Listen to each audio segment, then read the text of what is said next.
Hello, hello. Okay, it seems like everything is working the way it's supposed to.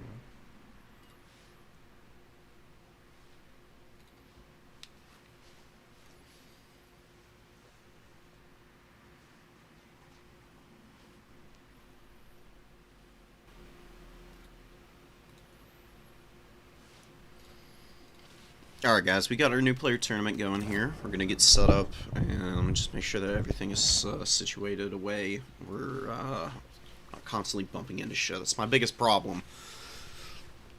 God, I knock shit over all the time during my streams.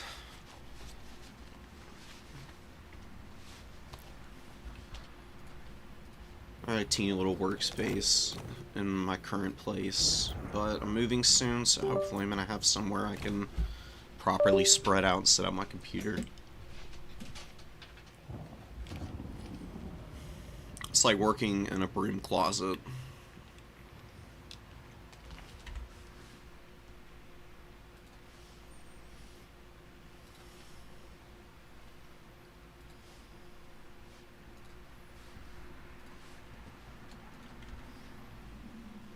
Give me a few minutes. So right now we're just hanging out. We're figuring out who we're going to grab for the first round to bring in here. And take a little peek at the pool. See how many people we got. We got 18 today, so we got a pretty decent sized tournament.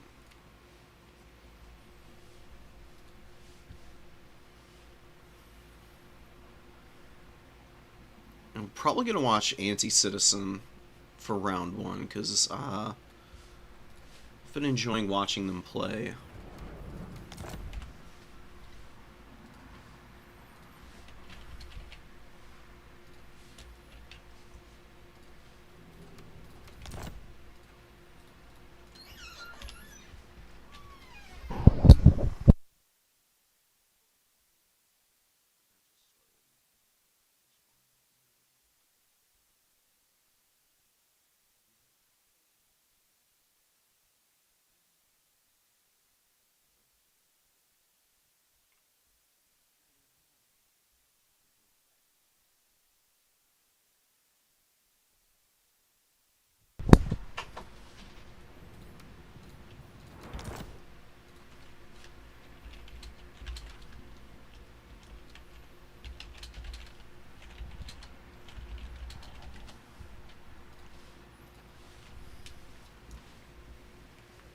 How's everyone doing here?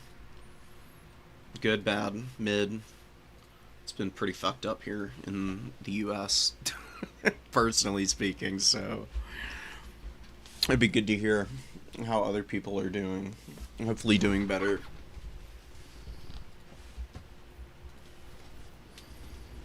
than we are here. We're having a completely unnormal one right now.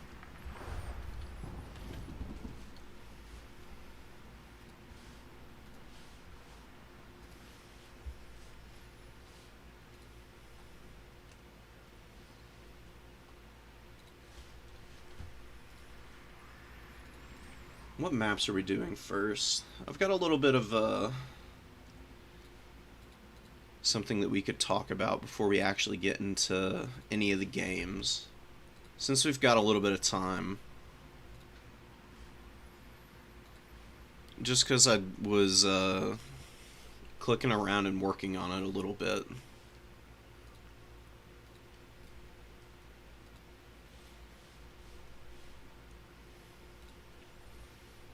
We've got map notes.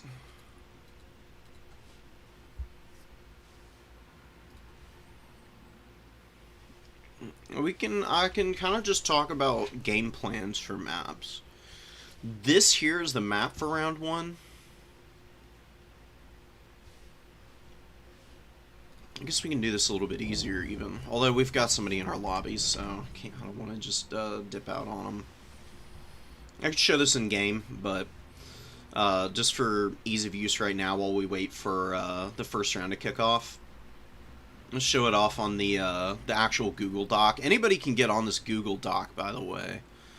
It's in the link for a lot of tournaments if you're ever on Total Tavern, and it just has literally everything nice and listed up for you. You can go in, click on any of the maps, see all of the layouts with Vanguard points, reinforcement points, and everything. It's absolutely amazing. A guy named Tom plays a lot of Wood Elves in the community, set this up, and it's been pretty invaluable ever since, and he updates it fairly regularly. Every time they keep adding on new stuff, he's right there just a few days later to get the new images. So I'm personally really appreciative of that. Definitely took a lot of effort to set up, so anything to move things along. You can see that it's just a flat layout across the middle of the map. You got all 3 points in a nice little row.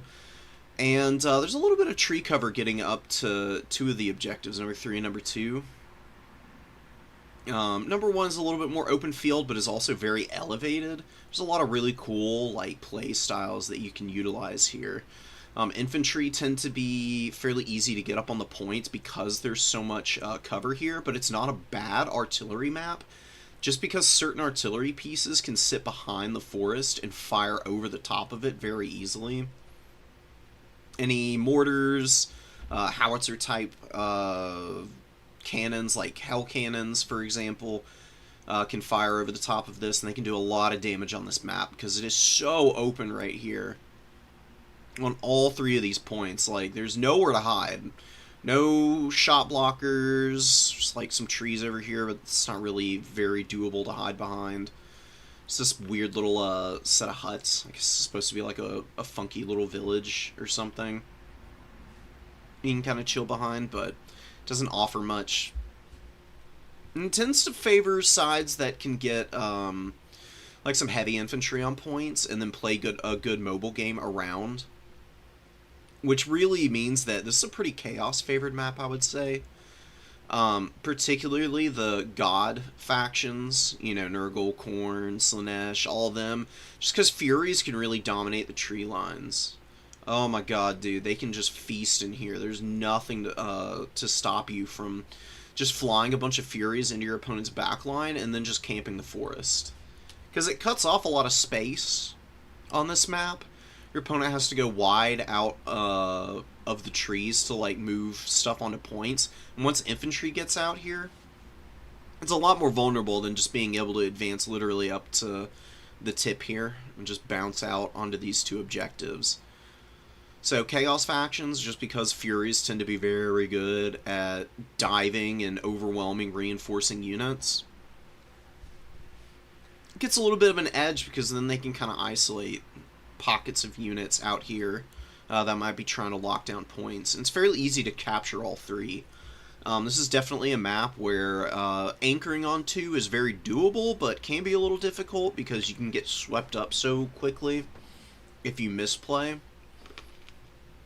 I'm really curious to see how it plays out between our 2 opponents here.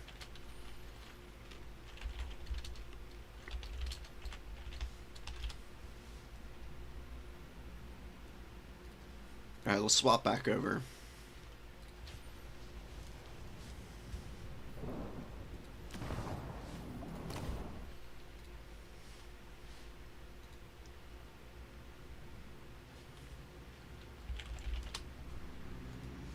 Okay, this is just some rando? Who the hell is this jumping into the lobby? I thought this was anti-citizen, apparently. Somebody else is just hanging out in here with us this whole time. Snoop him.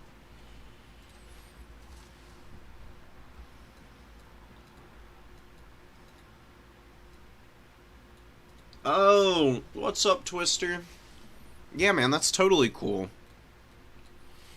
I didn't really have time for a game, or I'd have kicked one off. I didn't realize, but that's totally cool.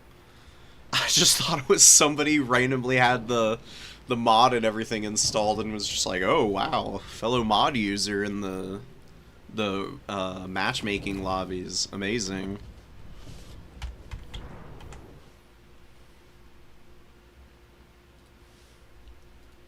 I'm probably gonna have to kick you out in a second, dude. Unless you're the round one opponent for this guy, for anti. Okay, yeah, I'm not a human or I am a human challenge.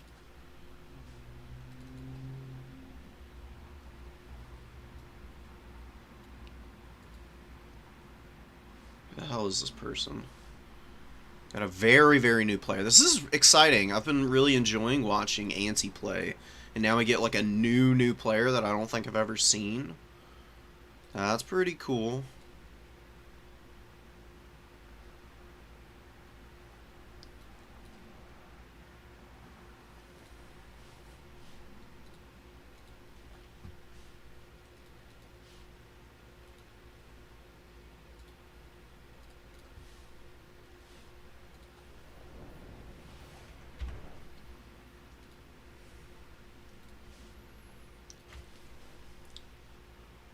That's not me.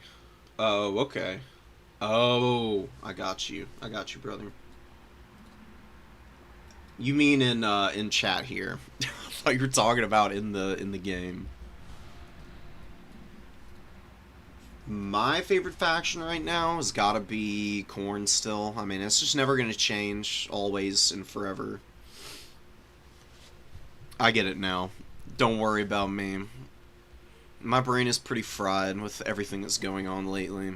But, yeah, lizards are awesome. I really love fighting against lizards as Khorne. And it makes for a pretty good game usually. Because lizards are probably maybe a little bit outmatched in some respects against Khorne, but they have some cool strategies that they can use against them. Otherwise, Wood Elves have been clicking with me a lot lately. Dude, they've been awesome. Actually got a tournament win, first time in a long time, utilizing some good woodies. Sisters of Twilight just kind of stomp everyone, dude. Oh my god, I got a replay up of a game semi-recently that I played. Wood Elves Tomb Kings, and Sisters of Twilight got 5,100 value for me. It was crazy. They are so strong. I'm shocked I don't see them more from Wood Elf players.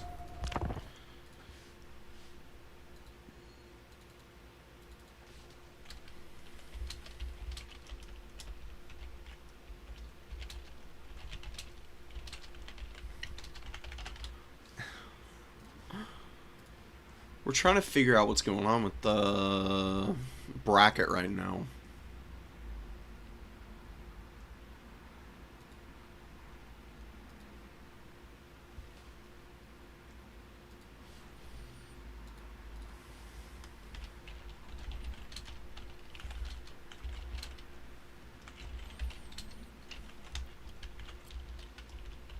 What a way to start.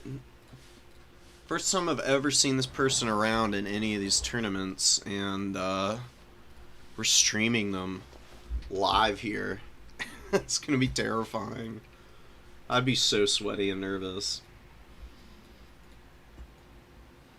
Solar Engine and Source frontline against Khorne. Yeah, the blinded debuff is really good against Khorne. Oh my god, it's so fucking annoying.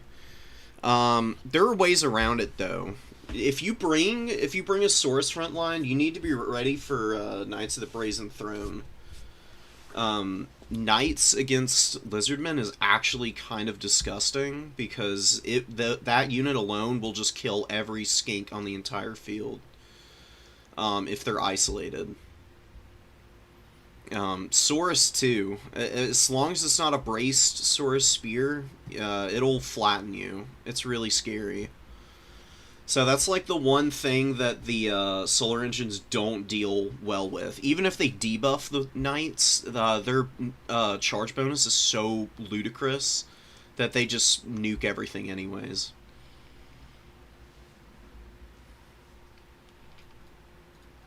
Yeah, the Nikai Roar would definitely be good. Just bring some Sacred Croxies. Like, make sure you have Cohort of Waddle or something. Because they also wreck Khorne, you know. Perfect Vigor and, like, tons of melee attack at base makes them pretty freaking amazing.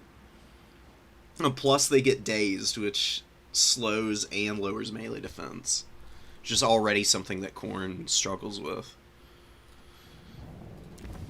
Sorry, Gore-Tex. It's kind of... Oh my god. That's kind of ridiculous. This guy's been sitting in here for ages. I thought he was the round 1 opponent for Anti, but apparently this is just some rando who jumped in here, so...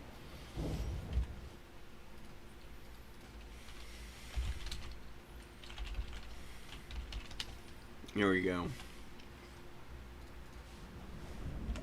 Anti and I were both confused. But we finally figured out who's supposed to be in here and who didn't.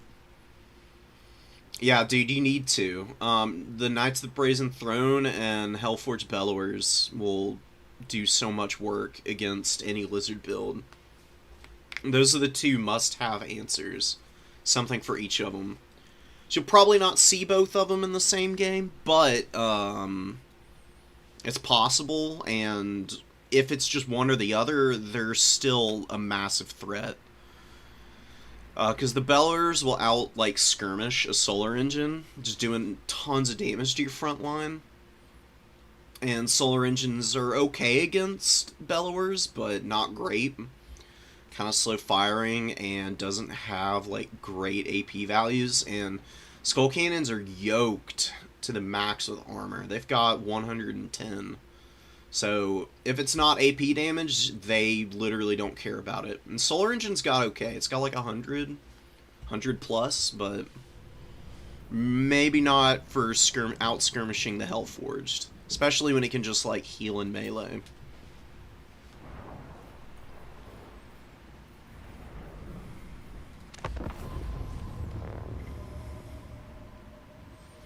I'm gonna ready up so they can get in it. Whenever they're ready. Yeah, Ballista is better.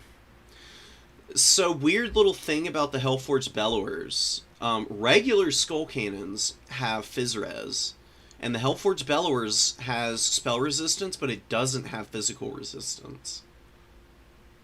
Which I don't know if that's a bug, or if that was a deliberate part of the nerf to it. But, it is something to keep in mind. It does make shooting significantly better against it.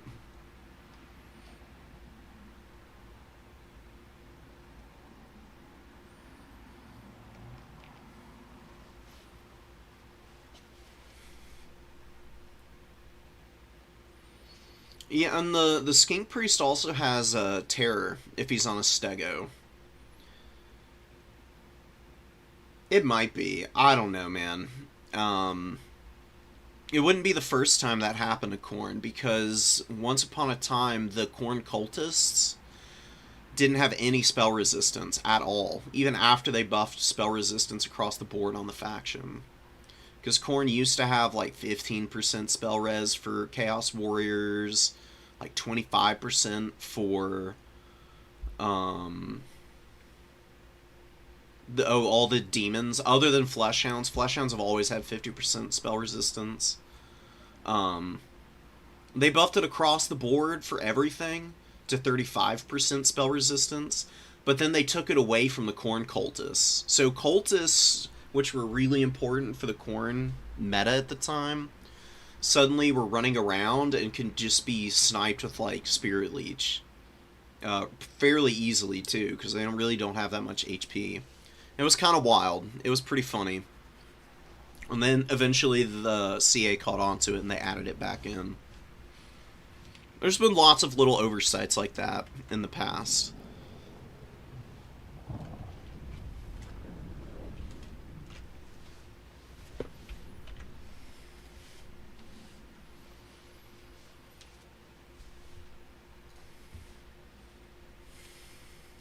Lamau.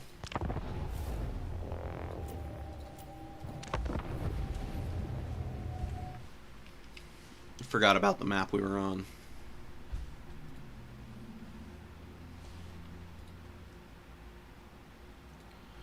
So this is going to be kind of tough. I'm just going to flip us back over now that we know what factions we're going to be seeing.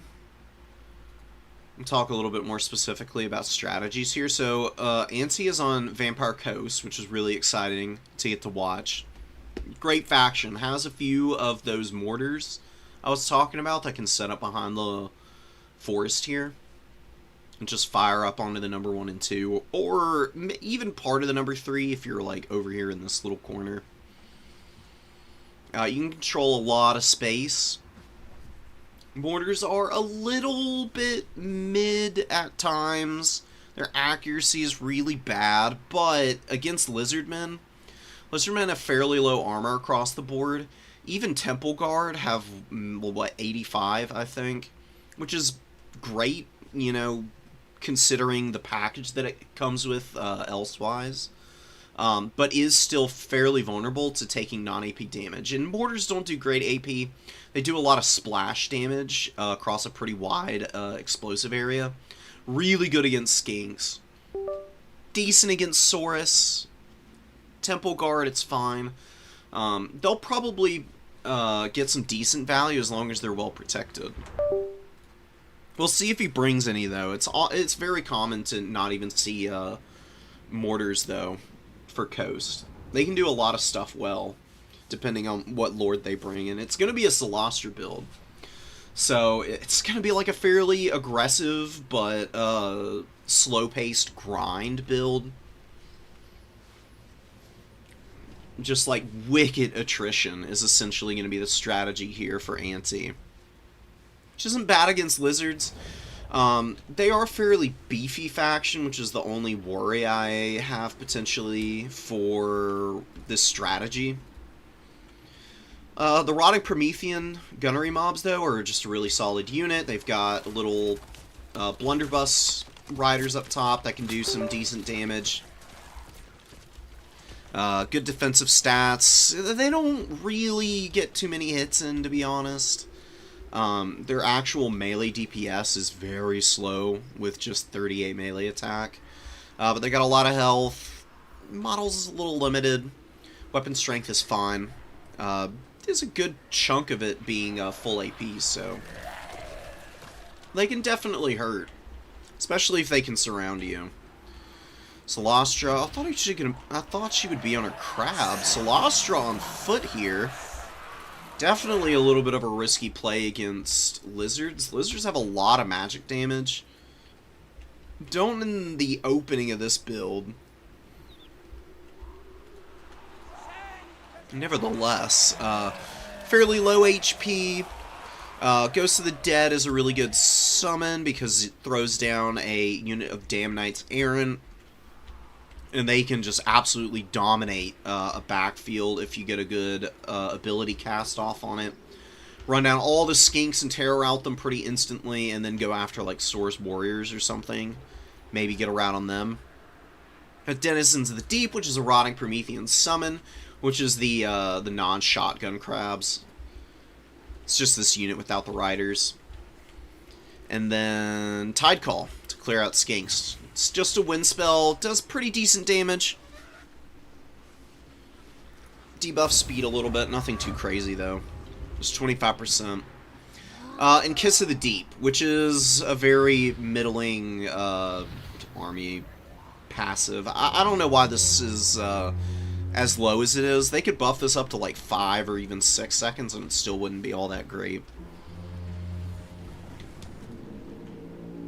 Just going for the cheap caster, though, is, I guess, fine, because this is a map where you've got so much cover in the forest, although I would try and rotate Celostra up to the farthest forward position in this forest, honestly. I don't really want to skirmish if I'm anti-citizen out in the open field against lizards, because they can bring stuff like skink, cohort javelins, and chameleon skinks, which you can see up here. Both of them very effective units in this matchup because they're fairly cheap and they do a great job of shooting down gunnery mobs and the like. Scurvy dogs as well. Although scurvy dogs catching a chameleon skink will very quickly kill this little unit. Skinks have very, very poor HP. Not that many models either. So like the individual units are fairly beefy, but really most of their missile...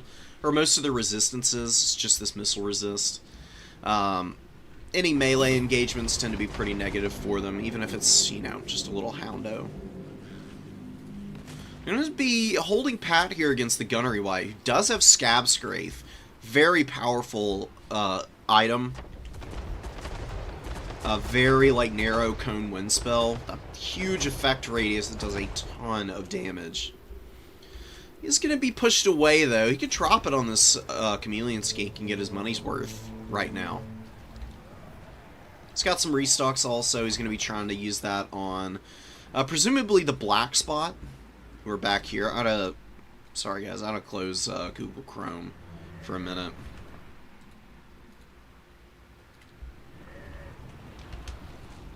I'm starting to mess. It's starting to eat all my RAM up. It does this all the time now. It's very irritating. Anyways, getting back into this one. Black Spot is really the only ranged unit that Anti has, with like more than the 70 of one of the gunnery mobs that we saw out here earlier with the pistols. These guys don't hit very far out. Damage is pretty low. The Black Spot is really the answer to the large stuff, potentially, that might come out from lizards, because they do monster mash pretty well.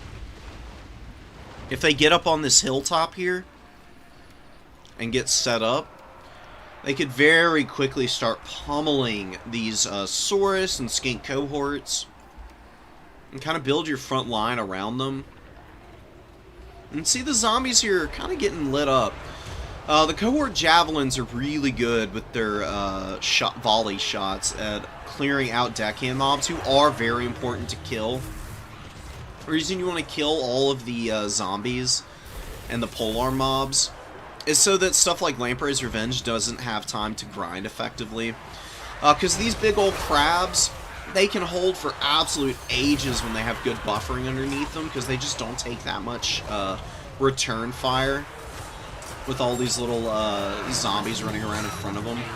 These guys get to spread out their splash damage very effectively, and they can last really deep into the late game when they're utilized this way, and they do a lot of work. They've already got almost 400 value, so looking good there. That was a beautiful Uranus Thunderbolt over here, by the way. Something that doesn't get talked about with Uranus actually does pretty good damage to monstrous infantry if they're within the strike area. It's a very narrow like effect range on the actual explosion. If it's centered up well around stuff like this, though, you can do some pretty chunky work. So, attempted charge in with the Pocket Pot cohort. These guys do have devastating flanker. They also have immune to psychology, so they won't be in any danger of running away from the Damn Knights Errant, who are routing quite a bit back here. They do finally dissipate, but they run back some Saurus, who terror-routed. Skink cohorts also getting disrupted and run down. Chameleon Skink's getting deleted by the Scurvy Dogs. Proof in the pudding right there for you. Anyways, back into the Poco Pot cohort. Down to about half HP. They almost got the flanking charge off the Rotting Prometheans. And this fight probably would be over in favor of the Lizardmen by now if Anti hadn't have noticed, gotten a charge order, and gotten right into the face of these guys. Little side note, that's kind of how you deal with a lot of Slanesh units as well, is you just face check them. Units with devastating flanker, it's not worth running away from them once they're close in, because they'll just start ripping you apart even harder. Sometimes it's worth just standing and fighting, even in a situation where the trade isn't ideal. Because actually what happens here is the Lizardmen lose a pretty important unit, and the Rotting Prometheans, they start crumbling, but they got a little bit of health to go. And they're continuing to hold up a big chunk of this flank engagement over here. I mean, they've held off Saurus, they've killed some Skinks over here, and now a very expensive mobility piece for the Lizards. Pretty incredible stuff. Black Spot has not been super active, but now they're in a good position to start opening up and doing some good damage. And actually help pull down the remainder of this unit. Carronades firing in, also get some good damage off on these guys. They just got absolutely annihilated, man. Salamander hunting packs are being run down by Scurvy Dogs. The Damn Knights Errant were also running after them just a little bit ago. doing a pretty good job of getting them on the move and then allowing for some of the other mobile pieces to come in and sweep them up. And Anti is looking to be in a pretty dominant position right now. Opening moments of the battle were, you know, a little bit painful. I mean, he definitely lost some zombies and the like without getting much in return, but being patient and then engaging when the time was right has definitely gotten him into the kind of situation where Lizardmen are going to be hard-pressed to recontest these points. They really don't have much left. These Ripperdactyls are just getting poked down. They're desperately trying to attack the Gunnery Wight here. Doesn't have tremendous value. He's got all his Scab Scraths and more powders left. Like to probably see a couple of those get dropped now just for support for some of the units. I mean, just give it to the Black Spot because they might get Black Powder aplenty back for like a volley or two. They can poke into some things with the extra damage. Not really a good target for Scab Scraths, so I guess hanging on to that is fine. Like to see it be used a little bit more aggressively. There are definitely some opportunities in there, I'm sure. If you bring items, you need to use items. Otherwise, why did you bother bringing the items to begin with? You know? It's not really a criticism of Anti as much as it is just like a reminder. Because you can always use gold on either higher quality or more units, especially for the coast. Bringing or not bringing an item is almost the difference between getting another deckhand mob on the field. If your builds are really tight and really clean on what you do and don't use, then you can just have more of the goodies that you need for everything else to do a good job. Gunnery mobs walking in, just blasting stuff. The Fire Leech Bolas are a cheeky unit, but they're really not that strong in my experience against other skirmish factions. Like, Fire Leech Bolas are good against Chaff-centric forces. Greenskins are a pretty good example. But good against Chaff-centric factions that are not pseudo-unbreakable and also are just dirt cheap. Like, Greenskins have fairly cheap chaff as well. Fire Leech Bolas do a little bit better damage to them in my experience than they do against like these undead units. I don't know why that is. I think a lot of it is just because stuff like the zombie pirate gunnery mobs are very spread out. Goblins tend to be a little bit more of a compact unit in terms of their formation. It's a lot more square. And bolas can actually clear them out efficiently. Against all of these gunnery mobs and the like, not only are you getting return fire against you, but they're also in a very loose formation where the grenades do decent little damage to them. Not an overwhelming amount, though, that's going to start wavering them or getting them in a position where they might start breaking. Yeah, just because undead, for one, don't actually rout, so you know, you want to bring them in matchups where you can actually hit something a little bit more concentrated and get the damage off that you need for an actual dive attempt to break them off the field.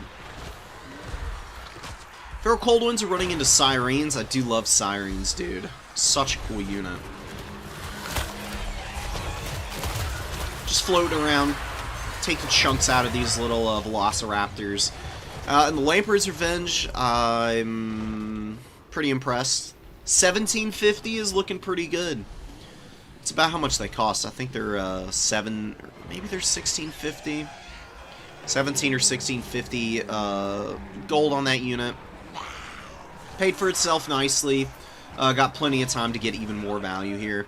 Sora's Old Blood's been scrapping as best he can, but he's definitely not long for this world. Gonna be going down there. It's a nice little comet. I have really loved the magic usage from Vindex here. I've seen some great Wind Blast. I've seen some damn good comets. Saw really good Uranans earlier. But some of the other things that could be done a little bit better is definitely wearing down your opponent's units a little bit better with your skirmish game early on. denying them the frontline fight that they're looking for. Like, there were no real answers for the lampreys out early. There were some salamanders on the field, some chameleon skinks, neither of which are amazing against these guys. Like, salamanders may do 20% extra damage, and that's really chunky, but a good dive with the Knights Errant immediately shut those guys down. And even if they had gotten some good volleys off on the lampreys, as long as those salamanders are distracted for a decent amount of time, you can always just pull back and rotate away and go heal. Do damage elsewhere where they're a little bit better supported. I'd really prefer to see something like a Sacred Croxagore, perhaps, which I think are an amazing unit for the Lizardmen and should almost never be passed up, simply because they hit so hard. And the magic damage is really nice for Sirens. Even though Sirens don't have any armor, magic damage getting around 55 Phys-Res. It's pretty nutty. They can slap these guys down in very short time. Spear Riders are also a decent answer for the Lamprey's Revenge. You just need AP to get around the armor. I think people pretty consistently underrate armor as one of the like key stats for units in this game. Maybe it's kind of swung around though. Cold One Riders charging in, doing what they can. There's just an overwhelming amount of firepower on the field. You know, anything that Vindex does here, Anti is very, very keyed up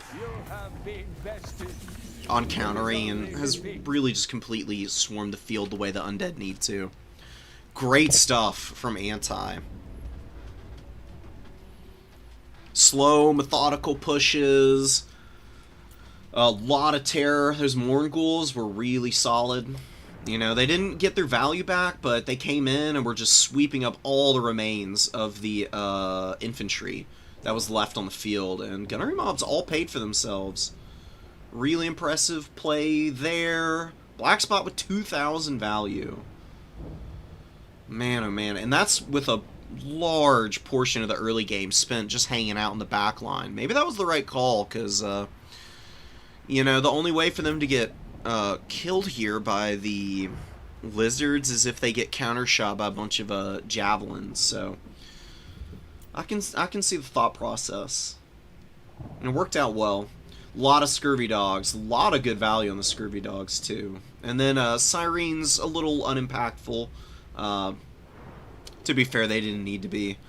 Just another source of terror and a little bit of AP with melee attack debuff.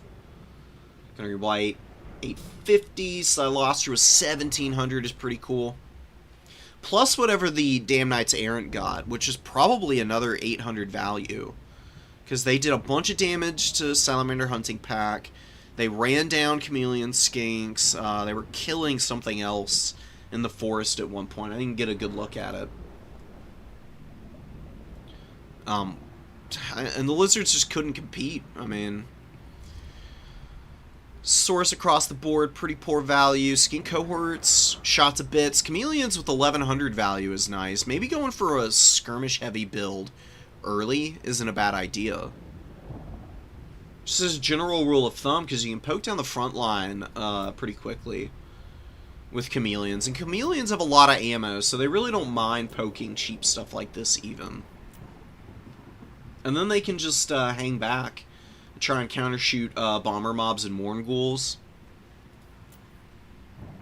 I think that could have been a good strategy. Probably need a little bit more Saurus presence. Like, get rid of a lot of these skinks in the back and get Saurus Spears. Saurus Spears are awesome because they rip Mournghouls to bits.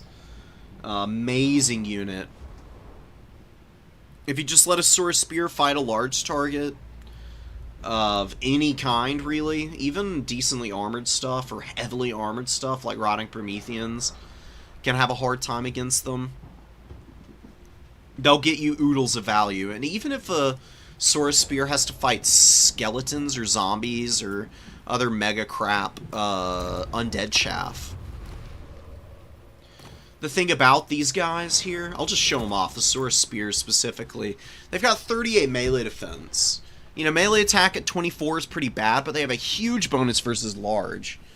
Most units, outside of halberds and the like, have a bonus versus large of like 10, 12, some even as low as 5. Infernal Guard Fireglaves actually have a really low bonus versus large, for example, here.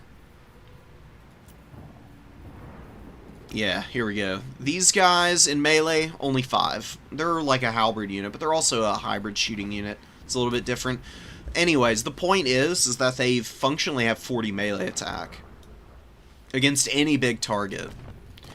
And when you're talking about having that much, where the hell is the Vampire Coast? There they are.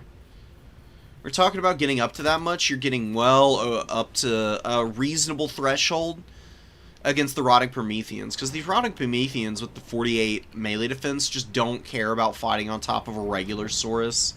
Regular Saurus have really bad melee attack for their price point. It's their weapon strength that makes up for it, but when they're rolling minimum chances to hit every time, like they probably are against these big boys, you're really not getting a whole lot of value out of them. And the Saurus Spears are like the midpoint, and if it's just zombies, they'll chew through them, no problem. Still have big weapon strength, reasonable enough melee attack, and just a massive bonus. Just puts them over the top. Because a Mourngul will die in just mere moments of staying on top of them. These guys have 30 armor. They've got a good bonus and reasonable weapon strength, so they can do some damage in return, but Saurus actually just win the fight straight up, usually. If they don't win the fight, it's still a cheaper unit, and hopefully they did enough damage to the Mournguls that you can just come in afterwards with a sweeper unit like Spear Rider and just run these guys down. Another thing to consider is a Mage Priest of Fire for our Lizardman player next time. This guy's got Greater Arcane Conduit. So, Spell Mastery, Kindle Flame, he's got like plus 35% damage on Burning Head, which means Vampire Coast backline units and their zombie deckhand mobs in the front line will get absolutely destroyed by a good Burning Head. I mean, it'll take more than half the HP off of these deckhand mobs. Use it on polearms, it's even more cost effective. You can get one Burning Head against Vampire Coast and immediately pay for your caster depending on how it goes. I mean, I've seen Burning Heads get upwards of 1,000 value in a single cast against Vampire Coast because they just have no armor across the board. Sirens have no armor. All the deckhand mobs, Depth Guard have 90 armor. They're the only thing that's reasonably safe against it. Even Deck Gunners take pretty reasonable damage from that spell. And where I said you take about half the HP off of a deckhand mob, well, gunnery mobs have, you know, I mean, almost half the HP. Not quite. It's more like a third less of HP than their melee variants. So when a Burning Head goes through them, it'll get them down to, you know, less than a third oftentimes. And then they just start crumbling out and they're gone off the field very quickly and early on in the game. And you've got a reasonable cast range on this at 150 meters. It's just, you know, 5 meters outside the range of a gunnery mob, which honestly can make a bit of a difference. Units tend to fire pretty inaccurately at max range. It's just a little bit dangerous because these guys hit so hard. The zombie handguns just absolutely slap everything into oblivion when they have black powder aplenty up. So early game is a little bit dangerous to be trying to get some crazy Burning Heads. You can try to waste some ammo early on these guys before you move in. That way the main engagement is a little less painful. It's a little bit of an interesting matchup for the Lizardmen, but one that I think is fairly winnable for them, as long as you're playing your cards appropriately. Which can be a little bit easier said than done. No plan survives first contact, after all.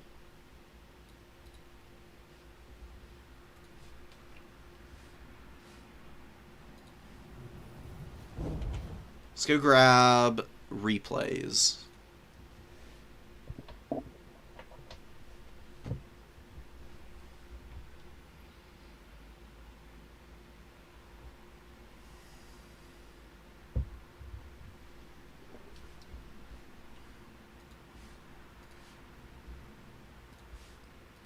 Oh, beautiful.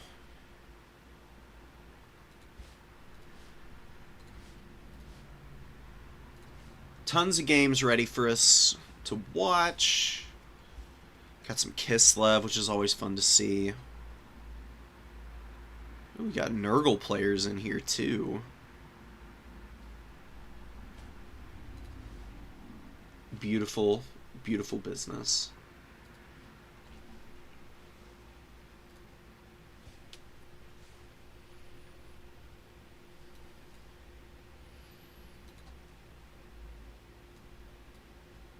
Rippers are good because they kill crabs. Okay, fair enough.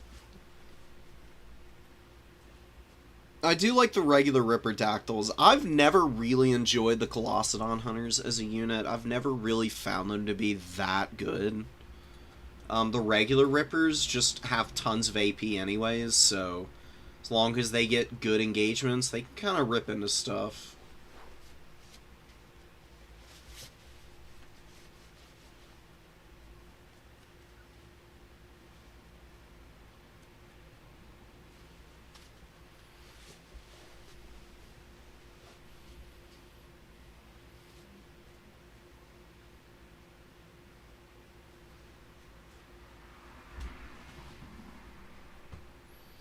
Melkoths for Cavern Salamanders.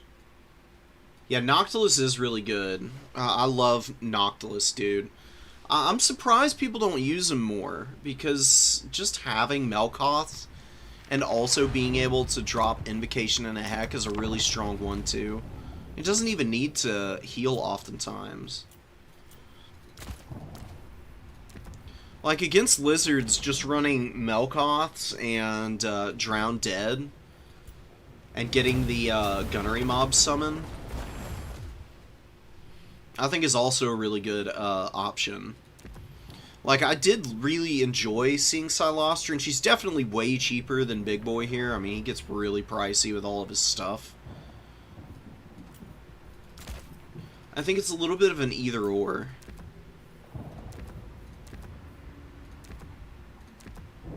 You don't really want Song of Enthrallment if you're just hiding her. Yeah, 1450. Full 1,000 gold less than Noctilus. I guess if you bring Noctilus, then you're not bringing a Gunnery White. Gunnery Whites are pretty chunky. Even if you're just bringing Scab Scrape and Ballistics till 1,250 gold. The math checks out, I guess. To be fair, we didn't see the best Gunnery White of all time. I'm sure that dude actually has some serious, like, chops if all the Scab Scraiths go off. He was still reasonably effective even without using the really powerful item.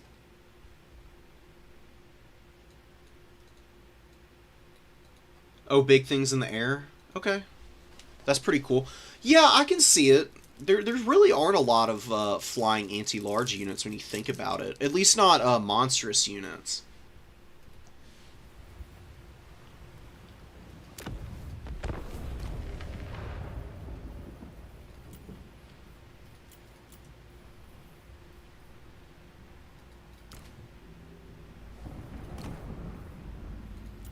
Okay, I can see Colossedon Hunters doing some good damage to, like, Dragon-type characters. Bloodthirsters and similar-ish stuff, but none of those get used a terrible amount, depending on the faction. Khorne never uses Bloodthirsters. Vampire Coast does have Luther, I guess, on his Terrorgeist. That Colossedon Hunters would be pretty good against, but you probably never see them. So just the regular ones would be good for Coast specifically, but into maybe like Dark Elves or something, where they might bring Malekith against the Lizards. I could see Colossedons actually ripping and tearing through units like that. Especially if they have Toad Rage active and they're just like rampaging and getting the 50% extra damage on top of it all.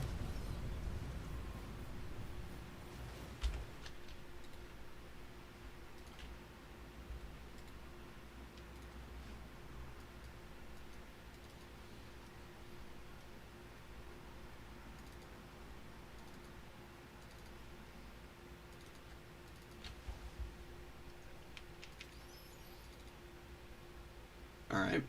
I'm getting us set up with more replays, guys. 2 seconds.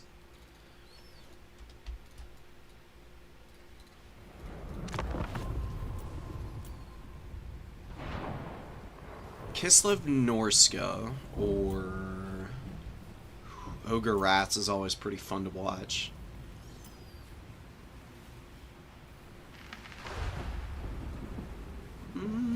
Let's actually take a little peek at this.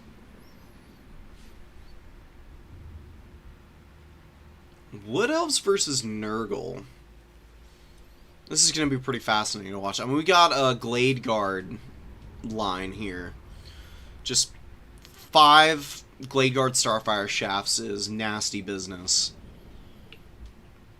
Into most factions, but especially into Nurgle, where it's fire damage, lowering all the healing and magic damage to blast through stuff like Festering Stooges. There's really nothing that can safely survive under fire from these guys. The Chaos Warriors with the Silver Shields will last for a decent amount of time, but even they'll get overwhelmed eventually. Glade Guard have a lot of ammo, so they can poke away for pretty much as long as they want, and then get unsummoned. Wildwood Rangers hiding in the trees. Frolickers Bubonic are just chilling out in the open field. The Marauder Horsemen with throwing axes are running around on the outside of this point as well. Glady with Soporific Breath, Pravenoth Rema, and Arrow of Kurnus. Arrow of Kurnus, a very powerful ability. Tons of damage to infantry and single entities. Used to be really good against Cav 2, but it got nerfed. I take her off fire at will. I mean, it's not really a point in poking the Frolickers, per se. Not a super valuable unit, and you actually have a perfect counter here now.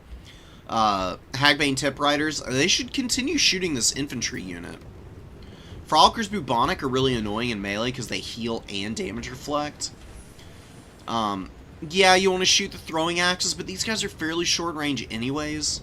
They're not really in a position to hamper you much. Just getting a freebie on an annoying unit like this can be kind of massive. You got the ammunition to spare. I mean, you'll kill it in 3, or not 3 or 4, probably 5 or 6 volleys. And then you'll have like a full 2/3 of your ammo left.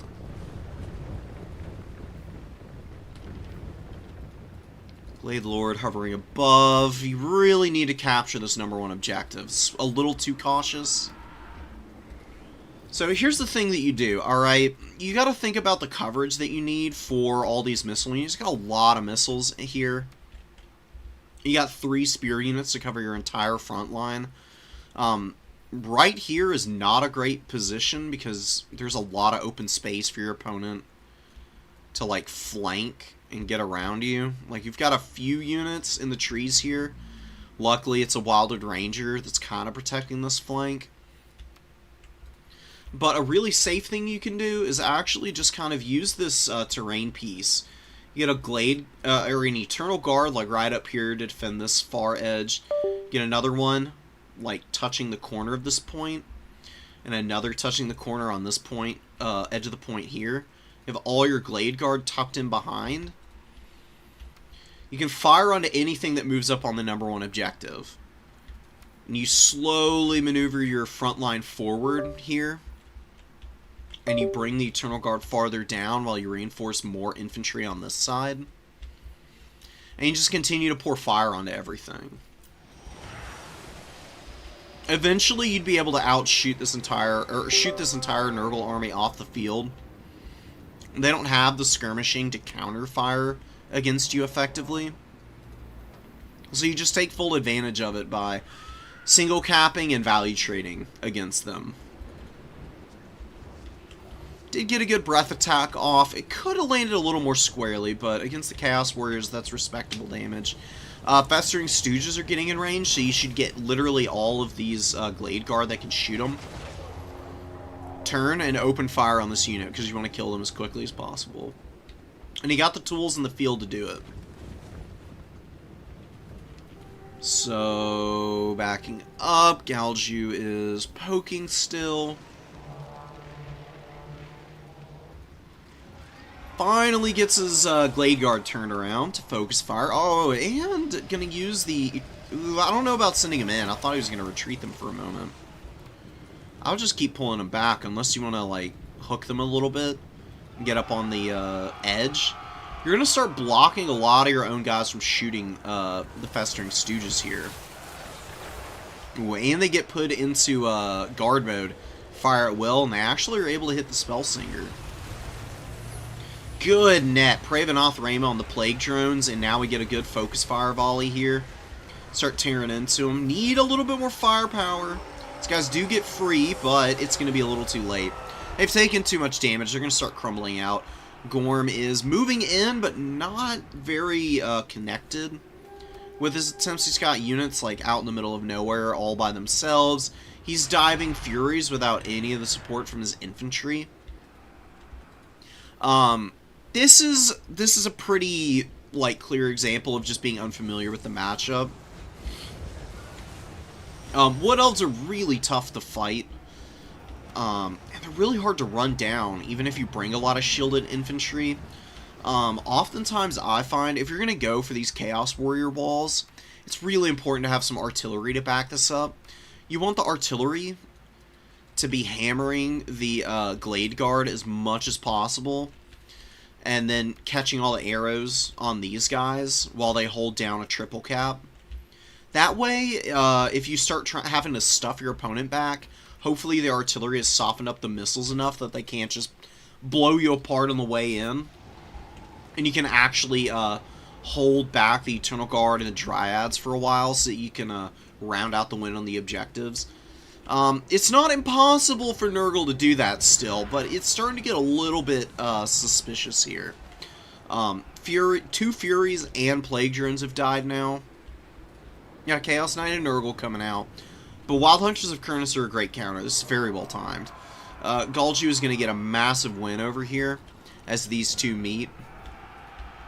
Unless we start seeing some good magic. Fleshy Abundance coming in here could be pretty huge.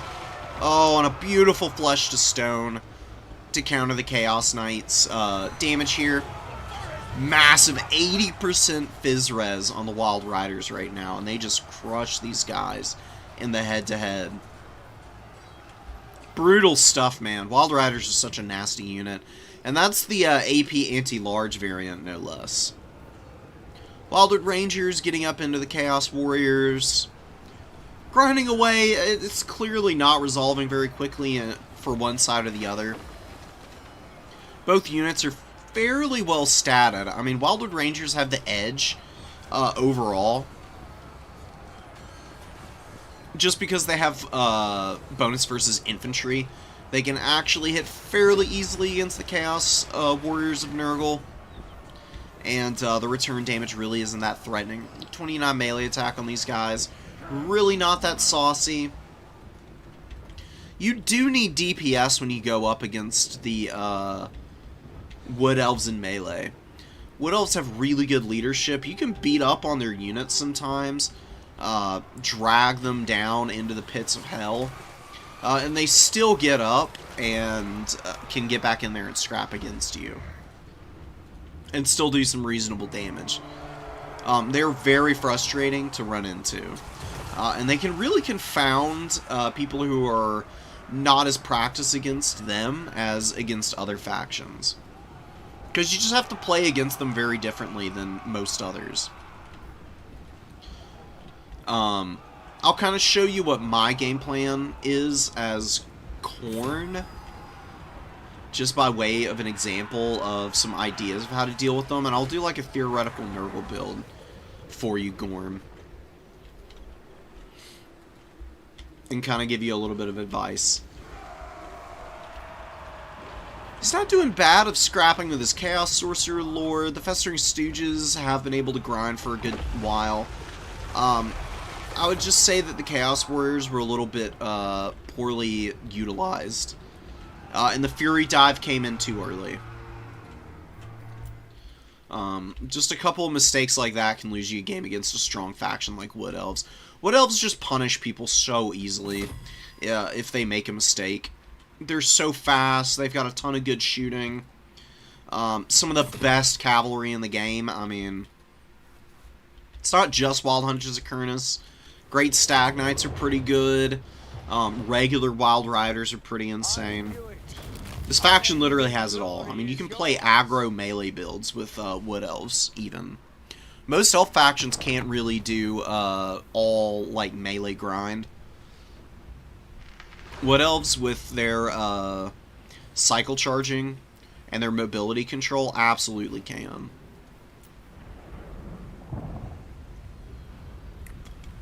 Glade Lord with 3,000 value also.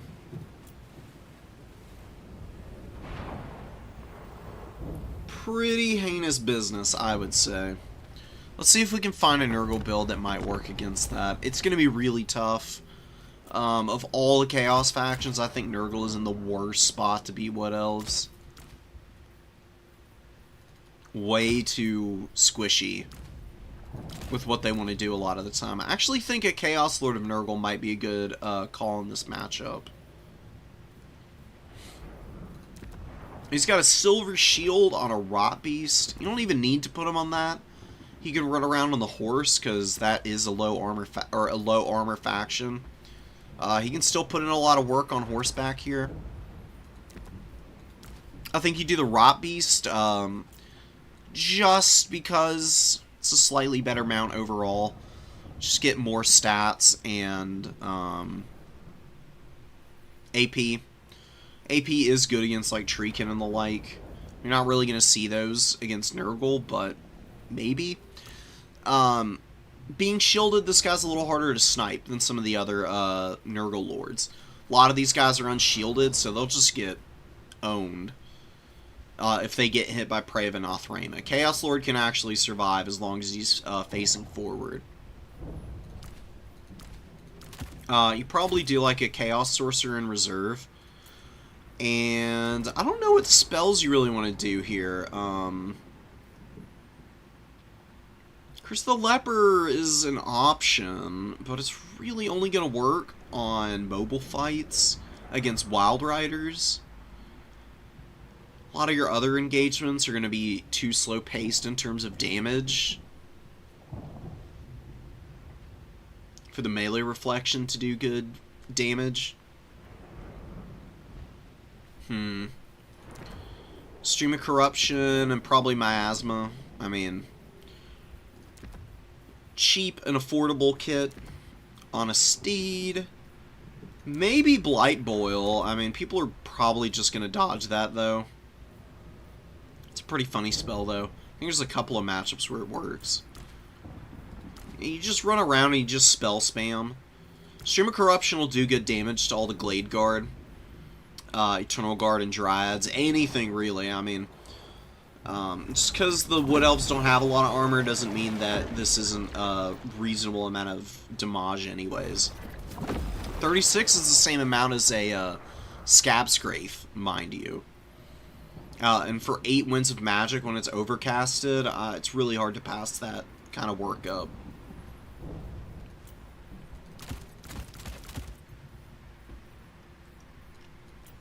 So you can do the Warrior Wall, but I would really bring the Noxbringer here. This thing will just absolutely delete Glade Guard if it gets hits in. It's a little inaccurate, that's the one risk with it. You really need to maximize the ammunition on this thing. But it should be able to, and it destroys ammunition too. This is how you avoid losing by getting outshot is by using the Noxbringer to punish your opponent's missile pieces. Otherwise, you're going to have a really bad game. You're going to get kited around. Your opponent's going to delay the frontline engagement. They're going to use their AP missiles to blast through your silver shields anyways. And wear you down before they come in and give you the finishing blow with all their Wildwood Rangers and Wild Riders. 1650 gold, you can kind of spend that how you want. Not really sure what would be amazing. I don't think a cultist would really help. I don't know, maybe like a couple marauders. Maybe just another, maybe just go the full chaos wall. Normally Nurgle throwing axemen I recommend in spades. I actually think against Wood Elves they're a liability. I think you just max out on Furies. And try and fit as many Forsaken into your build as possible. Cut evasion on this guy. And get 3 Forsaken. Forsaken are really good against Wood Elves. All the variants are. Do a bunch of damage. Really high weapon strength. Frenzy is nice. Melee defense is kind of low, but it is what it is. You just make sure that these guys are always charging around and making contact, and lowering the weapon strength and speed on Wood Elf units is amazing. Make disengaging from you impossible, and then just try and get in as much non-AP damage as you possibly can with these guys. And Furies can get the full surrounds on units. You're going for a pretty small army, but you're playing really defensively. So really, it's just counterfire, Glade Guard with the Noxbringer, eat arrows on the shields. The DPS will hopefully be a lot less because the Noxbringer is thumping. Chaos Lord, you play cautiously with. You can cut items on this guy. I don't know why I didn't. Get him down to 1750 and get a chariot. Why not?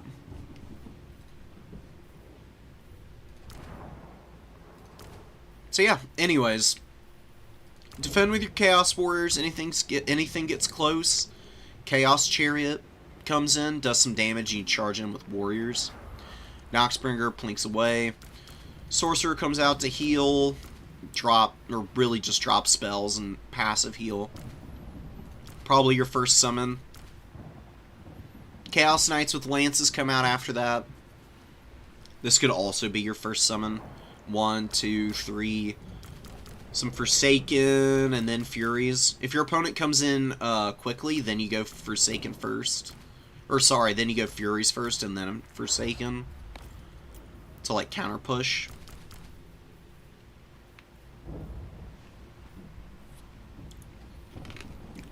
There's a few ways you can go about things.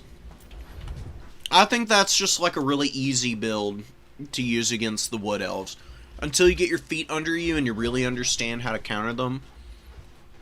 That kind of a build can keep you in a game a lot better than trying to like push the Wood Elves down with just melee units.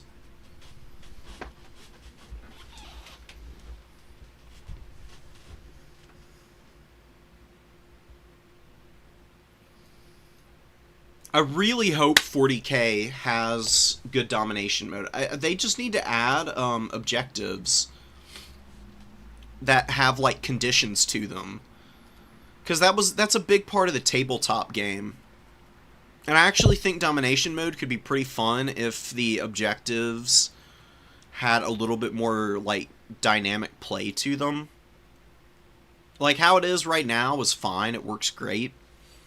I think there's just like a few iterative things that could be added to it that might make it a little bit more exciting. Maybe play out a little bit less samey. But there's tons of build variety anyways. It's not like domination mode needs a whole lot, in my opinion, at least.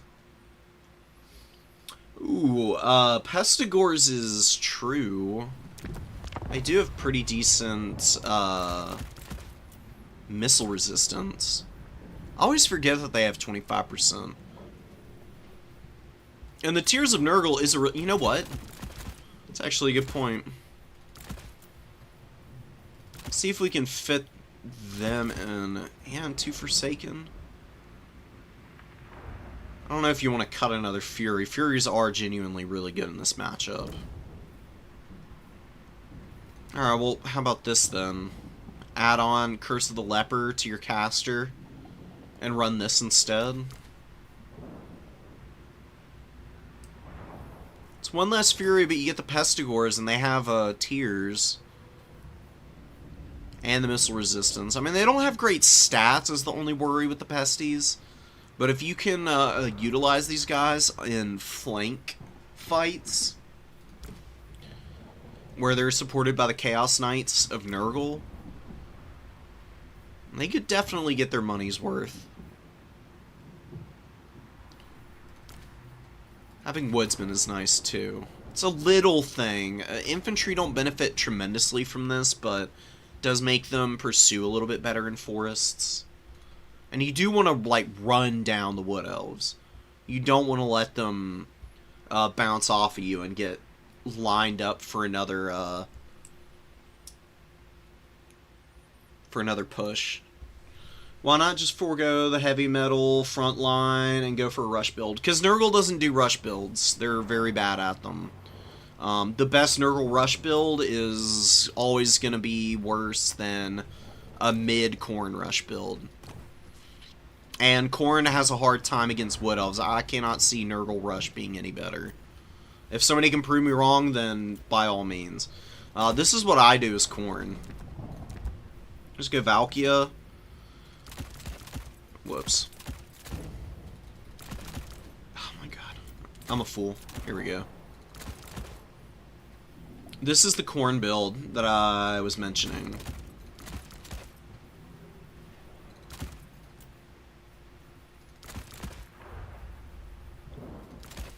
Doot.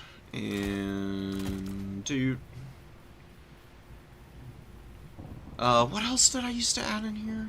I think I brought a throwing axe. What else could you want in this? Karanak, I guess.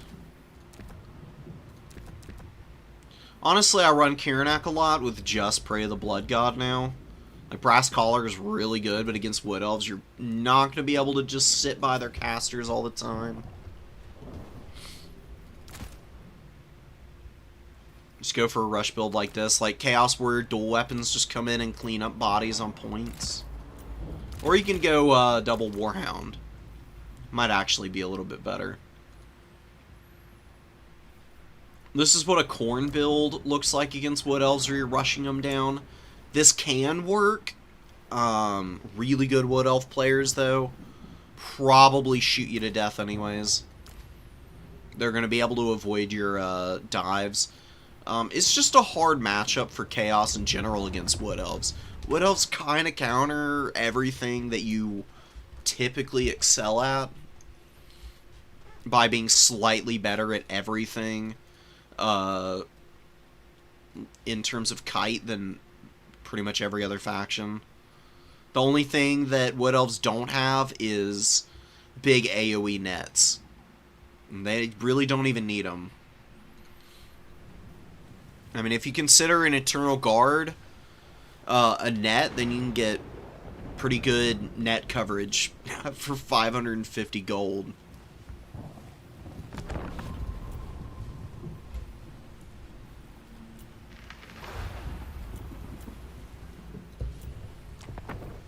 Let's do Kislev Norska, and then we'll move on to round 2 games.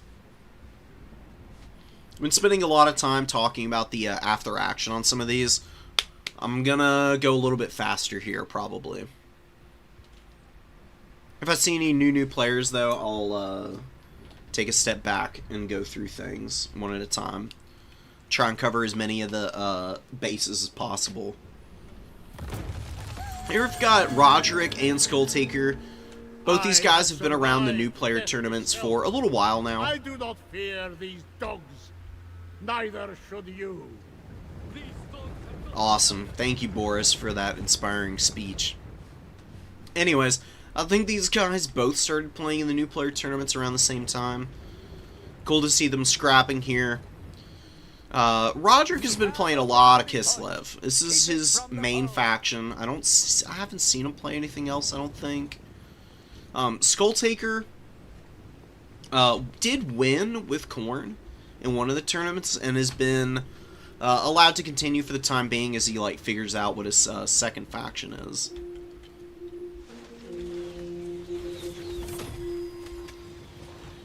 Chimera is out here. I do like the Horse Archer Corps. Horse Archers for Kislev are so good. Oh, God. A lot of the time, my philosophy actually is, as a Kislev player, if I'm bringing Kossovite Dervishes in a matchup, then I'm bringing Horse Archers instead. Because these guys have fairly similar stats to the regular Kossite Cavalry. They can run around and just poke away with their bows and then scrap it up in melee a little bit with their charge bonus of 30. Like, reasonably solid all-around stats. The only thing that's weak about them is their low armor. But for 600 gold, they'll get that back just by skirmishing your opponent aggressively. And then anything else they get on top of that in melee is just a little bit of a bonus. And they can get 300, 400 gold in melee, depending on how well you use them. Big Armored Kossar line moving up. Chimera does whiff the breath attack a little bit. Could have been way more deadly than the 118 value it got here. And good fire coming in from Kislev. They blast the poor Shaman Sorcerer in the face. He is using Power Stone, so he's getting the power recharge going. Bearmen are getting into fights, but Bearmen against Armored Kossars, I mean, I imagine the Bearmen grind these guys down pretty decently. In terms of infantry matching up against them, though, I can see Armored Kossars being one of the trickier engagements for Bearmen. Good defense from Kislev so far. They're actually blasting this Chimera down pretty well. Excuse me. Norscan Ice Wolves engaging on the Horse Archers here. And definitely getting the better of that fight, and we get a brutal final transmutation here, an upgraded one, no less. Big chunking damage on poor Boris Ursus here, and taking a decent amount out of the Ice Guard Glaives. They're definitely getting hammered pretty badly, but they should be able to help Boris clean this fight up in the backfield. Norscan Ice Wolves are a fairly decent unit. They can definitely value trade amazingly in the mobile game, but the second they start fighting anti-large stuff of any kind, they fall apart pretty quickly because they have abysmal melee defense. 21 is pretty terrible. Good Chimera Breath attack, just absolutely ruining this Armored Kossar. And Skulltaker is looking to get a nice little value lead here. He's got his Horsemen sitting back. Horse Masters, no less. Very powerful skirmish unit. Searing Doom is going to push back some Horse Archers. Horse Archers a little deep set here. Rotate them to the outside. And make sure that they're getting their shots off on Riders of the Mighty Serpent. Because these guys are the ROR Marauder Horsemen. They buff leadership for everything that's within 55 meters of them, which is a big radius. Look how big that is. It's a gigantic area of effect. You need to get rid of that leadership buff. It also causes those units to inflict fear on whatever they're attacking, which doesn't sound like much, but is 8 leadership, and also means, because these guys have the fear-causing attribute, they do not get affected by that fear debuff. And Kislev, I believe the Winged Lancers and the Griffin Legion cause fear, and are really good at sweeping up units like this. You know, try and make sure that they are not getting those buffs, so it makes the mobile fights easier for you. Because those mobile engagements are already pretty tough for Kislev. Yeah, they do. They cause fear. Ice Guard Glaive's trying to get away from the Dreadmaw. Dreadmaw is a nightmarish unit to run into. Very powerful and annoying. Chimera, though, is getting shot up here. Ice Guard Glaive out here on this flank. It's been doing some pretty good damage so far this game. They've really gotten this Chimera into the breaking point and actually are going to be able to run it off. Boris Ursus scrapping toe-to-toe with the Chimera should be able to win pretty decisively because he's got his heroic resilience up. He gets a massive melee defense and leadership buff. Armor of Urson is also procced, which means he gets more melee attack and weapon strength, so he's pretty chunky right now. You can see he is no joke when it comes to taking melee fights. And it was looking pretty good for Norska early on, but because their backline pressure got broken off so quickly and the Norscan Ice Wolves have been down trading, it's meant that the Bearmen have been getting peppered by the Horse Archer Corps here. And then the Ice Guard Glaives have been free enough to deal with one of the Chimeras and presumably putting some decent pressure on the other. Now, Horse Archers make a bit of a mistake here. They're running right into the melee frontline fights here. And also getting in front of a giant terror-causing beastie. Definitely not the ideal position for them, and it looks like Skulltaker's going to get a good charge off here. These Marauder Horsemasters are no slouches in melee. They actually have pretty respectable stats, just like the Kislev counterpart here. Beautiful Hailstorm, though.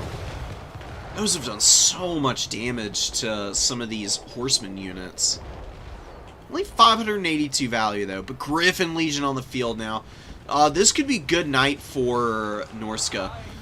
And they are actually going to throw in the towel there. Alright, I mean, sure. It was in a pretty bad spot for Norska, to be honest. They really petered themselves out over here. They brought in a lot of monsters with no cap weight in the air. Like a Chimera, 1,500 gold. It's a very expensive first summon.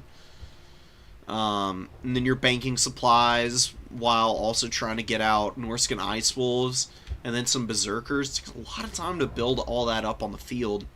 I think if Norska just took a little bit more time before diving in, he'd be a little bit better off. You got the Chimeras, you're planning on getting the other out. When you're bringing that many expensive single entities with no cap weight in, you are a value trade build. You need to focus on getting way more value than your opponent can survive and hold points. I think you were just a little too quick on the draw engaging there, Skulltaker. You've also got the Dreadmaw, and the Dreadmaw can whittle down a lot of stuff as well. Like, go in, get a double cap with your Horsemasters and Riders, move your Bearmen up to guard those points, and then you bring the Chimera over to threaten stuff. Dreadmaw disrupts. You start building up for more holding power.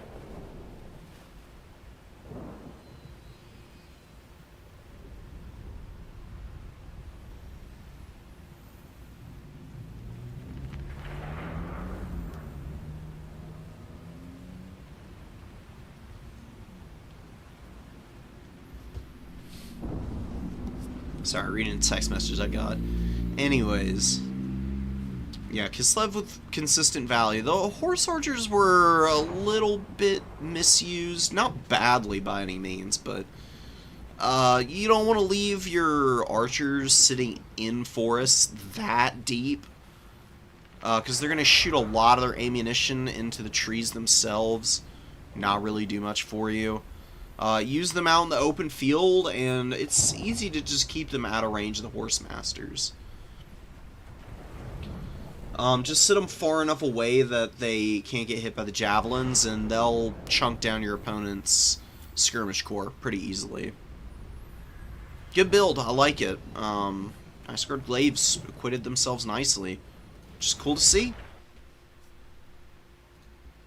I'm going to take a couple minutes, and I'll be right back. I'm going to go to the bathroom, get some more coffee and water, and then I'll have some round 2 games ready for you. Before I go, though,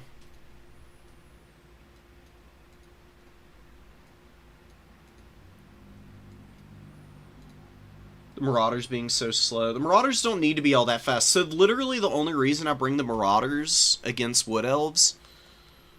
I know this is an old comment. I missed it while we were getting through that game. The reason you bring Marauders is not to kill... is not to get into the back line. You bring Marauders to engage the Eternal Guard. Marauders versus Eternal Guard is a really good trade for you. All you do is jump in with your 400 gold unit to lock down their 550 gold spears, do a bunch of damage to them even if they don't win the combat, and then you use your Forsaken and the rest of your army to flank around and get into all the juicy bits.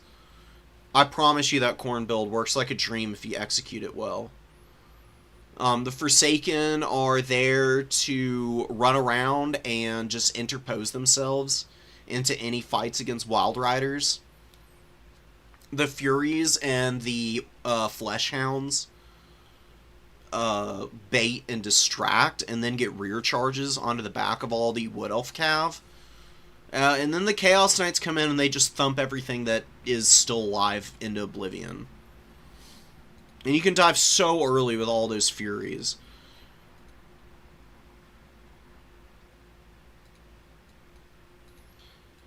The reason Kislev is probably tricky is just because they have so many unbreakable units.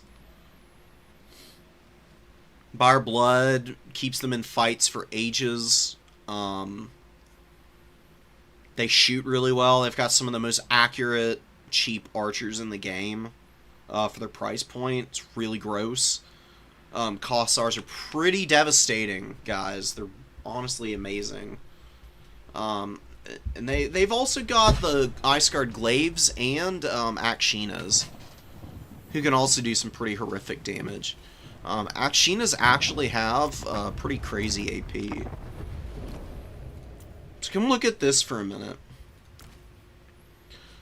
A Glade Guard Starfire Shaft has 16 armor-piercing damage. A regular Glade Guard that does not have AP, 18 base missile damage and 4 AP. Why am I bringing up these Wood Elf units? Well, the reason is because they are some of the best archers in the game, and you can compare them to the Akshina Ambushers. Akshinas are a little more expensive, but they also get Stalk and Vanguard deployment, so they're actually fairly quick response units. They can be fairly easily protected and are a little bit more sturdy than Glade Guard in melee combat as well. These guys do 18 missile damage with 10 AP. They can actually put down serious firepower against a lot of different stuff. I've actually really gotten into the Akshina Ambusher shenanigans. I actually think they're a little better than Streltsy. Not that Streltsy are bad, I just I find the ability to maneuver with these guys a little bit better.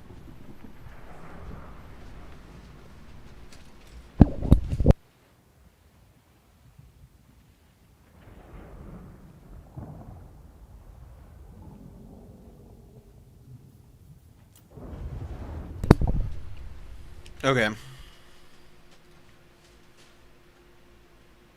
I'll be back in a second for real.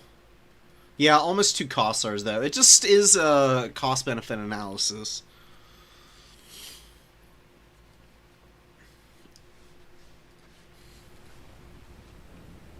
It depends on what you're prioritizing in your builds. Kossars are better if you want to go super, super wide. Akshinas are a little bit better if you're going for more cavalry and want to play a little bit more cagey against your opponent.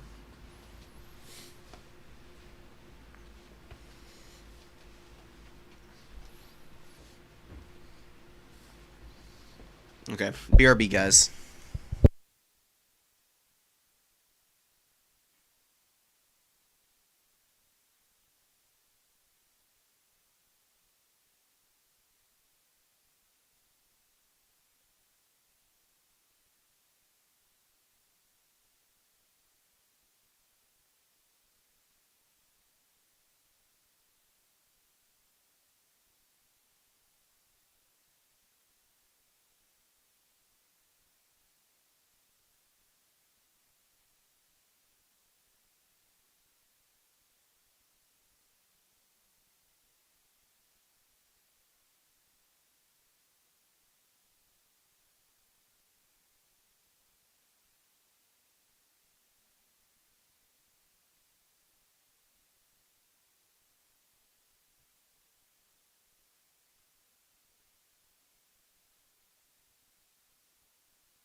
Alright, let me start my coffee, and then we'll be ready for this round 2.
Alright. Coast versus Ogre Kingdoms. High Elves Bretonia. We haven't watched Jimmy play today. We haven't watched Meat either, so let's watch Jimmy versus Meat.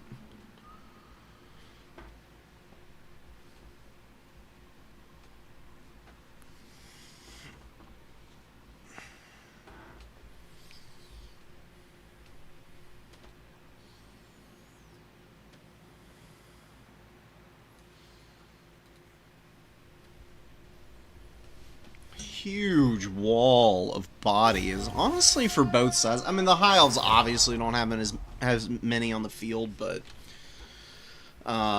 it's a semi-wide build for them, honestly, especially with two flying characters. You know, Archmages are fairly pricey. They're cheap-ish, but Caradhran is very expensive. This guy costs a lot of money, especially on this Phoenix. To have all of his abilities, pretty much. I think every single one. No, he doesn't have that heal. Okay, so he's like 2,700 gold, I think, on this thing with that kit. He's a chunky part of the starting cost, but it's spearmen backed up by Lotherns with a bunch of archers. in light armor. Not that the 30 armor makes that much of a difference. It's kind of nice. Definitely gonna help them against the peasant bowmen, but that's about it. Caradhran is really just here probably to beat up on Luin. He should dominate Luin in a head-to-head fight. He doesn't have heals, though. That is the one drawback to Caradhran here, potentially. He does have this really wicked Mark of Asurium, which does a buffoonish amount of damage when he's below 25% HP. It actually turns him into a pretty disgusting Mortis engine.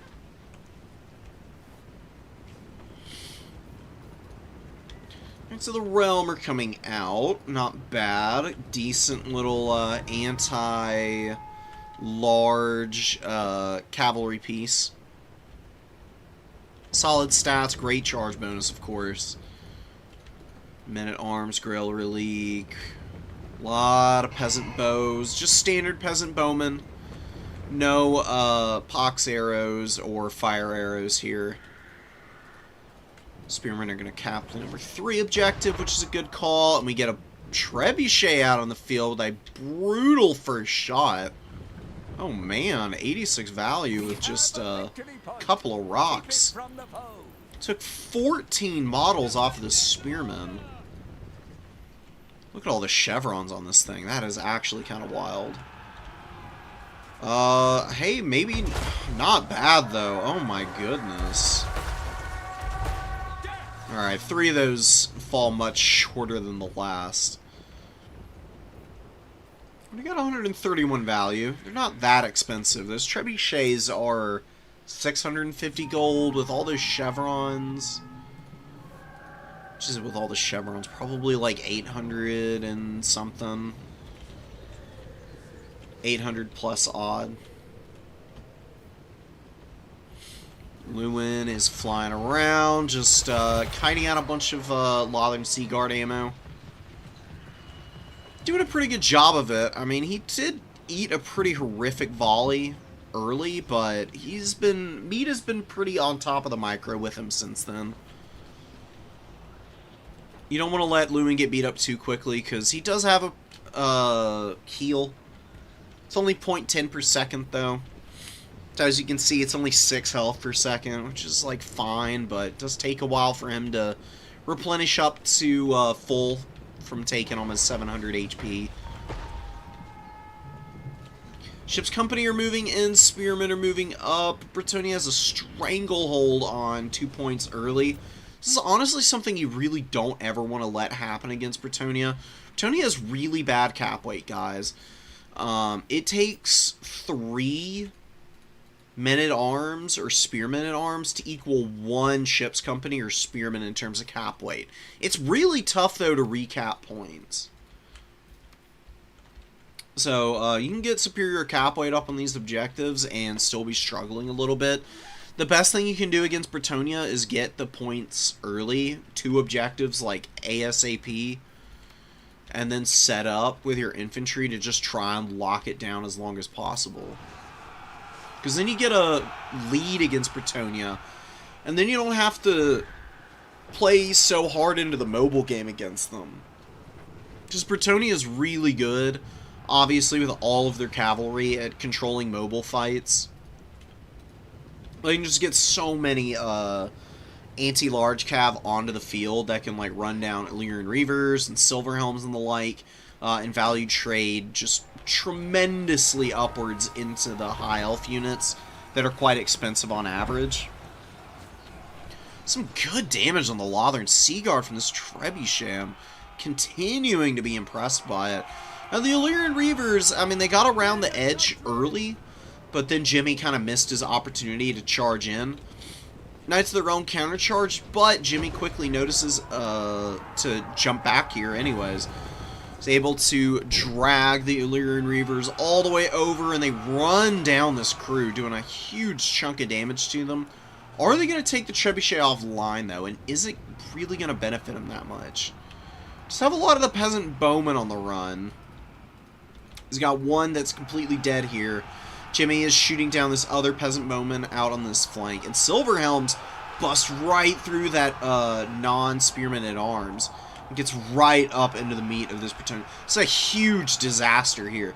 That's 5 units. That's 5 units. Including the 2 routing ones. But, it's kind of important because it's going to keep them moving, unable to rally, and then you've got all 3 of these units here locked down. I mean, it's a men-at-arms, a peasant, and a peasant bowman, yeah. But the thing is that even though this knight is temporarily surrounded, none of it is particularly effective against their 100 armor. They've got decent enough stats that they can sit here and grind for a little while. And they've got another unit of silver helms to follow up on the other side to break this spearman. Or, sorry, break this man-at-arms, and then get into the rear of this spearman, potentially. You could do it pretty quickly as well. Up top here, Knights Errant are getting dragged down. It's been a very reckless engagement up here, honestly. Like, outnumbered Kharadrins here to attack these guys. Kind of getting run over. And one Royal Pegasus Knight has been fighting archers back here, seemingly. Not really what they should be doing. Pegasus Knights are your sweeper unit. If you want to get aggressive, then you send Knights in. Knights are actually a little less good at doing what they're trying to do right now, which is wrangle the silver helms in the back line. Now, right here, they do have the benefit of the silver helms getting caught on all these peasants. Going to get dragged down really quickly. But Royal Pegasus Knights can do it and be a little bit easier by flying over the top of your friendly units. And then they can just land right in the path of any attempt at retreating from the Silver Helms. Using them aggressively back here has just left them kind of vulnerable to getting shot to bits by all of the bone units back here. Which Jimmy has done a great job of. He's picked apart a lot of the flyers here. He's doing a decent job against Lewin. He's killed some Knights Errant and Royal Pegos. But he loses Silver Helm down there. Knights of the Realm are looking very healthy. And the Field Trebuchet actually is recruited, so kind of a disaster, man. I mean, losing an Illyrian Reaver is not that big of a deal, but definitely are losing momentum now. Your Spearmen are getting overwhelmed. This is why I don't really like bringing Spearmen for the High Elves. Like, they are just not ever going to do anything in the front line. They don't move the needle against stuff like this. Like men-at-arms, spearmen-at-arms, peasant mobs, all designed to hold back units, not to do damage to them. Spearmen are not really designed to do damage in the first place.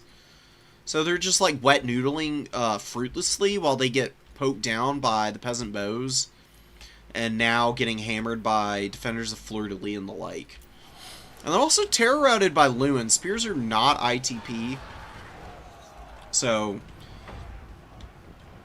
despite having 70 leadership, they're pretty flimsy when big ol' Hippo decides to land on top of them and just start chunking through their comrades. Storm Riders are doing their best to hold over here. They might terror out themselves if Lewin gets a little bit more damage on them. Lewin probably shouldn't sit there too much longer. The Kharadron is pretty tied up on the other side of the field here. Tourney cleaning up a lot of the pressure here. I'd have just brought a bunch of ships company. I don't think I would have brought a single spearman in the start, to be honest. If you're going to go for a spear unit for the High Elves now, that isn't a hybrid like a Lothern, I would say you should bring Silverin. Silver and Guard are just way better in every possible respect. They got way more armor. They've got spell resistance and better leadership. They're still vulnerable to terror routes. I find the extra leadership, though, to be in the sweet spot of making it very unlikely that they just spontaneously combust like spearmen do sometimes. Brutal charge from the Knights Errant here. Lothern Seaguard unbraced and get absolutely doinked out of position. Super spread out formation now. Luckily the Fireborn are in here. They're going to be chasing back these Knights Errant, but it's a 600, or what, 700 gold? Yeah, 700 gold unit that they're trying to run down. Kind of fruitlessly, I might add. Not able to catch them. Jimmy is getting a value lead back. He has gotten some really good Searing Dooms off that have helped whittle down some of the Knights of the Realm and the Knights Errant. See how beat up these guys are.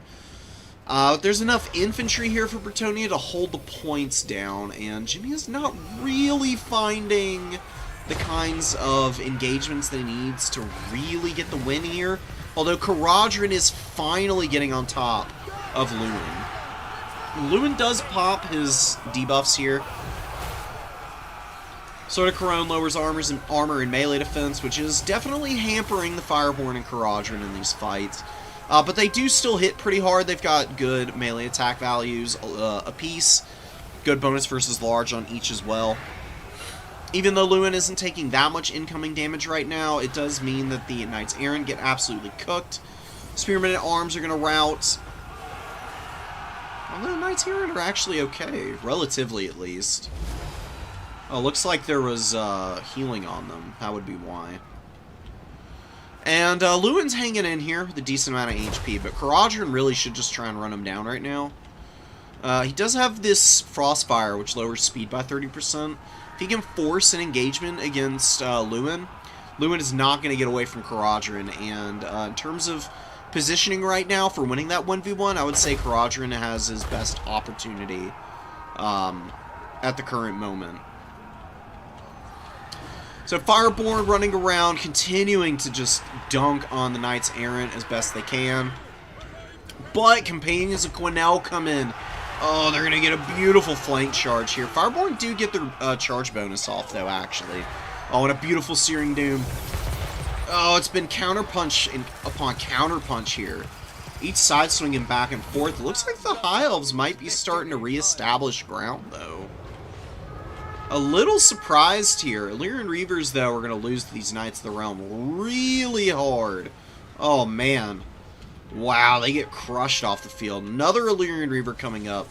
Silverhelm's going really deep into the back line after the Peasant Bowman. Oh, and now stopping out in the midfield. Oh, no. Kind of a mess. Kind of a disaster. Need these guys to be hammering and breaking leadership on a bunch of enemy units right now. Companions of Quinnell lock down Caradhran and you get a great regrowth on those guys. Another beautiful Searing Doom, though, from the Archmage, who's got to have good value. Oh, just completely finishes the unit here. Wow. Caradhran with 2,000 value, and he's getting on top of the Damsel. Damsel is not going to be able to run away with 49 speed either. Caradhran should be able to close ground against her in moments here. He jumps back up in the air. Frostfire does wear off. 85 speed. Oh, and Royal Pegasus Knights come back out. Uh-oh, Caradhran's in the wrong neighborhood now. Oh, he was doing so good earlier, but now he's just completely caught out. Pegasus Knights surround him. Lewin's on top of him. It's not long for this world. Honestly, the best thing you can do is try and land Caradhran, and then just, like, send everything you can over to try and help him out there. Maybe save him. Easier said than done, though. Losing this big boy in the sky is probably just a straight-up death sentence. There's not much that you can do at this stage without Caradhran. You also didn't get any effect out of his Mortis engine because he never landed. Well, he was below 25% HP. It's another reason why you want to try and do that little landing option. He had a chance of getting Lewin, but he goes after the caster instead and then kind of gets baited pretty hard into a bad engagement. It does happen, though. You don't always know what your opponent has in terms of supplies. Being able to track your opponent's supplies is a huge advantage. Definitely a skill I would recommend trying to learn. Because if you can anticipate the kind of money that your opponent is working with for summoning out an answer to something you have, it gives you a very big advantage in terms of game planning. Almost always find the right thing to throw out in that situation then. Grell Relique has been doing a lot of work here. I mean, they don't actually do any damage. A whopping 3 value. I mean, hello. Who could pass that up? But the leadership and, oh yeah, the Icon of Devotion and the Peasant's Duty. 16 leadership, ITP, and 5 melee attack. Actually makes the, you know, the men-at-arms are not good for capping points, but they actually are not bad infantry when they have all those buffs. Whoops. Anyways, it gets them up to 63 leadership with the, or not 63, 61 leadership with the buffs. And then they've got the ITP, so they're not losing any leadership from any fear or sources like that. As long as they're holding the objective, they just do this to people. They just suffocate the points and bodies. And then they just have cheap, effective cavalry come in and hammer you to death. If one cav unit isn't up trading, then another one probably will be. That's just kind of the philosophy behind the Bretonnian armies oftentimes. And then they have their terror-causing lords. I mean, Lewin, Alberic. Both those guys are really dominant in certain matchups. Lewin when you need a little bit of sustainability and some debuffs, and Alberic if you need to buff your own guys up, and also need like an even more heavy-duty anti-large combatant.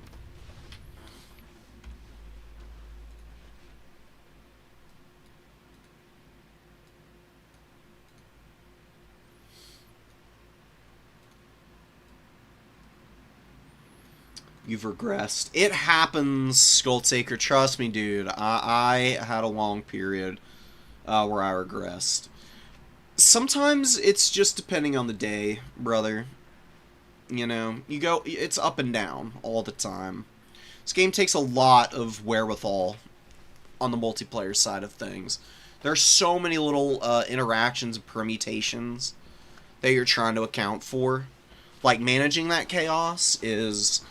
Like, if you can play this game competently, that in and of itself is, you know, a pretty impressive level of skill, because most RTS games, you've got, like, you know, 7, 8, 9, 10 units running around at any one point, and then you're, like, macroing, mostly. This game mode, you can have, like, 30 units on the field, all of which you're trying to, like, manage engagements with. You've got all these spells and abilities you gotta take into account for flipping fights and how they work and interact. You got a tournament win, brother. You're doing pretty good. Just stick with it. You know, take a little bit of time to like play something else and then come back. And it can honestly freshen you up on the game. I find that I play worse when I get in my head about what I'm doing. When I'm doing things a little bit more intuitively on the multiplayer side of Warhammer 3, that's when I'm at my best.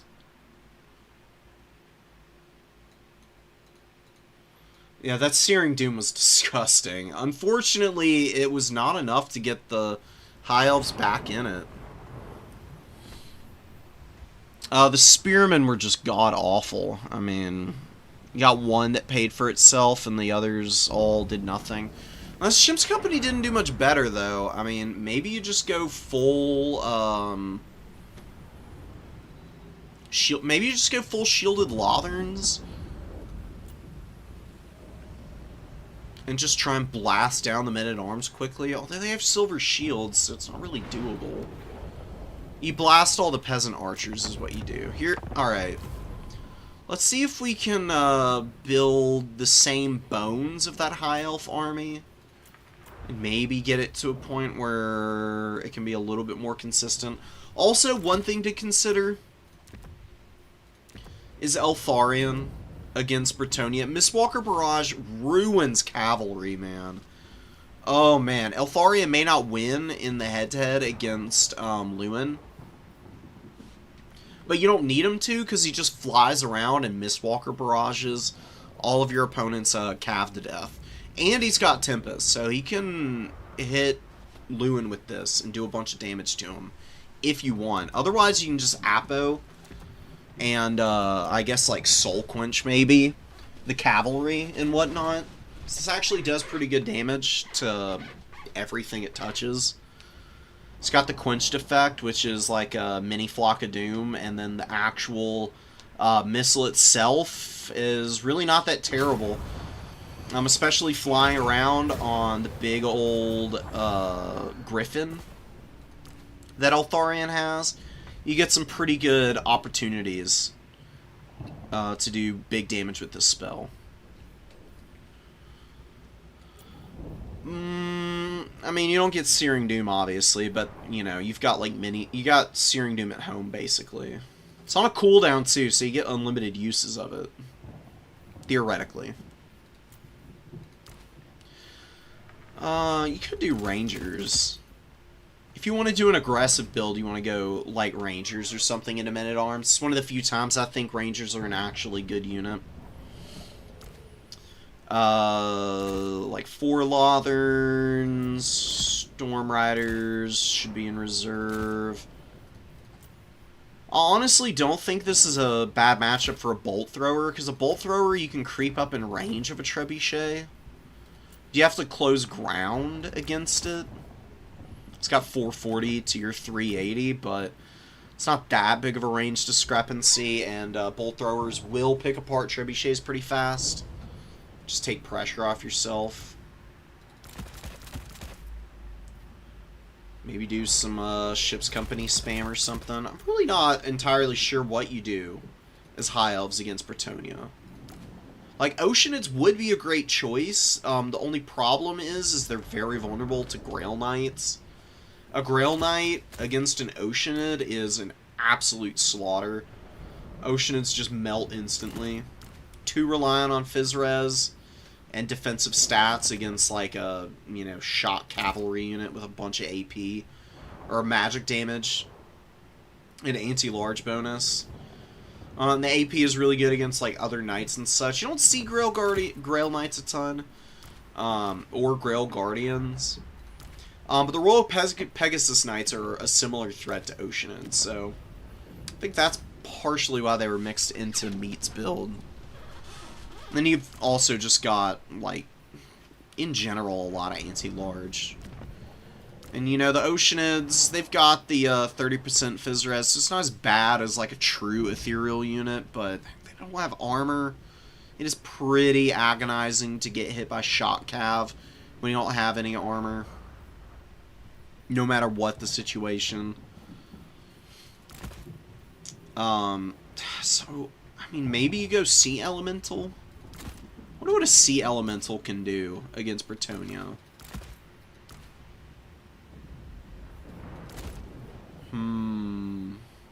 You know what? Somebody better and more knowledgeable about High Elves should advise me. What do y'all think? I'm conflicted. Cav spam open, Ranger Lothern, reinforce. I mean, it's not a bad idea. I think it could work.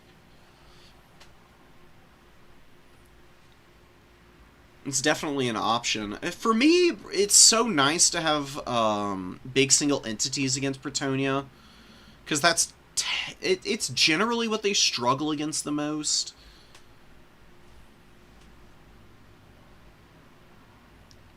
Like, the Sea Elemental can just get heals from Eltharion and just run around and disrupt stuff. It is vulnerable to Grail Guardians and Grail Knights, but it has way better mass than just simple Oceanids do. So it can push away from them fairly effectively. I wish that Merworms were good, because I would recommend a Merworm in a second against Bretonnia, because it's, like, theoretically built perfectly for countering them.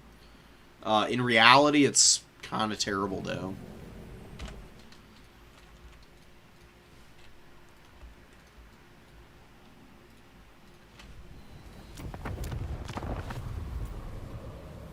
What the hell? Okay. Okay. Well, let's just watch. This is gonna be a short game, dude. My guess is that Vindex just absolutely bulldozes Bussy Yiffer here. Which is I don't even know what... That's a name, man. Like, good for you, pussy. Good for you. So you got 14 or 13 units, sorry. Dyslexia going hard there. 13 units in total for Vindex.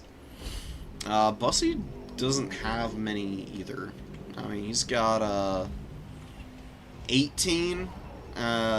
Pretty small Beastman army, all things considered. He's got Butchers of Kalkengard, Korok's Man Rippers. I'm actually kind of...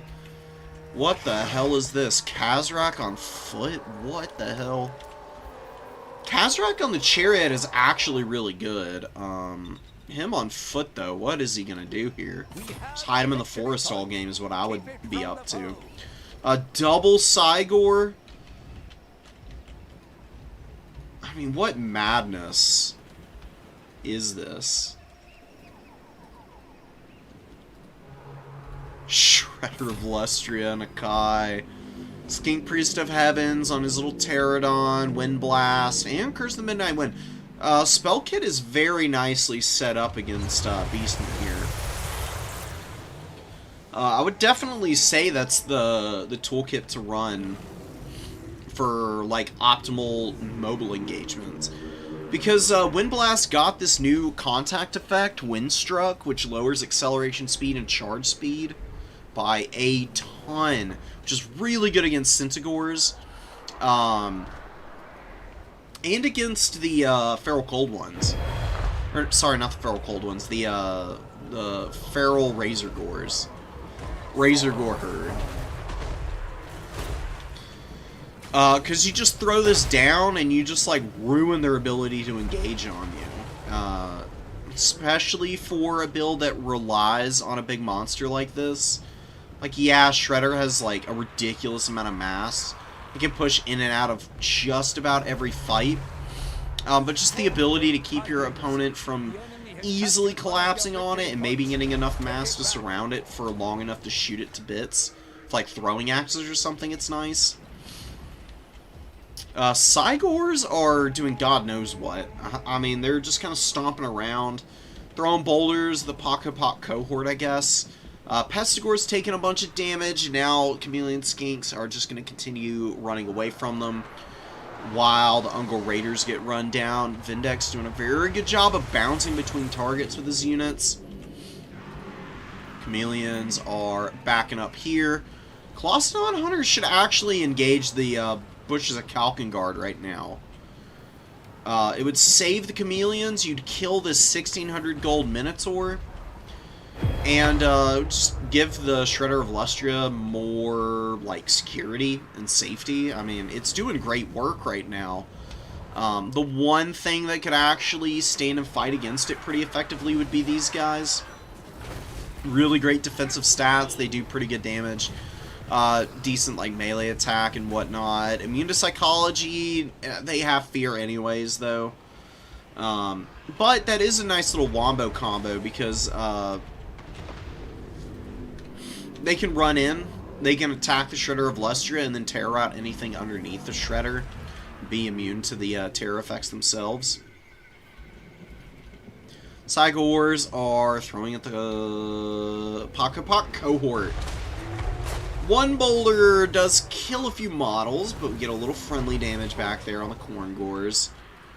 Cygors will probably win this fight. I mean, they're not terrible in melee combat. Not great, though. Good weapon strength should be enough, though, to outlast this and give it back. See, though, they're going to grind out a decent amount of value, these guys. Up to about 1,000. They are pretty beat up. Oh, Colossadon Hunters is just going straight for the throat back there. I wouldn't waste my time. I really think that there was an opportunity missed here, going after the Butchers. Sword Spears are coming in, though, and the Sword Spears should be able to beat all this. Pesties are really beat up. Butchers are wounded. Ungol Raiders not doing too hot. Shredder Illustria is continuing to rampage and just kill all the infantry. Doing amazing work here. Centigore throwing axes on the way in. Colossadon Hunters are sort of on the Cygor. Struggling a little bit with getting their attacks in, but now doing some huge chunks of damage right out of this big boy. Get hit by Traderkin, though. Traderkin is a great spell against lizards. I mean, you just spam this all game and kill all their single entities. It's incredible. Everything's a little too spread out again for Vindex right now. He's being very smart and using Nakai and the Shredder split up. Both of these units have Terror, actually. And he's using the Shredder to engage first, get the initial Terror outs and damage in, and then Nakai comes in to clean it all up. You see Nakai has 950 value to the 2400 of the Shredder, but has honestly probably had pretty similar impact in breaking up the battlefield. Boats of the Kalkin Guard have to move off the number 2, and now the Salamander Hunting Pack come in, so honestly, the Colossadon dive onto the Cygors paid off big time. I mean, both Cygors are dead now. Shredder's looking pretty healthy still, and now the Butchers are getting killed anyways by the Salamander Hunting Pack. I mean, the only reason I would have advised engaging here is because I, thought that you could just overwhelm the Beastmen at that point, but this way has been executed very well also. Really nothing to complain about, honestly, in terms of what Vindex is up to. He's got Sora's Spears getting up on the point now, and should be able to flip this in a little bit. Just get engaged on the Corngors with your Sora's Spears, and you'll win that fight. Corngors are reasonably decent at holding against a lot of infantry. But Soras, with their decent weapon strength, tend to punish them pretty bad. They just get over the 60 armor quite easily and can out-muscle them. Soras have a little bit more HP than Corngors at base anyways. Nakai's getting chewed up, though. Corngors are just so good when they surround these big targets. They pile in pretty close and tend to get some pretty effective AP damage in with that bonus versus large of 18. More Ripperdactyls on the field. Colossadon Hunters getting their value back and killing an Ungor Raider now. Pesty's getting run down by the other Ripperdactyl here. I really like this, using the Dread Saurian to threaten the cap on the back point. Source Warriors grab the number 2. Synchro Throwing Axes getting up on that objective, though. Definitely need something to rally back there and help you grab it. You can leave, actually, just leave the Shredder here for now. Yeah, move the Source Warriors back. Good hold. Salamanders are continuing their rampage. 866 value. Cynagors get some throwing axes off, but Colossadon Hunters land on them with the other Ripperdactyls supporting. They're also getting kind of run down. Corngor's not doing too hot, but the Goreherd did get through to replace the Corngor in the front line, and they do rip apart the Saurus. The Saurus are pretty effective against Corngors, but Goreherd just massively outvalue them with their massive weapon strength in their own right. An amazing charge bonus. That's one weakness that the Lizardmen have as well. They have a low charge bonus, even on the Cudgel variant. It's only got 16. Beastmen with their 30 charge bonus on stuff like Goreherd tend to out-muscle you pretty badly at times.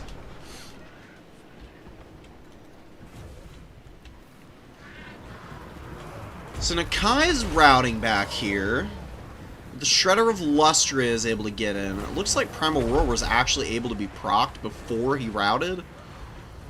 Yeah, he used Cold-Blooded on himself. So it does help the Shredder of Lustra with his damage output for a little bit here. Plus, Physres. I always forget about that aspect of it. Is able to tear out the Corngors and these Goreherd in short order. The Ripperdactyls continue cleaning up chaff. Another Ungor Raider being laid low by them. And very tattered units up on the number 1, but it's enough cap weight to grab this, and Bussy is very far behind now. I mean, the Brace Shaman has gotten some good value, but Kazarak died pretty quickly, just getting run down by the Shredder and Nakai. I can't help but feel like just getting him on the chariot would have been better. And I don't really like the double Cygor. The only Cygor that's worth the money is the Eye of Morsleep. The Eye of Morsleep has a snare within 100 meters of itself. It's got 3 uses of it. It's pretty amazing. Also has really solid combat stats. And since it's an ROR, it's way more accurate with its boulders that it throws. I think that would be your ticket if you're going to run a Cygor into the Lizardmen, personally. The standard ones are a little too inaccurate, don't really fight well in melee. Just overall too squishy, I think. Shredder with almost 500 kills and 3,500 value, continuing to run around and rip up the Beastmen, but we do need a triple cap here if we're going to see a Lizardman win. And throwing axes, they are getting some fairly effective shots in against the Shredder right now. Do get collapsed on, and they are going to tear her out pretty quickly. Unger Raiders continuing to poke, but Ripperdactyls get on top of these guys. Where is the infantry for Vindex? He needs to get up over here. Pocketpot Cohort and some Temple Guard are on the field. And the Pesties do a pretty good job of fighting the Saurus. Saurus Warriors, only about 300 value on these guys. Struggling a little bit here. Pesties don't really seem to have done the majority of that damage, though. It's kind of odd. Synchro throwing axes are routing, Unger Raiders are routing, everything is running away from the Shredder right now, and the Ripperdactyls might just be able to run everything off the field here. The Senties, I think, are going to rally here in a moment. Yep, just barely before they get to the edge of the battlefield there. Another Traderkin going down on the Shredder of Lustria. Can we get a snipe on this thing? You know, you look at this and you see just the itty-bitty sliver of health, and then you zoom in and you realize it's 2,700 HP. It's a lot of muscle left on the Shredder still. It's still claiming, like, huge tracts of territory here for the Lizardmen. Even on its last legs. And look at the Ripperdactyls continuing the pursuit here. Actually landing in, getting on the Synagor, throwing axes. Beastman player a little bit passive with them as they're rallying there. Now moving them, but the Pocketpot Cohort are in position to get the finishing blow, I think. Yeah, they're close enough in. They're going to get the finish on this unit. And I just don't know what the Beastman player is going to possibly bring out to win this game. I mean, he's recapped the #1, which is cute, but it's not going to be very long-lived. As long as Vindex is massively fumbling the bag here. Just get the Cohort over to help out here. The Colossaut Hunters interfering right now. Chameleon Skinks on the way in, and some Salamander fire from the edge of the formation. Good damage on the Gore Herd. All these Beastman units are wavering because their Lord died as well. Kazrai going down was pretty disastrous. If he's not on the Chariot, and you see a bunch of like big single entities that can bully him, just hide him in the trees. That way these in-game situations are a little bit safer for you, because your units have ITP from Primal Fury, but if they're losing a bunch of leadership because your Lord died, it's pretty useless. You're not going to get the benefit of this. You're going to start to fall behind pretty quickly because of that. Throwing axes kiting away from the hunting packs, but, you know, leaving the #1 objective free to be recapped by the Saurus Warriors and the Chameleon Skinks here. Korngor's on the way out. Skink Priest of Heavens doesn't have a lot of value, but I've seen some good Wind Blasts just to disrupt attacks, and pretty sure Curse of the Midnight Wind has been used here a few. Nakai back in now, so no leadership problems for the Lizards anymore. They were suffering a little bit, but not quite as badly, because they just had better presence with the big monster surviving so long.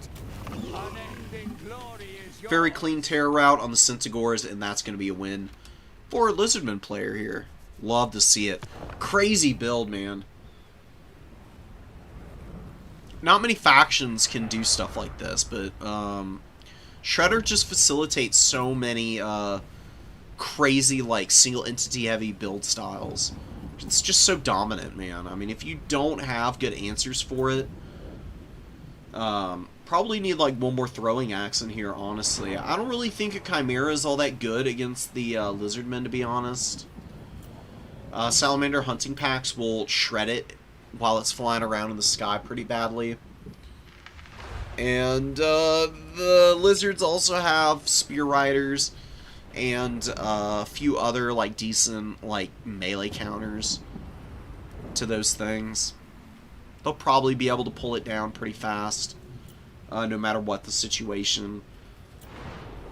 Just cut this and get another throwing axe, and, I don't know, maybe find money for another Ungle Raider, I guess.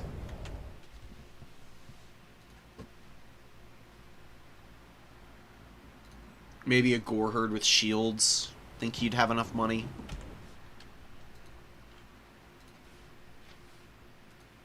Yeah, no heals for the lizards is kind of odd, but it can work. I mean, they've got a ton of HP anyways. Not bringing heals does mean you have, like, more damage out, which oftentimes is kind of the goal anyways when you're going for those big single entity builds. I would personally bring one of the Rev Crystals for the Lizardmen if I were doing that build. The reason that you bring a Rev Crystal with Shredder of Lustria is pretty simple. The Rev Crystal has a 10% heal, 7 uses of that. You'll heal cap the Shredder of Lustria using the Rev Crystal. And on 15,000 HP, if you heal cap it, basically it's got 22,000 health. There's really not many factions that can grind through that much HP. This thing is probably the strongest single entity in the game. It used to be even better, too. I do still think at pound for pound it's #1. Maybe there's an argument for some others right now. It's something else, though. I mean, it's very hard to contest.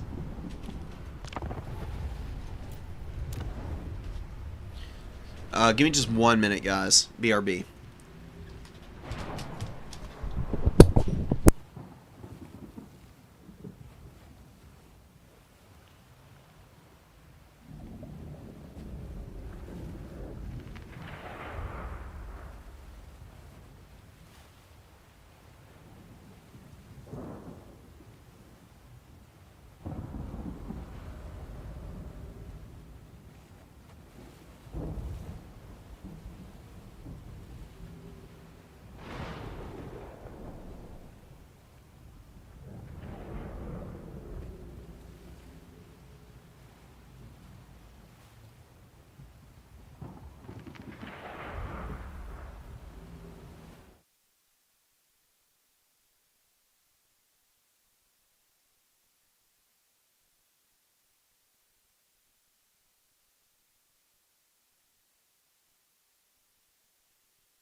Alright, we're back and we got more coffee, so... Ooh, Gutter Runner build. Oh, with Death Runners. Whoa. Alright, people are bringing it out today. Lately, for the new player tournaments, we've been seeing a lot of, you know, like, fairly established, meta-type builds. Today, though, we're seeing some fairly outlandish stuff. I mean, we got Snickage here against Lizards. I mean, Snickage is honestly pretty strong against everybody. You just see Ickit all the time, for the most part, so, you know, Skaven can be a little samey-seeming at times. You don't normally see this many Gutter Runners, but I'm intrigued to see how they perform, and Death Runners as well for the Vanguard. That's pretty all-in, frankly. I mean, Kit still has the numbers advantage, but it's a much smaller numbers advantage than the Skaven typically have. A lot of Clanrat Spears, not a bad idea, of course. just for the future, cut this clan rat. Cut that clan rat and get 2 Skaven slaves. Skaven slave spears. Just sit on the number 2 objective. Or have the Skaven slave spears back and sitting on top of the Warplock Jezzail. Just like position 1 in front and 1 behind. That way if your opponent's trying to get back here, it's a little harder for them to dive this unit. It's like 1 less full cap weight unit, but you got plenty. I mean, clan rats, people forget a lot of the time that they have full cap weight. 300 gold. I mean, not a great unit, but pretty awesome to see. Snickitch is getting shot to death by chameleon skinks. Look at this split here from Baba. It's kind of brilliant. You got a unit like out in the middle of the open field getting absolutely wailed on by the chameleon skinks here right now. 30% Fizz Res not helping you when you only got 3,900 HP, and your opponent's got these nasty little stinkers running around everywhere. So Stealth v Stealth not going in the rat's favor right now. Looks like Kindle Flame gets procced. Nice Burning Head, just chunking through the gunners. Gets collateral on the Clan Rat Spear. Huge damage there. 600 value. Whoa, almost 1,000 value. Oh, because it hit the Death Runners too. That's disgusting, dude. That's crazy. Amazing first Burning Head for the lizards here, and it gets them. That's the difference between winning and losing in terms of value right now. You've got time to scrap here and hold up more of these Death Runners. Honestly, where would I drop this next Burning Head? I wouldn't waste it on the clan house. I'd probably just drop it here. Like, angle it a little bit, even if it roasts on my Source Warriors, kill this Death Runner and hope for some collateral against these Gutter Runners and Clan Rats over here. It's a lot of... Although now it's even more blobbed up over here. Burning Head, looking for an opportunity around these parts. Oh, this is a good one now, because most of the Clan Rats are blobbed up here now. Ugh, brother. Oh my god. Oh, and it's going to hit the Gutter Runner over here, too. Bounce off the wall. Go through him? Nah, unlucky. I might come back around and get the Clan Rats again. Come on, do it. Go, Burning Head. Oh, it dissipates right as it contacts him. It does imbue the burnt effect again, though. Leadership looking terrible, and a beautiful banishment there. I mean, it is on a Clan Rat, so not like the best thing in the world. They're kind of running smack into it and getting absolutely nuked. 1,600 on our big boy, the Slan Mage Priest. Dude, just watching a Slan cast magic is pretty awesome. Look at the Chameleon Stalkers. Oh my god, overwhelming the backline. Dude, I missed it. Both Warplock Jezzails killed off by Chameleon Stalkers. Absolutely brilliant, dude. Bot with some crazy plays here. Swarming the backline and overwhelming the Skaven here. Snickitch is out in the middle of nowhere doing nothing. See, this only happens when a player's completely overwhelmed. He's like, how the hell am I saving all this? What do I do? Where do I go? My Plague Claw Catapult's being compromised. Cauldron Riders are all over it. All I have is Clan Rats. Chameleon Stalkers are on me too. Absolute catastrophe for the Skaven here. They get hard countered by the Burning Head caster. Gutter Runners go down. Death Runners got nuked by that first cast as well. Some rallying forces back here, but all pretty beat up. And the Chameleon Skinks maneuver over, and they're just helping to pick apart whatever remains. Good value from them so far. They've almost all paid for themselves. Number 1 is under no threat whatsoever, because, you know, the thing about bringing artillery is it forces you to defend it. And, like, yeah, you're going to drag these units down. This is, like, the one dive that has not really gone amazingly for the Lizards. Although they are actually... Oh, my god, the Plague Claw Catapult crew's still running away. Oh, no. Super worth, then, for the Lizards. They just ran the crew off. Oh, that's painful. Even if the Skaven win this, there's no way we can test this wall of lizards just walking you down, man. No, the Saurus honestly struggled. They didn't do amazingly. I mean, about 600 value apiece is probably what they're going to end off at. They held better than they doled it out. It was really just the Slan and the Chameleons doing all the work. 400 value there. Clarinet Spears shattered in the trees. Feral Stegodon on the field. Definitely could be used a little more aggressively. I think it's been forgotten about, but that's okay. Look at this Chameleon Stalker. How are they holding on back here like this? This is wild, dude. 1,200 value Chameleon Stalker, too. Ugh. Yeah, getting the snipes. Oh my god, they kill a Gutter Runner, too. I'm gonna bring more of these guys. I've experimented with Chameleon Stalkers in a fair few Lizardman builds, and I do think that there's some teeth to them. I mean, being able to summon out something that can sneak around the entire battlefield and then spec ops your opponent's artillery without them expecting it, it's pretty vicious. I really love doing that with them. But also, I see the utility in killing the weapon teams. What I'm praying for is the Slain Mage Priest to get back here and just drop a Burning Head right down the pipe on this. It would be absolutely hilarious. Or you could just do it here. I mean, you'd probably nuke your own Chameleon Skinks, but it'd be Clan Rats, Death Runner, and more Clan Rats. I mean, that would be worth it in my opinion. Oh, but it's going off every year. Come on.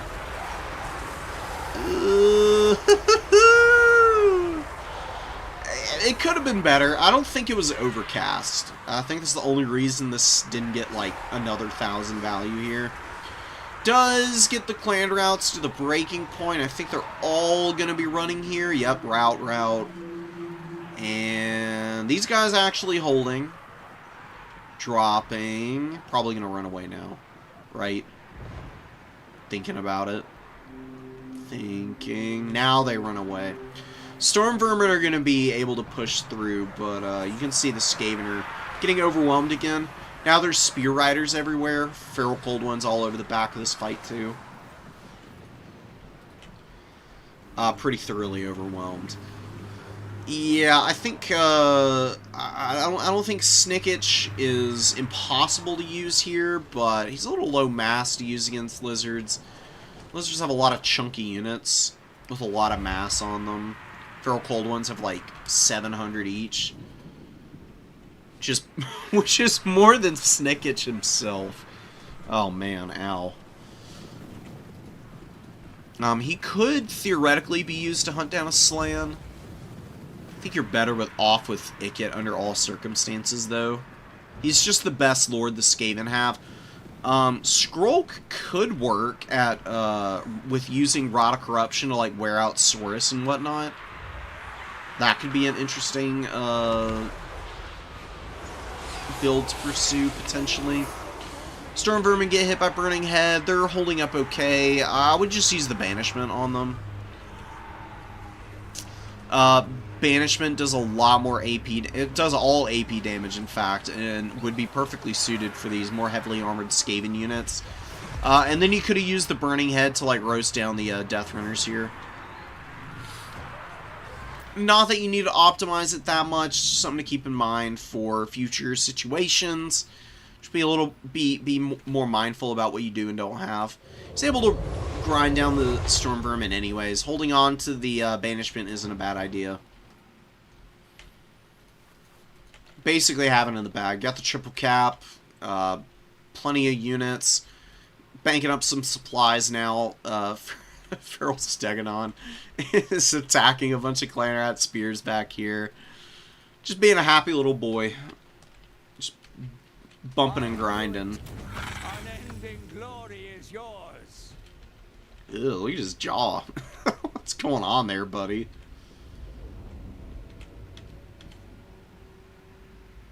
Distending. It's like a Mourngul's mouth, almost.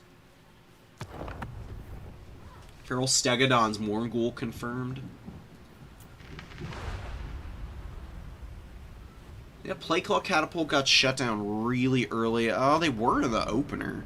I just completely missed the Chameleon Stalkers, dude. I swear. They've got some kind of magical camouflage that shields them even from streamer eyes.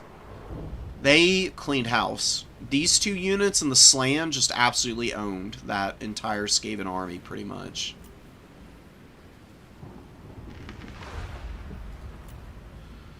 Oh my goodness. Hey, I mean, the Gutter Runners didn't even do badly. Honestly, Gutter Runners are really starting to look like an amazing unit to me.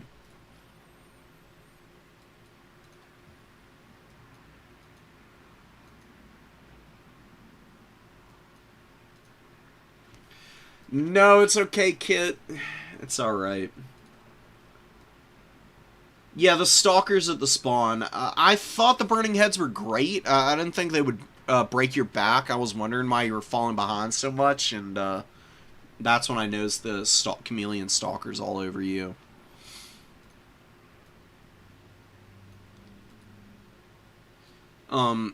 Typically you do want to play a little bit more in formation as the Skaven. Skaven want to, like, just get layers and layers and layers of bodies around their weapon teams. So they're really hard to access.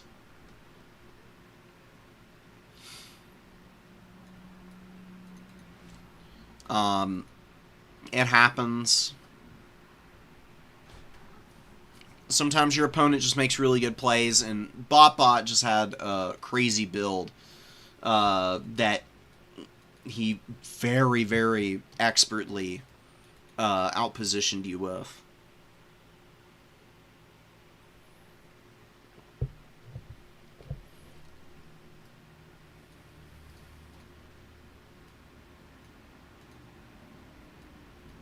Triads are also weak to Burning Head, though. That's the one thing to consider.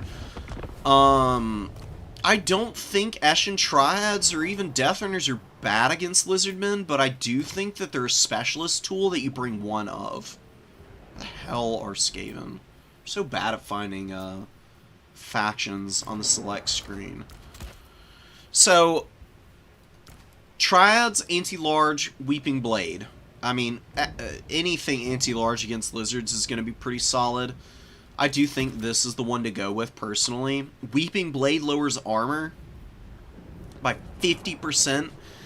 Here's the thing about debuffing that armor. If you're removing 50% of the armor off of a Saurus, you're removing 30 armor. And they go from 60 to 30. It's a big debuff for sure. Armor scales exponentially, so it's 60 as opposed to 30. They're getting a much chunkier amount of resistance than at the lower value. But if you remove 50% off the Cold Wind Riders, it makes them even weaker. They're at 90. They go down to 45. They get ripped apart by Skaven spears. Like, even a basic Clan Rat spear will rip up a Cold Wind Rider at 45 armor. Eshin Triads are really good for saturating into basic Clan Rats. Just for the Weeping Blade effect. I mean, the damage from their bonuses is pretty solid, but I really think that it's the armor debuff that works best for them. And they can fight out on the flanks a little bit safer, because they do have slightly better leadership than most of the Skaven. Clan Rats have 45 leadership, and Eshin Triads have 64 at least, which is respectable. Let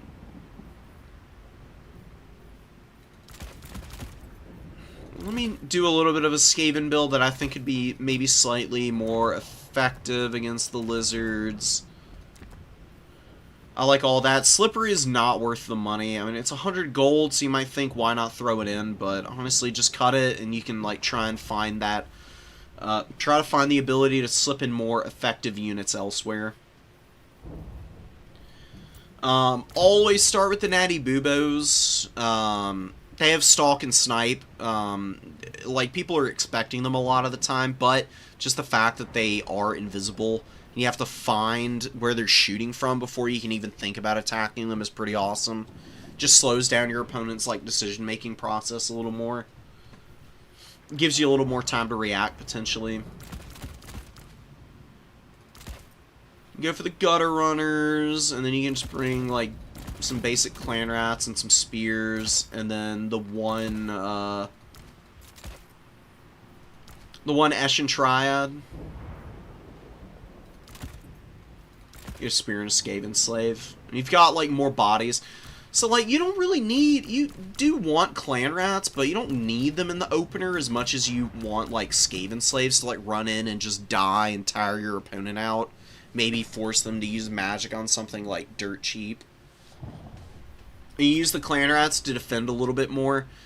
Like keep them back around your Natty Booba sharpshooters in a nice little layered formation. Keep your gutter runners tucked in a little more as well, and just try and like poke your opponent early with the Giselles. And then look for flanking opportunities and poke opportunities with the gutter runners. That's just my 2 cents. I think that would be the best strategy to pursue. You can get a Warlock Engineer. Warp Lightning and Howling Warp Gale really good against lizards. Lizards do like to bring Ripperdactyls against Skaven sometimes. Ripperdactyls are just amazing at killing weapon teams, and they're really fast and aggressive, so having a spell to potentially shut them down is a good idea.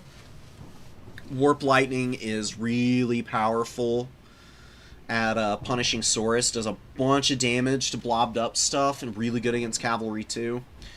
And you debuff everything with Musk of Fear. Like, lizards already have pretty low stats, make them lower.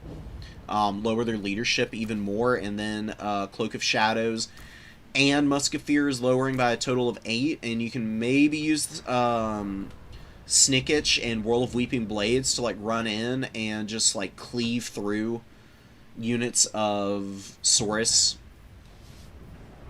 then rush in and just like break them up with the remains of whatever you have. Shooting wise and clan rats wise, run in with Eshins, debuff armor, and just have the clan rats go to town. I do think like a couple Storm Vermin in reserve is a good idea with the halberds. Anti-large AP, always good against lizards for the most part. You had 2 artillery pieces in reserve. I would pick and choose one or the other, and I think the Plagueclaw Catapult is better here, because it contaminates leadership, which means skinks get absolutely rolled by Plagueclaw Catapults. They have 55 leadership at base. You're lowering by 10 with contamination, and there's a minus 10 that artillery automatically applies. Really, it's a minus 20 debuff. Bye-bye skinks. They are not going to hold well if you're hitting them with that. Definitely want rat ogres. Cannot recommend them enough. And this is an interesting one to start taking into consideration. Mutant rat ogre, or not chieftain, or a packmaster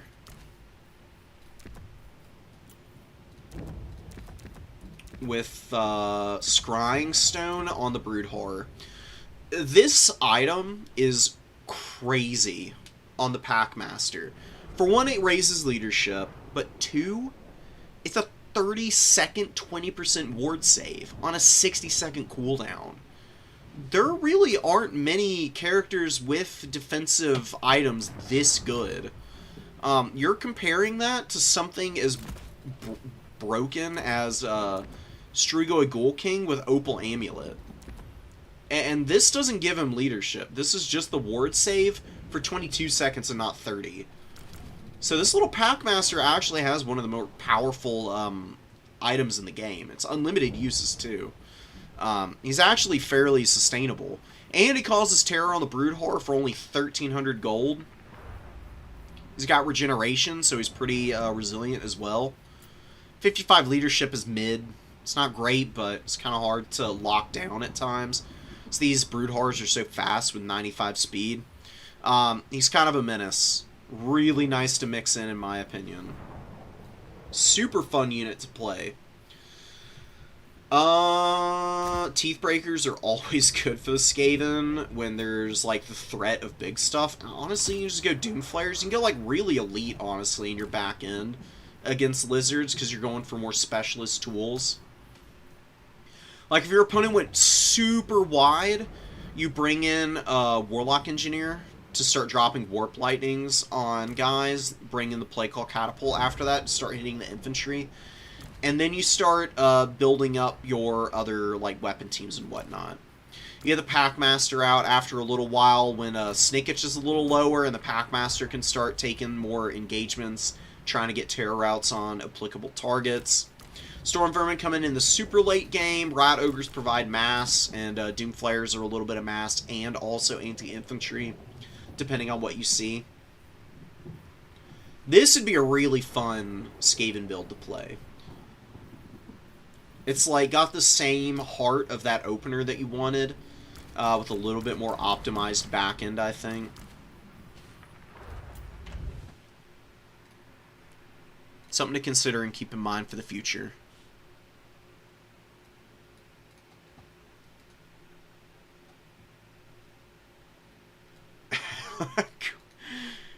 No worries, Gorm. Gorm messaged me on Discord and just let me know that he saw the replay, and he was like thinking while he was playing that he was wishing that he had the Noxbringer in that game anyways. 55, leadership is a little less than mid. I mean, when you're not bringing ITP to the table, yeah. It's not good. It can be very vulnerable, depending on what your opponent is countering you with. I mean, the thing about the Skinks is that they're just so fast. Like, even if they are fairly squishy and they have bad leadership, they can run away from a lot of fights and really drag you into a troublesome position by being so evasive.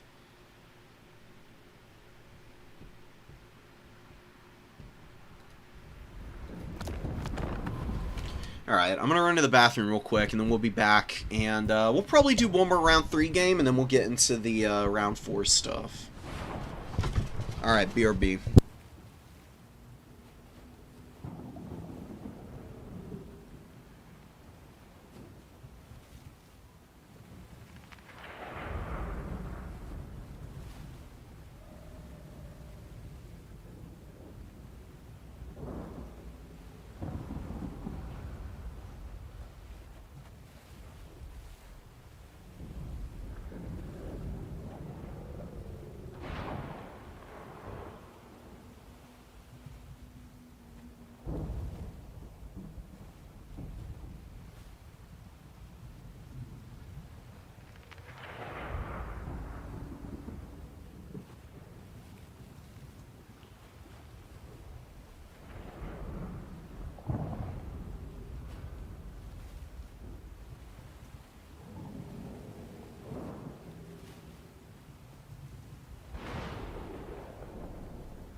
Oh, Kislev versus Hiles for sure. Last one for round 3. Round 4. Yep. Plenty of replays from there. So we're going to jump in. I'm going to grab a few of those while we're loading in. And get a setup for the future.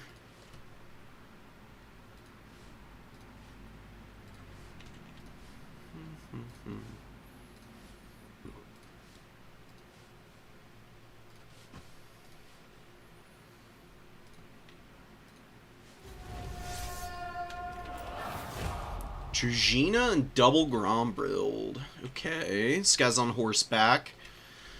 Restock and Tall's Judgment. So this is like a little Arrow of Kurnus type ability. It's not quite as good as Arrow of Kurnus because nothing is nearly as good. But it's respectable. It does good damage. It's worth the money that you pay for it at least.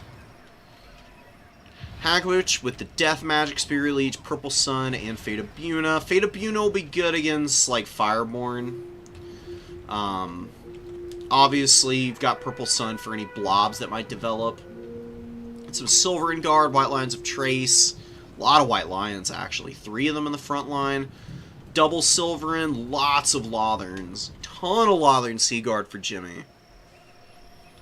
Horse Archer and an Illyrian Reaver. Why can I not click on this mage? What the hell? Archmage of Metal, so you got Searing Doom and Plague of Rust. No Final Transmutation.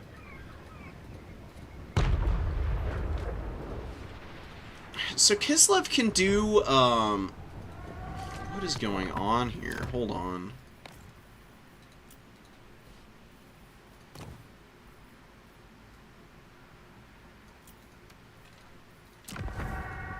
We have a victory point. Keep it from Okay, now it's letting me click on everything the way I'm supposed to. Anyways, where was I? Oh, Final Transmutation is pretty good to have, just in case against Kislev, because they can do some pretty crazy single entity shenanigans. They can do like Castalton, or they can just do a couple Patriarchs with like the big monsters like Incarnate Elemental or the Bears. The Bears aren't that good, but I have seen people bring them and do well with them on occasion. It can be fairly hard to break that up, because Slayak's Lullaby is a pretty substantial heal. High Elves can deal with it pretty well, so, I mean, I guess it's kind of the reason why you didn't bring it, but Final Transmutation Overcast would be pretty good against the double Little Grom here. Just to wear them out, make them a little bit more vulnerable, but if you just spell spam Searing Doom and Plague of Rust on Armored Cossars and the Horse Archers, I guess it'll be okay. It'll all equal out in the end. Lyrian Reaver's getting really deep up into the forest here. It's a little over-aggressive. These Illyrian Reavers are not going to be very impactful back here. I'd actually like to see them out over towards the number 1, just to run the Horse Archers off the objective, and then you can move the Silverin up onto this point to hang on to the objective, because there's not a lot of presence on the points for Kislev. I mean, they're holding their back point, that's really it. The Horse Archers are the only thing that can fight over the number 1. If you have a bunch of melee cav to like threaten charges on them, they're not going to sit on the number 1 objective there. Especially with some spears pushing in, making more space. Shinizi could definitely stand to use the Horse Archers to shoot down the Heralds of the Wind here. It would be very easy to shoot them down. You've got triple the amount of firepower here. He's finally getting some volleys off, and the Heralds are going to get worn out pretty fast as they're getting pounded here. Life Mage is on the way in. Wow, and the Hiles are really going for this push. It's ambitious. I will say that and only that for right now. We're going to see how it plays out. Armored Cossars are forced off of their preferred position. They don't really get any of their ammo off. And then they're engaged into White Lines of Trace, which are pretty nasty units to have to contest. Volley fire from the Lotherns. The Lotherns here. Lothern Sea Guard hitting the Kislev Warriors. Pretty good Purple Sun Azirius. I mean, it's a fairly expensive unit, these guys, so you take more than half the HP off of them. It's not the worst use I've seen of Purple Sun ever. Maybe a little bit less than effective in terms of the gold damage done, value-wise. You have the foe's victory point. And the Hag Witch is just sitting back here and using her, I don't even know what to call it. Little cauldron. Actually, she's shooting stuff out of her staff. Oh, it's a Stonkia that has the cauldron thing. She's just firing her ammunition off here. She's getting decent value. I'd like to see her used a little more aggressively as a chariot against the White Lines of Trace. It's really like the only great target for her. Get a really nice Searing Doom here. Oh my god, right on top of the Wing Lancers. Takes more than half their HP off. White Lines of Trace are holding in here, alright, but Lyran Reavers get completely folded up by the Kislevites Warriors here. Perfect engagement for those guys, and Little Groms are still alive. Although the Kislevite forces are losing the number 3 objective here. Armored Cossars aren't able to hold up. Things in the woods just get shot to bits by the Lothern Sea Guard here. Good position of them, too. Silverhelm's going to get hit by Fate of Buna. Yeah, I mean, why not? Might as well. It's one of the more annoying units on the battlefield, although you could have used Purple Sun on the 2 Lotherns up on the high ground there. Would have been a pretty decent target. Because you do have the Kislevite Warriors that can handle the Silverhelms. Yeah, and it's going to be the Lotherns that are going to continue to kind of own and dominate this game. So the Little Groms, I do love double Little Grom, but I'm not so sure against the High Elves it's a great call. Need maybe a little bit more infantry and presence on the battlefield. I mean, getting out a bunch of Armored Cossars is a pretty good idea against the High Elves because they have silver shields. And they can poke with their pistols pretty effectively into a lot of High Elf units. Even White Lines of Trace with their 30% missile resistance can take some pretty heinous damage from the Cossar pistols. Little Groms have just not really been all that accurate either. I would bring one Little Grom here. The Drugina is a good call. I really love this guy. He's got 1,500 value right now, actually. Been very effective. Just running around using Tal's Judgment and smacking up on people. Shooting that bow. He's a really impressive lord. He's sneakily underrated for Kislev, in my opinion. The Hag Witch, I think, might be a little too expensive for going so deep into the artillery. My preference for... I'll show you my double Little Grom build. Still don't think it would be that good into the High Elves, but it might be a little more successful than this one. This one's just too narrow. Like, Jimmy is losing momentum right now. Shneezy is getting a little bit of a swing back in terms of value. I don't know if it's quick enough to get him into a winning position, and the Fireborn are on the field and really thumping right now. If they can avoid some of these Little Grom shots just long enough to get rid of the Warbear Riders here, and then maybe be able to hide behind the shot blocker and the tree line for the Little Groms to be exposed as Kislev is like hard pushing out of their spawns, then maybe it can get back there and even it up. Though they are dragging the Warbear Riders down, which is looking pretty decent. Drugina gets off another Tal's Judgment. Doesn't do great damage to the Lothern Sea Guards there. Look at the Illyrian Reavers and the Lothern swarming out here. Getting rid of the Horse Archers finally. Horse Archers killed to a man. Every last one of them goes down. Or man and woman. So, they're co-ed units here for Kislev, which is pretty cool. Kislev's aesthetic is pretty unassailable.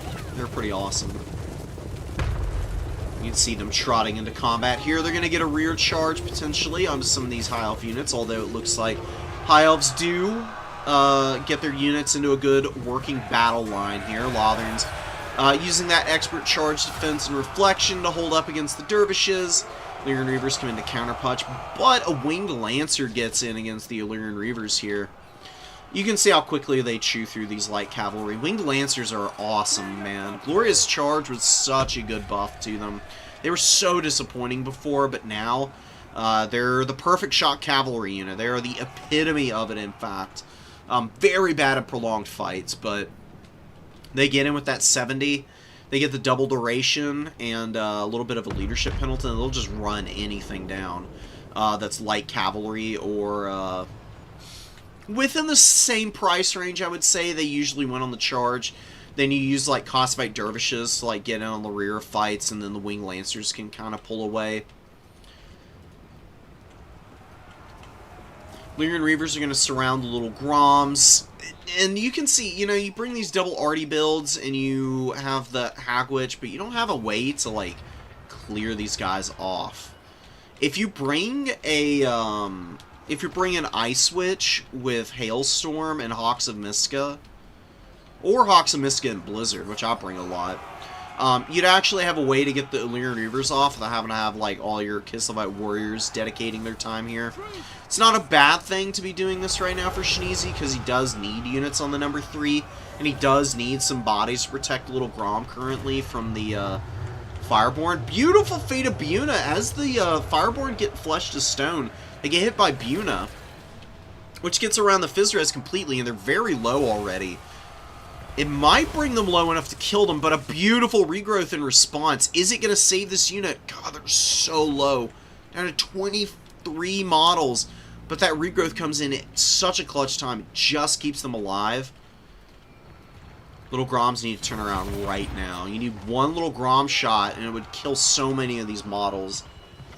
Oh, and a Searing Doom to crush the Cossack Dervish Corps. Oh my goodness, the Archmage. Huge value from that Searing Doom. Keeping the High Elves in this. I mean, the High Elves have been strangling the points for a lot of this game. They're going to lose their home point here, but I think they'll be able to rally pretty easily. Illyrian Reavers are coming back in. Little Groms continuing to shoot. Good value on them. Hagwitch does have pretty good value. Yeah, see, just one Little Grom would be good, because you can still restock it. You're not over-investing into them. The other one only has about 700 value. It's pretty poor. Hasn't been able to shoot a whole lot.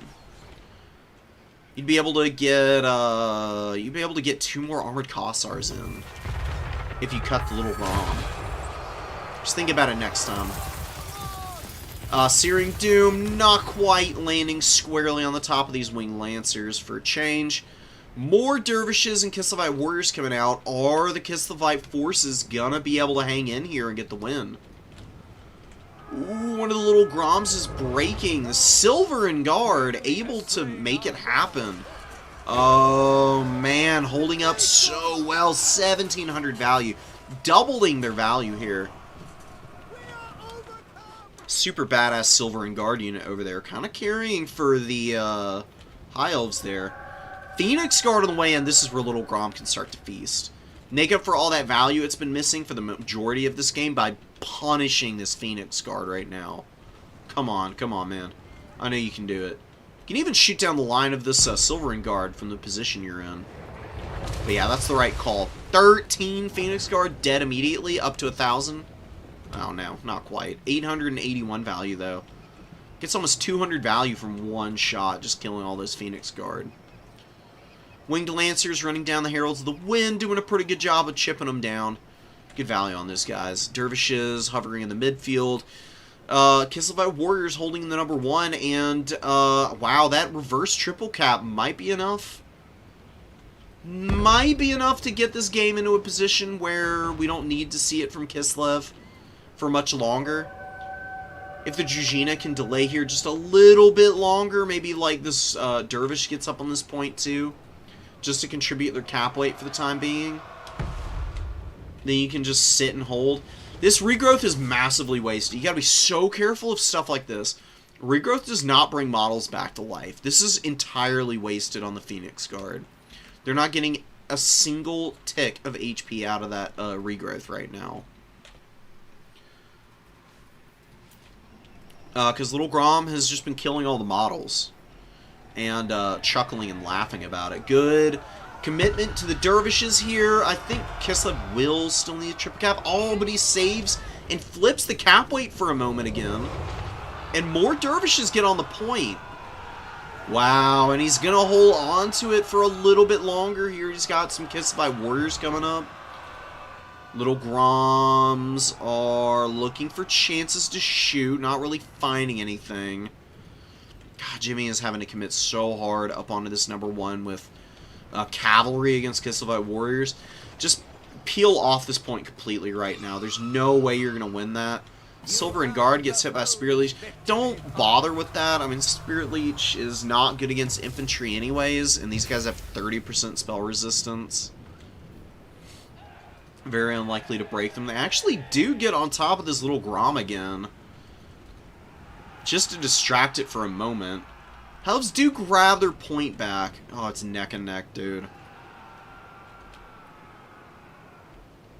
Kislev holds their home objective, and maybe they can win this. They don't have a lot here, but they do have things in the woods. And they can always summon up some infantry in a moment. Got Winged Lancers coming out. Really, they just need anything. Even if it's just Winged Lancers to, like, hammer in and then retreat immediately. As long as it gives Little Grom a little more time to shoot these guys on the way in, should be pretty well set for defending back here in the number 1. You just need to not let yourself get overwhelmed by a massive body of cavalry. And the dervishes are going to intercept one of the Silver Helm here. Kind of huge. Silver Helms would be pretty good for getting around the back and hammering into the warriors otherwise. These guys have a massive charge bonus of 60. Illyrian Reavers are at 40, which is, like, fine. Wouldn't be quite as impactful, though, and break this infantry as quickly as needed. The Winged Lancers coming in and immediately pushing all of the High Elves off this point. Are the High Elves going to win on the single cap? Good shot from Little Grom. This Little Grom is really starting to pay for itself now. Dervish is dying in the backfield here. But holding up a lot of cap weight. Good collapse now. Beautiful bait and switch here. Heralds of the Wind, being as depleted as they already were, going to break the charge reflection and bracing on the Kislevite warriors. And then you commit with the Illyrian Reaver Cav. Although it's time to start pulling out. Don't want to stay engaged much longer than you already have. So now what you're looking for is surrounds on this stuff. You got but more Costifite Dervishes coming in. Silverhelms will win this, but on the other side, the Winged Lancers should just crack open this Illyrian Reaver. And it will favor Kislev because the High Elf unit will rout, right? I mean, they'll run immediately. The Dervish will probably lose similarly hard, but because they have Fire Blood, they will just continue to hold in here till the end of time. And the Silverhelm may lose out because they were a little beat up before they took this fight. Kind of tired as well. Well, it looks like, yeah, they're going to get a regrowth, which is going to be fairly effective because they do have a decent number of models left. Things in the Woods disrupting way back here against the High Elves, just forcing them to continue to keep units back here. Oh my god. Oh, the High Elves are gonna win. The High Elves are gonna win. Oh, by mere moments, though. Oh, heartbreaking for Kislev. Within just 16 tickets, dude. Great job by Jimmy. Locking the points down. There are a few mistakes here, but he definitely did a good job of handling a pretty tricky Kislev build.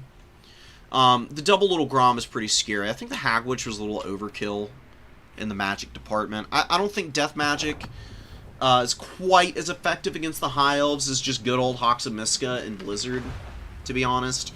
Or Hawks of Miska and Hailstorm. Just Hailstorm Cavalry while they Searing Doom yours. You can kind of trade out evenly that way.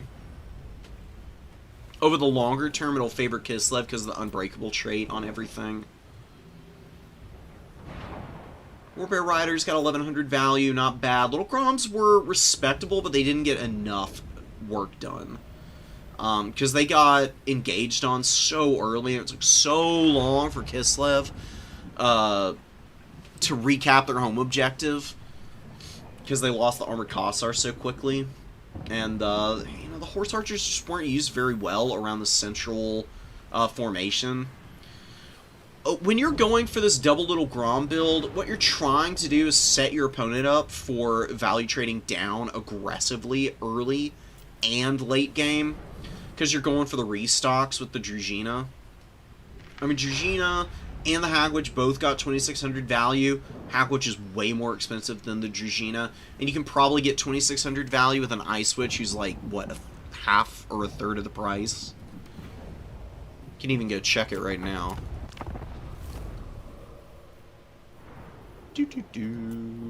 No. Here we go. Oh, Frostmaiden, that's the hero. I wasn't thinking... I've always mixed these two up. Frostmaiden. With Lore of Tempest, Blizzard, and Miska on a Warhorse is 895 gold.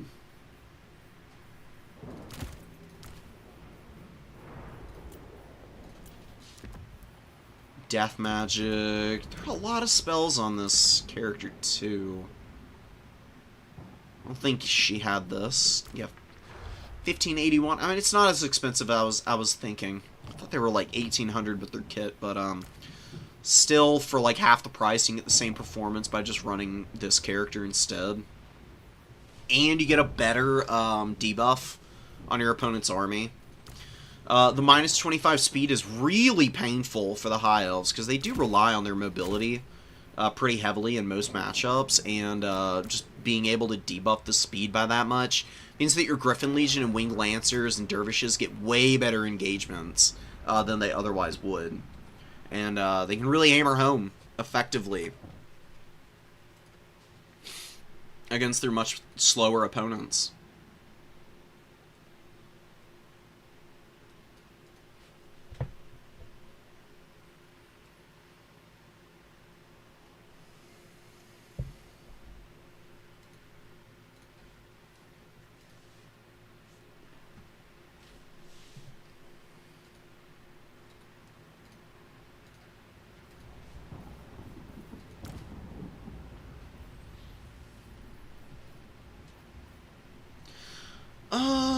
Another thing that's worth considering for Kislev, here's what I would have built. I'm just going to do my own build for what I'd have done for the double Grom, so you can get a little bit of an idea of some of the refinements that can be made.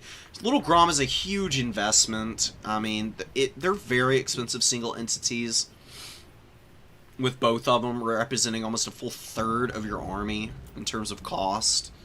Adding on more expensive single entities, the Hagwitch as well. You're also paying for a Druzhina, and you just won't have any front line, and it ends up hurting you really badly because you have to spend in your reinforcing army when you want to get your Winged Lancers out immediately. I'd just avoid it. I actually like doing this a lot. Like just a full 4 Horse Archers, double Little Grom, Kislev Warriors, Armored Kossars. Warriors just sit on top of the Little Groms like they did that last game. But you position Little Grom and the Kislev Warriors more aggressively on your home point. Horse Archers poke away on the outside objective or objectives, just depending on what the context of the battlefield is, and they skirmish and get you good value. And the Druzhina can either use the restocks on the Little Groms entirely, or you can spread the love around a little bit. You give a restock to 2 of the Horse Archers. That way they have a little more ammo, can value trade a little bit more. Desummon the other 2, use the other ones in melee when their time comes, and then you use a restock each on the Little Groms as they're running out of ammo, because they get like 5 shots from 1 restock, which is pretty good. So you can keep both of them out, or you can use all the ammo on one, unsummon it, and the other little Grom can get all of the remaining 2 restocks that the Dragina has. Frost Maiden comes in depending on what you see your opponent utilizing. She's going to be, with Hailstorm and Hawks and Miska, she's going to be pretty versatile.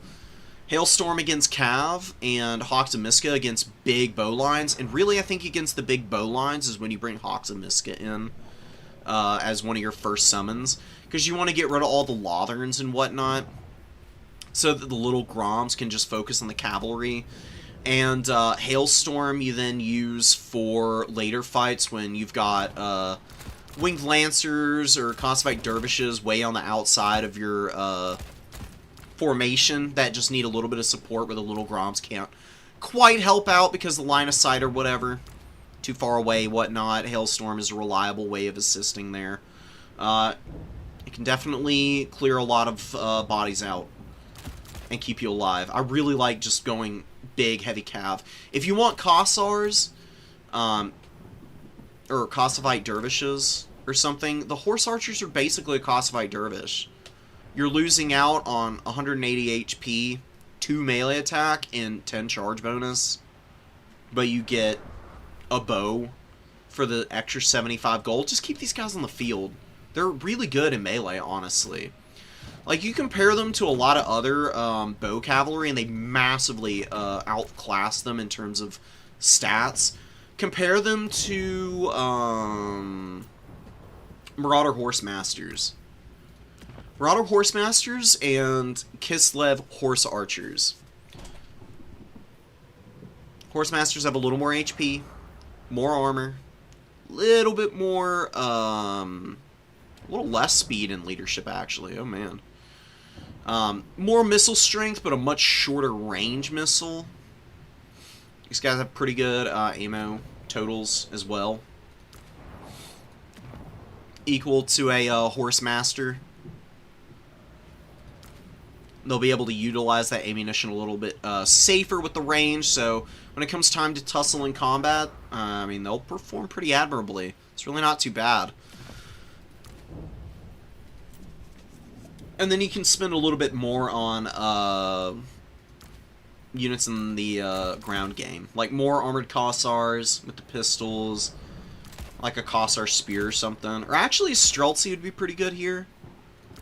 And then you can maybe go like double Snow Leopard or something to hunt characters, or just some things in the woods. Not a bad option either. You can get one Kossar with the regular bows. And just do this, and you're sweeping with your Cav. And you got some decent armored infantry with shields. And some anti-infantry with the armor piercing.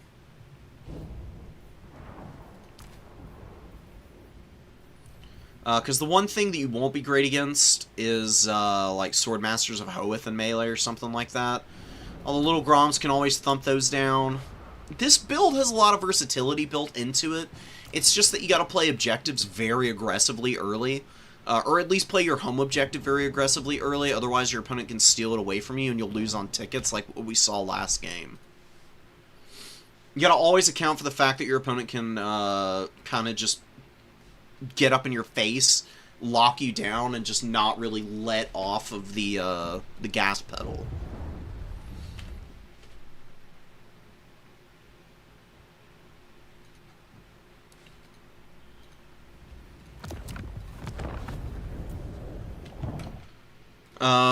Round 4 games. I thought I downloaded them all. Oh, I didn't drop them in yet. Here we go.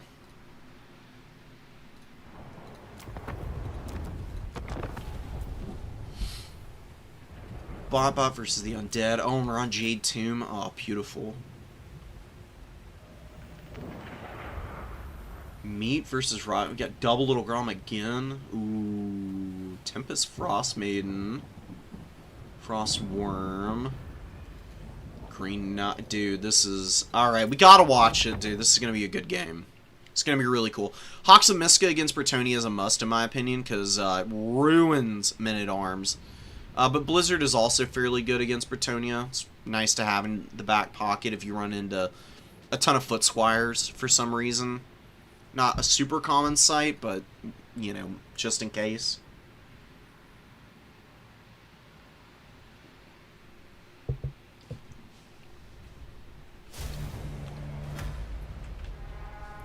You are the ladies' man, Borderland. Remember your vows. Honestly, the truth right now is that Kislev's magic choice is boiled down to Tempest magic, depending on the flavor. And, like, which of the 3 powerful spells that you want from that lore. I can't remember what it's called. The Lore of Ice, the one that, Zarina Katerin has, is okay. It just doesn't do quite as much synergistically, with the Kislev army. Because Kislev goes pretty elite, and they do struggle to clear out numbers at times, which is why Hawks and Miska is so good for them. Blizzard can help them with a few pesky elite units that can trouble them. The Lore of Ice is... it's got a good sniping spell, it's got a great wind spell, and it's got some good slows in there, so against, like, Khorne, I would say that's probably the best matchup for the ice magic. Just because you can use Ice Sheet and some other stuff to really bedevil what Khorne typically likes to do. I actually think Crystal Sanctuary is pretty good against Khorne as well, because it's an 80% ward save. Even though you can't move the unit afterwards, I don't think that's that bad. There's some fun stuff you can do, but Tempest Magic almost always ends up being a little bit stronger. Good shots from the Field Trebuchets, wearing down some of the Armored Cossars here. Bretonnia looks like they want to just suffocate the battlefield. That's what we watched Meat do last time. That was against the High Elves, right? Yeah, it was against Jimmy. Against Kislev, that's gonna work pretty well. I mean, it's similar factions in a lot of regards. Lots of shot cavalry that can be a little weak against the more able anti-large options of Bretonnia, but infantry are very much on the weaker end of things for Bretonnia here as opposed to the High Elves, because Armored Cossars just have way better melee attack and still have really high melee defense. They're more adequately built for actually killing men-at-arms in combat than spearmen are, plus they have heavier armor. So, they've got a lot more going for them, I would say, on average. Now, one thing, though, that is not looking great for Kislev is their chariot is just, like, back here doing nothing. These heavy war sleds should be in combat right now. There's, like, no cavalry out on this side of the field. Why are they not running through these men-at-arms and just cleaning them up and then going right down the pipe on the peasant bowmen? The Knights of the Realm are, like, all the way over here trying to, like, wrangle some Kislev units. And the warriors, well-positioned warriors, force the peasant bowmen to spend a lot of time poking these guys down, hoping that Knights of the Realm can get in after Little Grom. Little Grom drops some really big shots here, killing peasant bowmen, and I think also getting Knights of the Realm here. Although Little Grom on the other side doesn't have as good a value. Which does tip me off that it did shoot the Knights of the Realm. To kill 20 Knights with one shot, seriously? That is crazy. Kislevite Warriors don't want to move off. Don't move the Kislevite Warriors. I know they're getting shot to bits. You have to eat damage sometimes.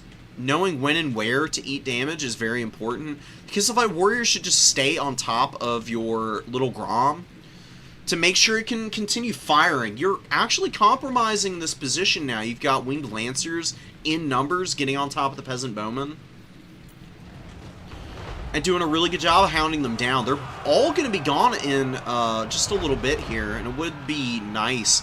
Your opponent actually helps you out a little bit by attacking the Armored Cossars instead.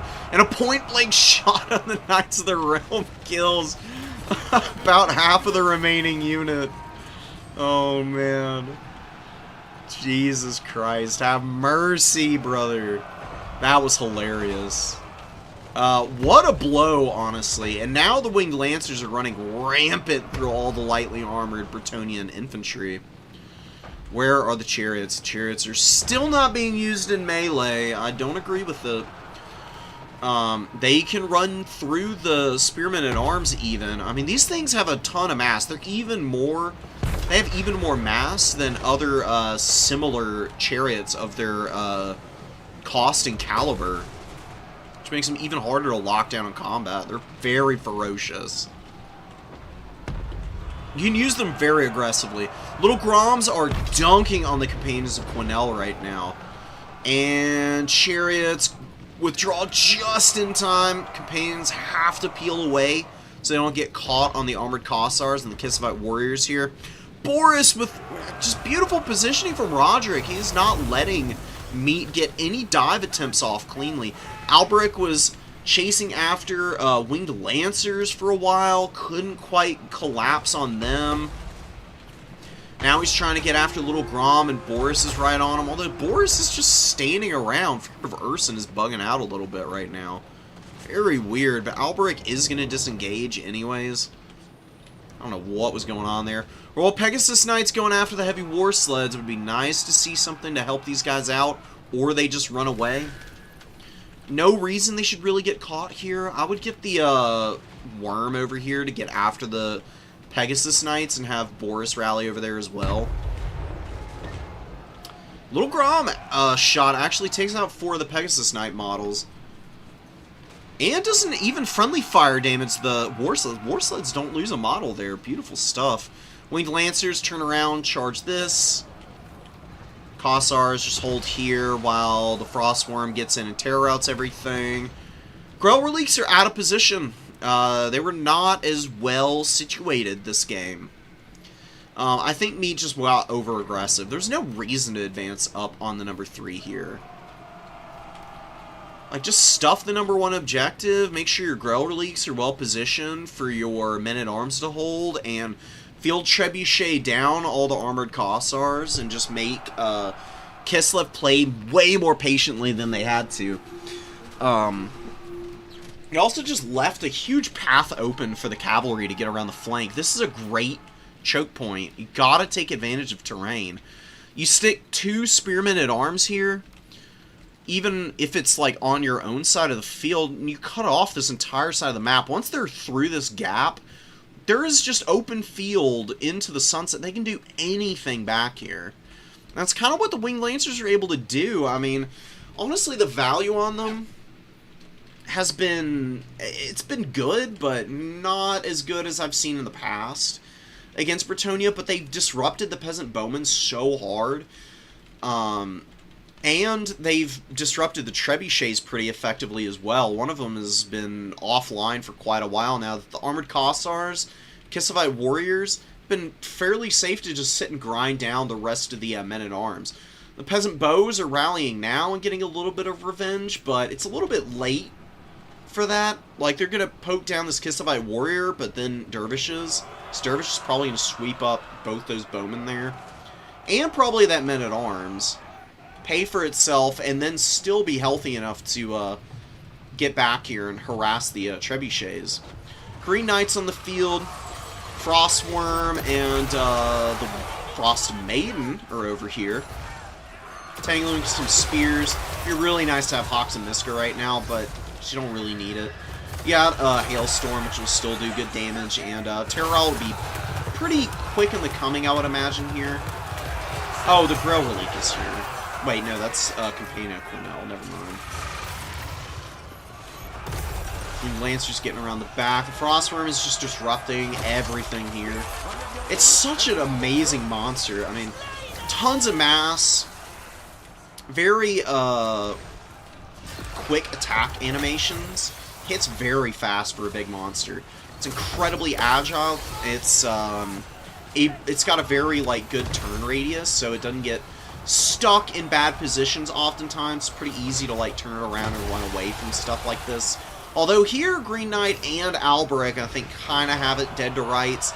Is getting debuffed by the Frostbite from the Green Knight here. And kind of getting bullied. I don't think that's the end of the world, though, because Kislev is holding the point, and this Frostworm wasn't really in a position to be countering much of anything super effectively. The Trident does a little bit of damage, but Wrath of Manon, I don't know, man. It's fine against Kislev. Wrath of Manon tends to be better against Horde factions because of the Discourage effect on it. It's good for, like, breaking open a position to, like, run your own cavalry through and then compromise your opponent's backfield. Here against an Unbreakable faction, I think you're better off going Lewin, honestly. You go Lewin, and you can bring a Heavens Caster, a Heavens Damsel with Urannans to, like, shock down Armored Kossars, blobbed up Kislevite Warriors, maybe the odd Winged Lancer or two. The life magic is okay, but again, the little Groms just keep taking, like, chunks out of each of these Knights of the Realm before they can do anything. And because they're doing so much, they're killing so many models, there's no HP to heal on any of the Knights, so the regrowths are just kind of useless. Nice Hailstorm, pretty good timing on it. Actually, ends up that Meat runs his Spearman into the Hailstorm AoE, taking a little bit more damage than he otherwise really needed to. Kislev's barely holding on to the number 1. The Green Knight is grinding pretty nicely. He's gotten some good value. Alberic is in here doing well. Boris is on the other side of the battlefield trying to run down the Damsel. Now attacks the Knights of the Realm. This is where you get Little Grom and shoot the Knights of the Realm as they're attacking Boris. Zargard Great Weapons are moving up the field. Roderick has a good amount of supplies. Definitely could think about bringing something in. Well, Pegasus Knights are killing Little Grom back here. Really got to be on top of defending Little Grom. No matter what the situation or point in the battle, they're very vulnerable to anti-large of any kind. They don't have very strong stats. They're pretty resilient with the armor and okay melee defense for an artillery piece. They don't do much damage, though, so they really can't peel for themselves against something like a Pegasus Knight with good stats, AP. They actually are able to break the Little Grom here. Bretonia, comeback. Unlikely, unfortunately. They're struggling on this back point pretty badly. Well, the Knights of the Realm are surrounding this Kossovite Dervish and the Armored Kossar pretty well. Zargard Great Weapons moving out onto the field, though. We got more Winged Lancers, more Armored Kossars. I would think about pushing over here for a little bit against Bretonia, because they don't have anything to hold the number 2, really. You can get one good shot on the Knights of the Realm over here and probably take them offline. It's going to be a Hailstorm, and Meat does not see this in time. AoE for the Hailstorm, not really making as good of contact with the Knights of the Realm, though, as you might hope for otherwise. And Winged Lancers continuing to fight the single entities here and not really doing anything. They do not want to be on top of these guys.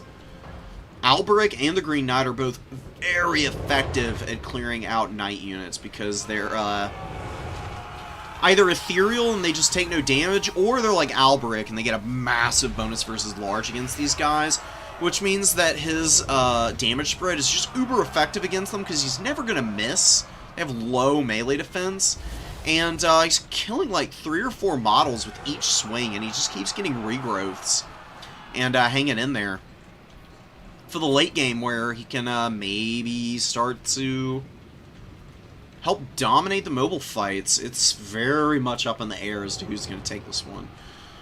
Winged Lancers are hanging in, but there's no more Little Groms. No Little Grom is very painful. It's what you've been anchoring on and has really been helping you hold the line for a lot of this game. Zargard Great Weapons are going to fight the Defenders of the Fleur-de-Lis here. Defenders need to get off of the Zargard ASAP. They do not want to be stuck on these guys. It's going to be a blizzard. It's going to be a bit of a whiff, though. Ah, man, it's going to kill your own Zargard Great Weapons. Blizzard, this is why Hawks of Miska can be a little better. Hawks of Miska, if it misses, does not do friendly fire damage. Blizzard is going to kill this Zargard. Does a lot of damage to your own stuff if they're in the radius of it. And you can see them getting torn up pretty badly. They're losing a ton of HP, and it's a very important unit to try and anchor around. And you're really hampering yourself. That's like almost a full 2,000 HP that they could have used otherwise. And they're by our blood procs immediately, and now they're going to get filled full of arrows of the peasant bowmen up here on the high ground. Winged Lancers run it down. Defenders of the Fleur-de-Lis would get a huge heal, and now they're going to wheel about. They're going to get a bonus versus large from Alberic here. Yeah, there we go. They get the bonus versus large bonus of 12 from the Braid of Bordelot here. And now they're really laying waste to the Winged Lancer. The much better sustained stats. Oh, and the Companions of Quenelle are in there too. Oh, this is huge for Bretonnia. Counter push incoming. Roderick is in danger.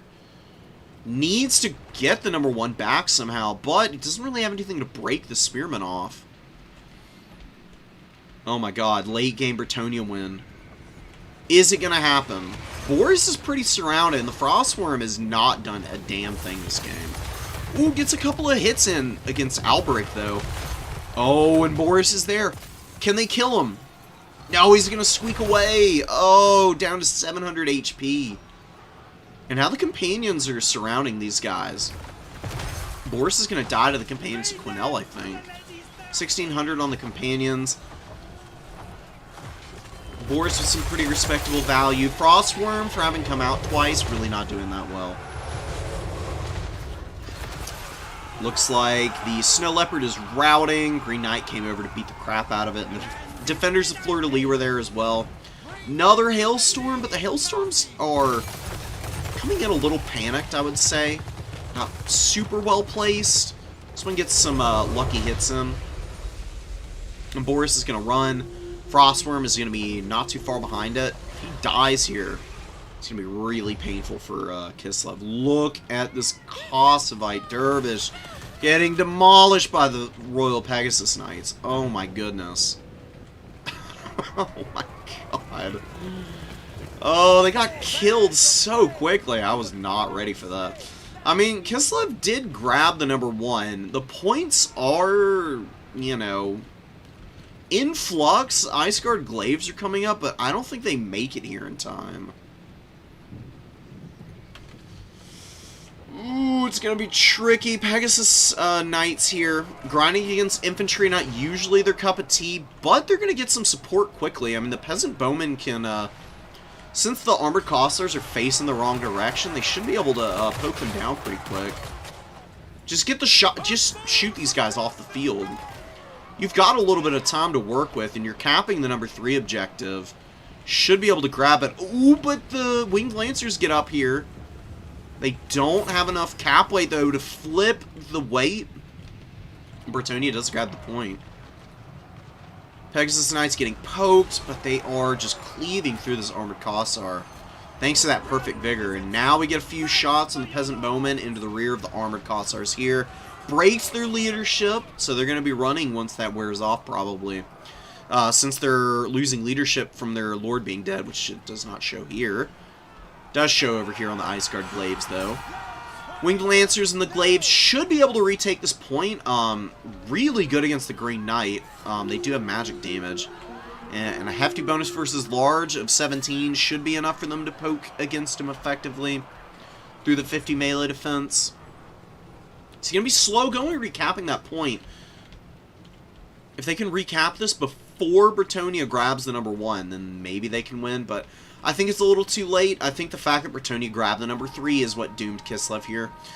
Man, what a comeback. Scrappy game, dude. So many good games in these later rounds today. It's just awesome to see. I love when the matchmaker is unintentionally putting people up in matchups where they're just very, like, evenly attuned to one another. Lot of good heals from the Damsel. You know, the Cavalry got punished pretty hard early, but here in the late game, they've really been overwhelming the forces of Kislev.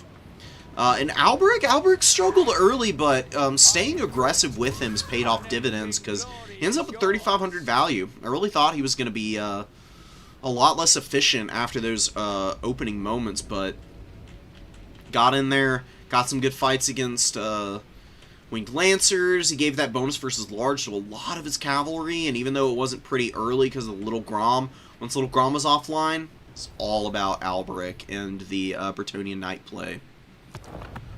Massive win. The War Sleds could have been used more disruptively. I think if the War Sleds clean up more of the Men-at-Arms early, then Kislev wins pretty easily.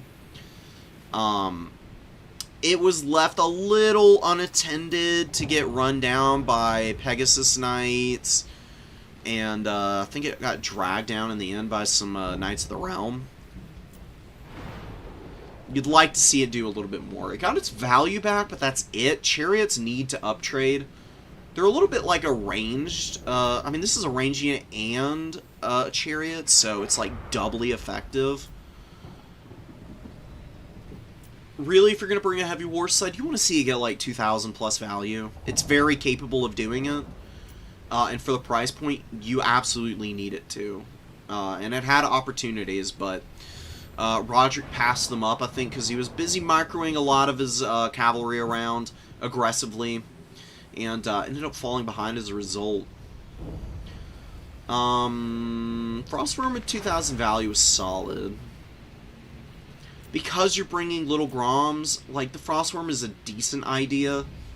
I do think maybe it's worth considering cutting the Frostworm and the Snow Leopard and going for more Winged Lancers.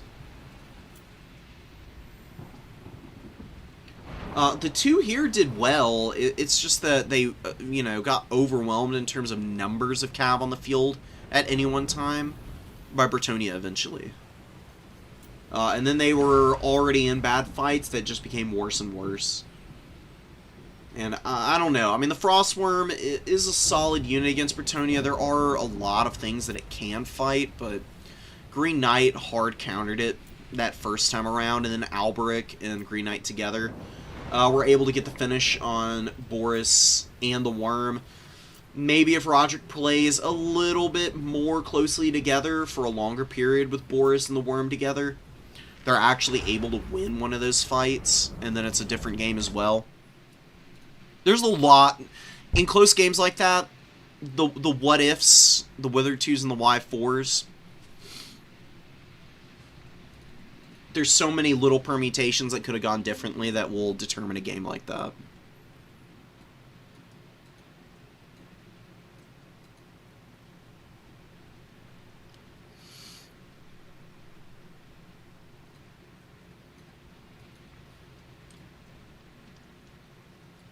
Hoping to get a nice Blizzard target earlier. Bretonnia just doesn't have good Blizzard targets. Like Foot Squires, you can deal with them pretty adequately via other means. You had a Chariot, they can run down Foot Squires no problem. Hawks of Miska just gives you more coverage against Bretonnian bodies. And because it discourages leadership by 16, you're going to get a lot of routes. It basically nullifies the advantage of having the Grail Relics around. You don't even need to tear out the Bretonnian foot infantry if their leadership is being debuffed so much. Yeah, Meat is a really fun player to go up against. He's really solid and he brings some pretty fun builds.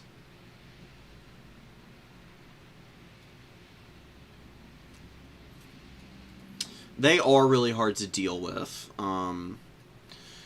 It's why you need to clean up Bretonnia infantry as cleanly as possible, as you have the advantage early with the Little Groms.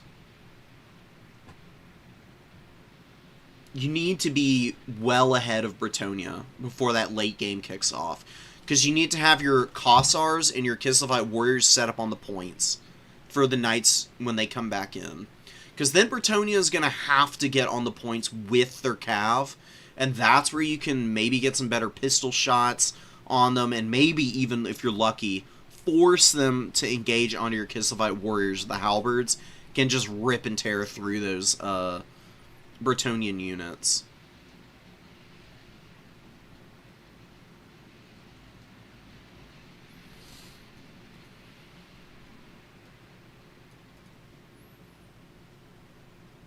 We got our first semis replay, so let's just get into that.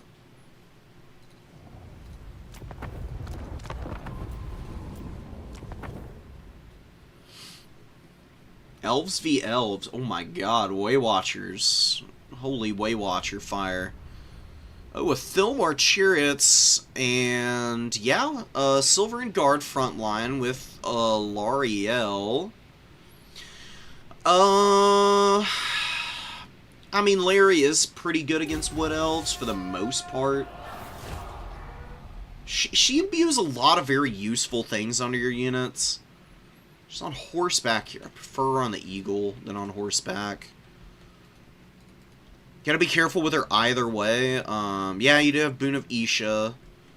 So you're imbuing the magic damage and ITP. Earthblood is good. Arcane Unforging is really strong. I actually really like this choice. Because Drycha is going to get absolutely bodied by that spell.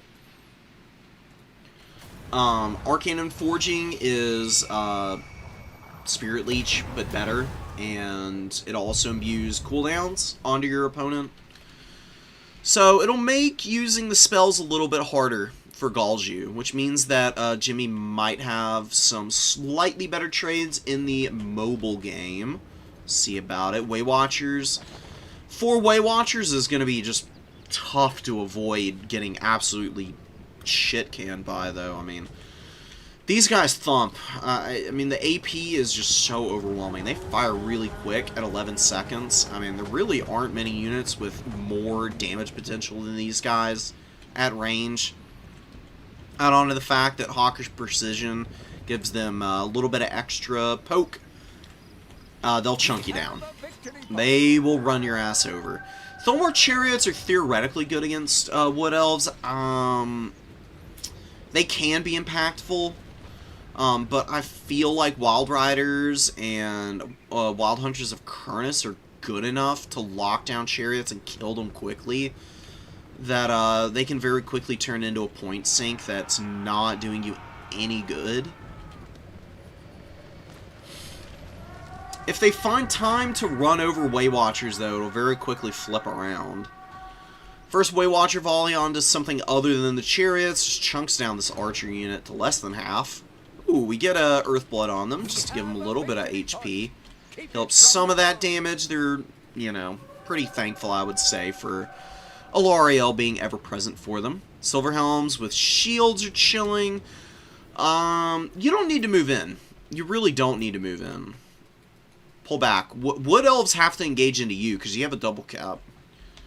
If they want to shoot your Silver and Guard down piece by piece, then let them and just Earthblood them. Trying to engage here is a bad idea. You are not ready to get into all those Way Watchers right now. Silverhelms get popped in the face so friggin' hard. And now a bunch of Way Watcher fire hitting the Thilmar Chariots and the Lothern Seaguard, who are now going to try and retreat, which is very tricky against Wood Elves because they can just run after you with 190 range, firing while they're moving and just blasting you into oblivion. You do not want to move into the Wood Elves until you're 100% geared up and ready for the main fight. Retreating from them is way trickier than you might expect. It's better to just play uber patiently into the Wood Elves. Like, the longer you hold down the objectives and get tickets going for yourself, the more likely it is that your opponent overextends themselves rather than you trying to overextend into them. But fighting over the number 3 objective is a good idea right now. This is actually exactly what you want to do. Get a Spearman up there. Lyran Reavers are going to sit on this number 3 objective and start capping this away. Storm Riders coming up, another good unit to have. Yeah, get these guys back and away from the Glade Riders. Like, run these Glade Riders back into the Storm Riders here who are in the trees. Maybe catch your opponent sleeping. Not quite, but Galju is still going to be losing a little bit of momentum on that point. Archers get deleted. Silverhelms, still pretty beat up, but surviving. And Thilmar Chariots waiting in the wings. The value looks pretty grim. It's not great. It's hard to stay patient through this, but Jimmy is doing a pretty good job of it. Silveran's getting popped by the Way Watchers now. Keep building up. Grab the number 3. grab the number 3, leave the Storm Riders and the Spears here, and start thinking about these Illyrian Reavers and the Silver Helm overwhelming from the other side and getting after these Way Watchers now. Lothern Seaguard moving forward, want to get some shots. Galgi was doing a really good job of delaying the fights and wearing a lot of these Silverins out. He's gotten rid of one unit. He's killed the archers pretty much. Well, he's killed one archer. The other one has 65 models. They get a little bit of a volley off here, but they're going to go down really fast, man. They just can't compete for the damage. It's so painful. Glade Riders are threatening the Lothern Seaguard on the number 1, but going to get a little bit of revenge finally. High Elves do get some shots off here. Glade Riders taking a little bit of damage. Where are the chariots now? Where'd they go? Hello? Oh, wow, rotated all the way around the battlefield here. Yeah, Way Watchers getting rid of the Lothern Seaguard out here. Silverhelm's moving up. Wood Elves looking to cap an objective so they're not just bleeding tickets. I mean, they are getting absolutely run over on the ticket front right now. They have a big value lead, but Wood Elves, all you need to do is compromise this Way Watcher line with a decent core of cavalry and kill a few of these units and quickly get yourself back into this game. Silverins are going to push forward. Chariots are going really deep on the other side of the field here.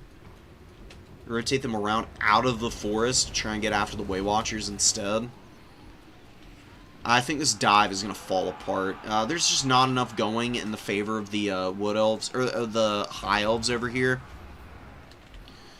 The Silverin Guard gets in for a brief moment against the Way Watchers, but doesn't really carry home enough damage. 252 value is pretty poor. Silverin surrounding Drycha. The Silverin Guard here looking pretty healthy and just posting up.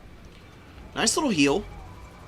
Wild Hunters of Kurnus taking a decent amount of damage. You gotta remember that there's magic damage on everything over here with Alariel present. There's an overwhelming number of units here for the Wood Elves, though. Oh my god, Dryads everywhere, Wild Riders everywhere. Wild Hunters of Kurnus beat up but hanging in. Dragging down a lot of Silverhelms, Lyran Reavers, and now the Ithilmar Chariots. Glade Riders in. Dang, I think Jimmy may have overpressed his luck with the dives. He went for 2 pretty wide pushes and didn't really find a lot of success on either side. Continues to hold down the triple cap, though. I guess, you know, honestly, the value trading isn't abysmal. You know, these Ithilmar Chariots are holding up a lot of Wood Elf units right now, making it a little difficult for them to get through and clean up this Illyrian Reaver, and Storm Riders are poking away. Clear out the Glade Rider here. They can turn and shoot some of the Wild Riders and get Boon of Aisha in the process. Does that apply onto missile units as well? Is a huge question. Actually really curious about it. Way Watchers on the way in. Wildwood Rangers coming out. Keep them off the Way Watchers. Just really good play by Galju, defending his Way Watcher core.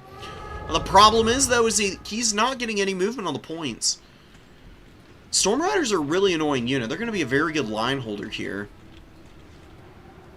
The Illyrian Reavers are continuing to muck up the works. So many Dryads are just stuck up on these guys. Do not need to be shooting the Branch Wraith. That is a waste of ammo. Want to hit the Wild Riders and the Glade Riders instead.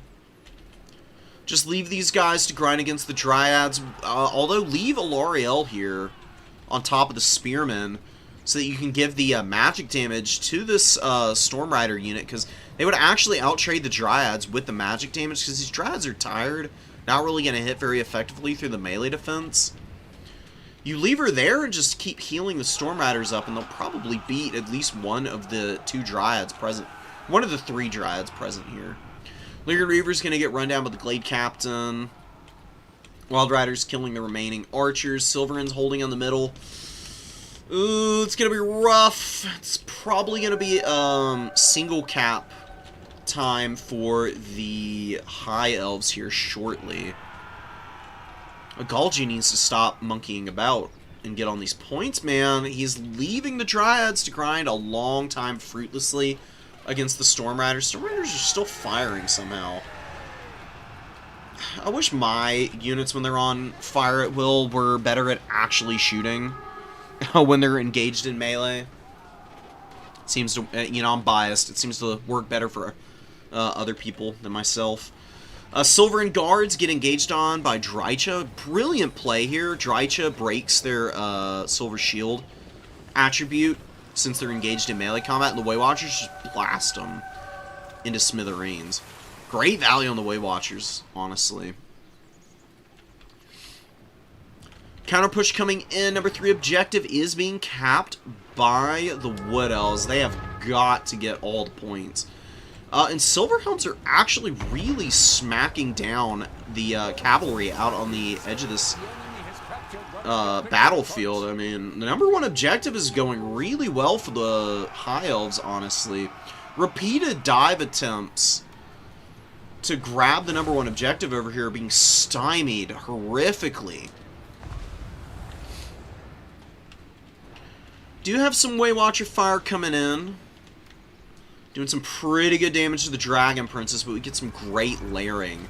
There was an Earthblood, and now the Star of Avalorn is going down. Just to keep the Dragon Princes grinding in here as long as possible.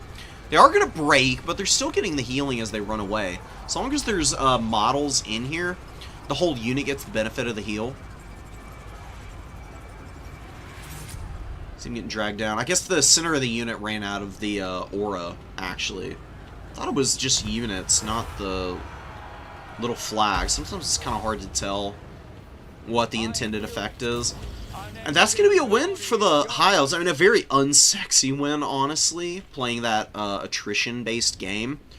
That's how you beat these Way Watcher armies, that you just say, okay, fine, I'll sit back and plink away at me, value trade, I'll win on points. Really well done by Jimmy to push that objective that the Wood Elves locked down early, getting him off, holding on to it for as long as he did, and then just value trading well enough in one area of the battlefield that the Wood Elves don't have time to grab this point. Awesome stuff. You know, it's very easy to panic against the Wood Elves and get shot to bits by Way Watchers and then just kind of give up, but if you stay scrappy against them, you can wear them down. They're not very resilient in the late game when they run out of, like, magic and just can brutalize you with archers the way that they can in the early game. You can just find a way to stay on the field long enough to force engagements in melee where you can overwhelm them with heavy cavalry. That is generally where you start to find some success. It was a little elusive for the High Elves for a lot of that game, but they did just enough here.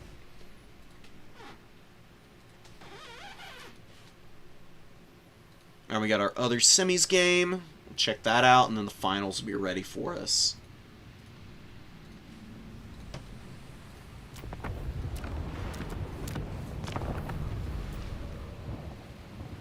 Alright, we saw Ansi get a round 1 win. Hadn't seen him since. He's going to be fighting against the Lizards here.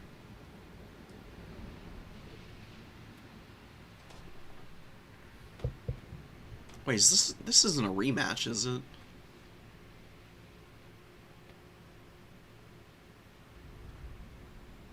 Wait, Ansi and BotBot, did they fight in round 1? I literally just watched this. I don't know how I don't know that. Off the top of my head.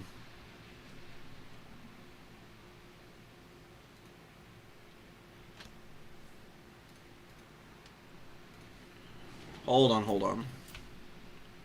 Let me slow this down for a second.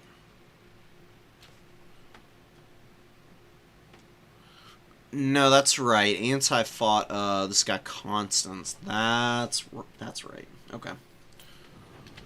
So, I mean, it's the second time Anti has played Lizardmen at least.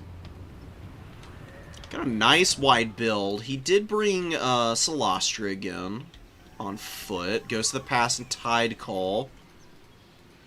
Double Gunnery White with Scab's Grace. Let's see if he uses that a little bit more. A lot of skinks. Skinks against zombies is really not a great trade. Normally, because the skinks are scared when they're fighting undead units because of the fear attribute. With the Croxigors here, though, these guys are applying the fear-causing attribute to the skinks, so they'll hold a little longer. I still don't love it. They just have pretty mediocre stats and low-ish HP. 8,000 isn't terrible, but compared to the 12k of a deckhand mob, no way, dude. Especially when the deckhand mobs are so much cheaper. You can wait before you bring in some Saurus, though. You got time to work with. Skink skirmishers are gonna poke the deckhand mobs. You got bomber mobs in the middle of this. Lots of pistols, double pistols with handgunner, the Lamprey's Revenge backing it up, and 2 scurvy dogs. Making their way around, looking to get after the skink skirmishers. So the skirmishers should just retreat back through the main portion of their army.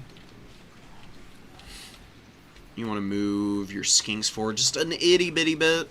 Although scurvy dogs stop, so I guess you don't need to. Skink Oracle takes a little bit of... Oh, the gunnery wights are shooting him.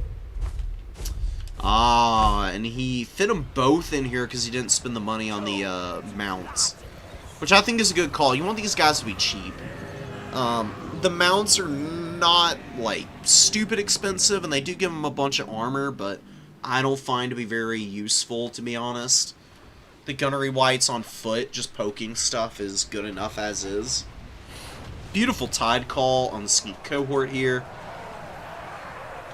Huge damage. Skink skirmishers wear down 1 deckhand mob, but polearms are just right there to replace. And it is going to take a while for the deckhand mob crumbles, so you do need to shoot it a couple more times to expedite that process. Deckhand mobs over here holding. Skinks and Croxies sitting and chilling. Salamander's looking to shoot the Lampreys. I talked about it the first time we saw it, but honestly, Umbral Tide, you know, as good of a unit as this is, and normally would be exceptionally effective against regenerating units, the armor on these guys is so chunky that they're not quite able to get ruinous damage quickly. And see, they take a nice chunk of HP out of these dudes and lower their healing factor.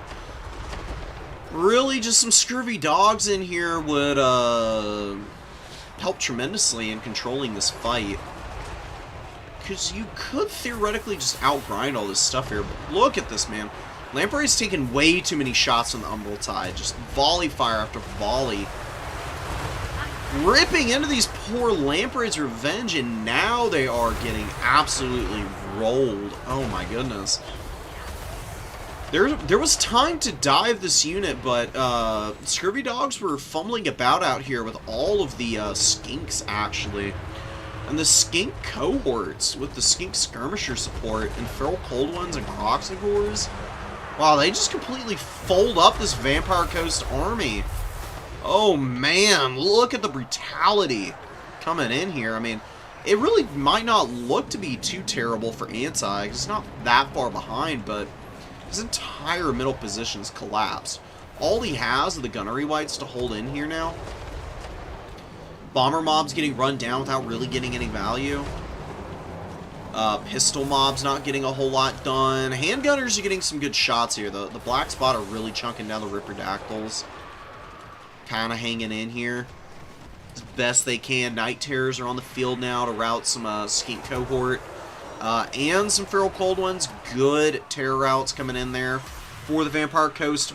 But gunnery wight versus Nakai is a pretty uneven fight.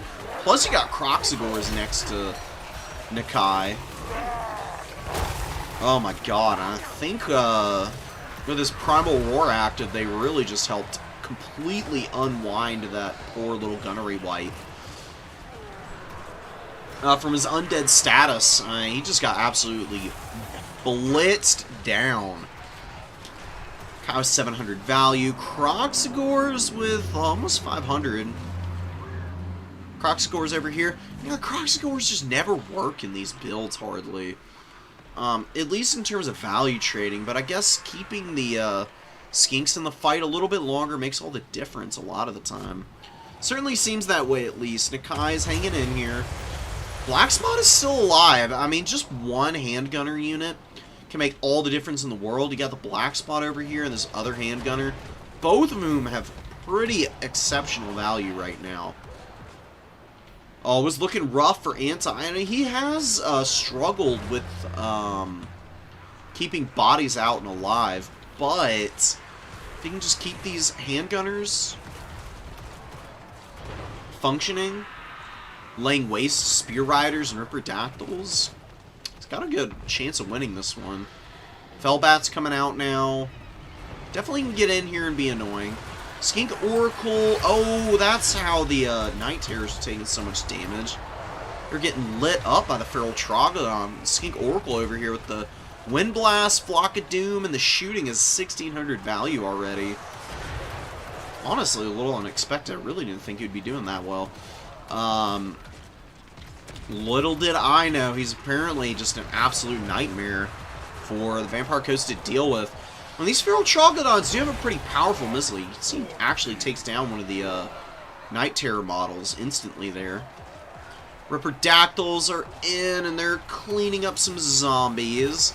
Spear Riders doing their best to keep these guys back as well. Handgunners are going to go down. They have been finished off here just about. They're going to crumble out at the very least. Leadership is very broken. Black Spot hanging tough, though. Do you see the Croc scores break? Ripperdactyls are getting worn down now by Fellbats. Fellbats are kind of an annoying unit to deal with. Although getting a beautiful Flock of Doom over the top of them all is one way to get rid of these guys. Very vulnerable to it. Very low HP with a bunch of models. Would be nice to see that be an overcast Flock of Doom, but anything you can get damage-wise on these dudes, it's better than nothing. Spear Riders and Ripperdactyls, God knows what is going on here. Some of the Ripperdactyls are fighting up in the air, some are fighting on the ground. Spear Riders are like chipping away and doing whatever they can. Pole arms are underneath all of this. Getting some value, nothing tremendous though. What are the Ripperdactyls ending up at? About 900 value, which is respectable against Undead. Definitely doing enough. Cyrene's actually going for a ninja cap on the #1 objective and grabbing that pretty quickly. #2 has been wrangled by Anti. Bobbot was doing so well, but now things are kind of slipping away from him, it seems. Sirens have been pretty frustrating. He did get a kill on one Siren in the middle here, as well as the Damn Knights Errant, which you can see all the remaining bodies of. Celostra has died. Not really that big of a deal for Undead. It does mean that their units probably crumble a little bit earlier than they otherwise would. Why is it? Oh, Celostra comes right back in. Benefits of a cheap lord, man. Hey, why not? So, leadership and crumbling problems taken off the board a little bit now. Celostra doesn't want to get into any fights, though. She's just going to get bullied by Nakai again. Doesn't have magic damage, but he doesn't really need it. He's going to hit her very reliably with his melee attack, and then like Primal Roar and Perfect Vigor. He's just way too efficient of a combatant for her. Even if she's mitigating most of the damage he does via the Fizz Res. He's got enough weapon strength to make her suffer. Spear Riders getting in here. Stuffing back the deckhand mobs. Doing a lot of damage on the charge there. Beautiful stuff. Celostra getting up on the #2. Just to try and cap it with her Gunnery White. Polearms also getting on this point. Could be triple cap for the Vampire Coast. In a moment here, it depends. The #1 is in flux. A lot of bodies over here. It's a terror-causing unit, though. I mean, these skinks could just randomly break and run at any moment with a terror-causing unit nearby and get rid of that cap weight. But they do flip the #1 over here, so they stem the bleeding as they lose the #2. Spear Riders doing whatever they can on this point. They're not really fighting anything efficiently, though. I think there's a few too many Spear Riders in this army, to be honest. Like, really, you just need one, maybe two. That's it. Something to kill Lamprey's Revenge and run down some Morn Ghouls in a pinch. Full stop, that's all you need. Cohort of Waddle are on the field, fighting the Daemonites Aaron. I mean, the Daemonites Aaron are gonna get a little bit more value. Probably got around like 400-something value that first time around. They got a decent chunk of HP off the Cohort of Waddle here. Even though they're a little beat up, I mean, if they just get up on this point and help kill Celestia and the Gunnery White, then I don't know. I mean, you'd keep the Undead occupied on this point long enough to maybe get some units out to the number 3, but it looks like the early advantage that the Lizards were finding has started to kind of dissipate here via the resiliency of these pseudo-unbreakable Undead units. I mean, you can just keep pouring out hordes and hordes of crap onto the field. That doesn't need nearly as much support for the frontline fights, because the Skinks are just not going to do as well against them as the Deckhand mobs are against the Skinks. So you need the Croxagores out on the field, but the Croxagores can't quite operate as effectively as they need to. Just like a Sword Spear or two, man. All you need for the late game. You just get them in there when the shooting is starting to fall apart for your undead opponent, and then use them to just like cleave through hordes and hordes of Deckhand mobs. If your opponent tries to send in any units that can grind through Source effectively, that's when you send the Cohort of Waddle and Nakai over to help out. Just give them buffs and mass and punish everything. Primal Roar goes down on the Cohort and Nakai. See him getting some pretty good damage in here. That big melee attack buff, and the Fizz Res is helping out as well. Add in the 10% from the ward save that Nakai gives, and you're actually talking about a pretty hefty increase to the effective HP on these units. Riperdactyls get in here. They're also trying to just quickly grind down these units, but look how many pistols there are, and now there's more handguns on the field. Riperdactyls are going to fall apart real fast here. They just get completely demolished by shooting of any kind. Even these guys with the no AP pistols, because the Riperdactyls only have 45 armor, it's basically game over for these poor boys. Morn Ghouls get in here. Even worse for the Lizards, the Night Terrors. Night Terrors are just brutally effective. They've got spell resistance on top of the missile res that Morn Ghouls have at base. Extra stats, the Hunger, Chilling Aura, and Frostbite. There's no way to get away from them. And they're going to tear out all the Skinks away. And then Cohort of Waddle may be able to still win this fight. I mean, they are a pretty born in the purple counter to something like a Night Terror. The Night Terrors sit on top of the polearms, though. It can be a very different story. They do very cleanly disengage and get after the right target in the Skinks for now. Now they can turn around and just support here. Yeah, Anti is just going to wind this game down. He just needs to hold this number 3 objective. And the Lizards, they have one Skink going for the number 3, and it's just a wave of Deckhand mobs going for the number 3 as well now. Not badly done by BotBot. Maybe if he played a little bit more concertedly around his home objective, making sure he's not losing that in the middle of the game there to a sneaky back cap, maybe he has a better time locking this game out. It's pretty tricky, though. Vampire Coast is a pretty anti-meta kind of faction. I think people actually bring a little too much mobility into the Vampire Coast. If you play against them like you're playing against the Dawe, where you just bring tons and tons of infantry and some really, really high-value mobility tools that can shut down some of their scarier pieces, you can kind of run over them. It's not easy, but it's a little bit better than going for all these Croxagores. I mean, this Croxagore unit got some pretty good value, but I don't know. I mean, at a certain point, when you're just grinding on top of all these polearms, all these expensive monstrous infantry are kind of just wasting their time. And the paddle Croxicores especially are not really effective enough against Mornghuls to be worth the money. If you're gonna bring Croxicores, then you should just do the Sacred Croxies. Really just need like 1 or 2 to give coverage to the entire front line of Skinks. Lot of Feral Cold ones. Did like the Umbral Tide, but they got overwhelmed eventually. The Ripperdactyls were pretty lackluster here, unfortunately.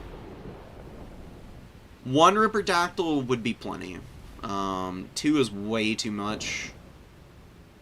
Maybe you cut both of these and just get Sword Spears instead. You got Spear Riders and other stuff that's going to be able to swarm pretty effectively. The Skink Oracle did pretty good damage, and it kind of wasn't bad, but maybe you go a little cheaper instead. Save yourself some effort. Just go Nakai. This Tributes and Primal Roar, and do a Skink Priest with either Beast Magic. I mean, Flock of Doom can wear out Undead as long as you're hitting a bunch of units, and they stay pretty blobbed up a lot of the time. You can get pretty effective value that way. You can also get Manticore summons just to go beat up on the Gunnery Wights, and good against Mornghuls. Manticores can slap up a Mornghoul unit pretty effectively. Also can just disrupt handguns while you summon in some stuff to get back there and grind them down. Or you can go Wind Blast and Chain Lightning. Rolling Skies passive can be good against Vampire Coast because they do have Bomber Bats, Handgun Bats, and Luther, potentially. You don't see Luther too often, but just in case. You've got the speed debuff and the melee defense debuff at Last Ages. Just Wind Blast and Chain Lightning. Chain Lightning on blobs or on handguns. Wind Blast, again, on blobs or handguns. This guy has 645 gold. He's so cheap, and they're really low to the ground, the Skink Priests. Kind of hard to shoot, and they're crazy efficient. Stupidly strong, in my opinion. I love them to death. Or you could go really crazy. Oh my god, you could go Croak. Yeah, people underestimate Crocus Maximus here. Deliverance of Pizza is just absolutely disgusting. It deletes units. Even the tier 1 is really good. You get a tier 2 on top of a handgunner and you'll turn it into nothing in mere moments. Ruinous damage. Supreme Shield of the Old Ones is 40% damage resistance as well. Huge application there. You know, if you really want to be cheeky,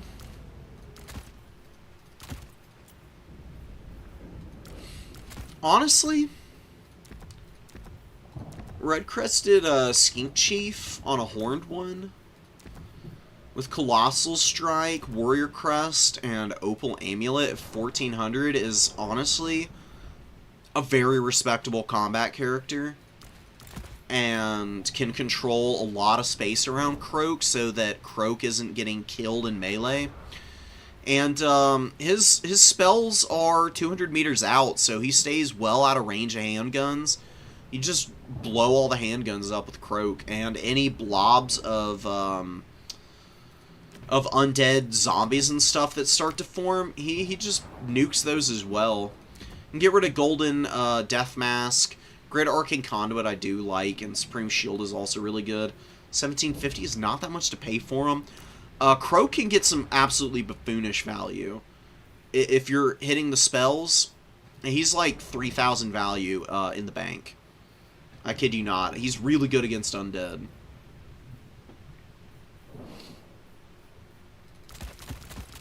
And then you can go with Skinks, you can go with some sort of Spears in the opener.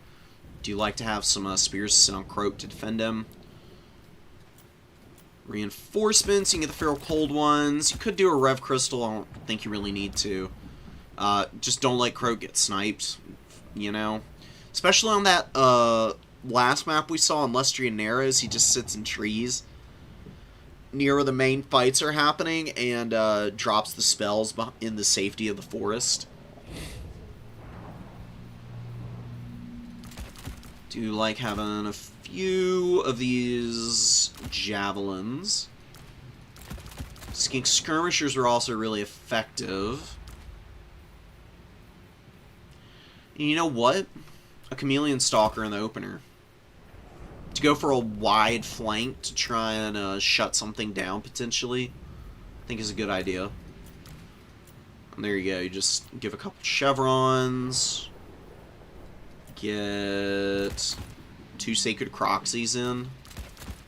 If you really want, you can just go cohort of Hwaddle. Get another Spear Rider. Just be happy with that. And then you get more, not Source Warriors. A couple more Source Spears. I mean, seriously, just bringing more infantry to grind down zombies is really a pretty amazing idea.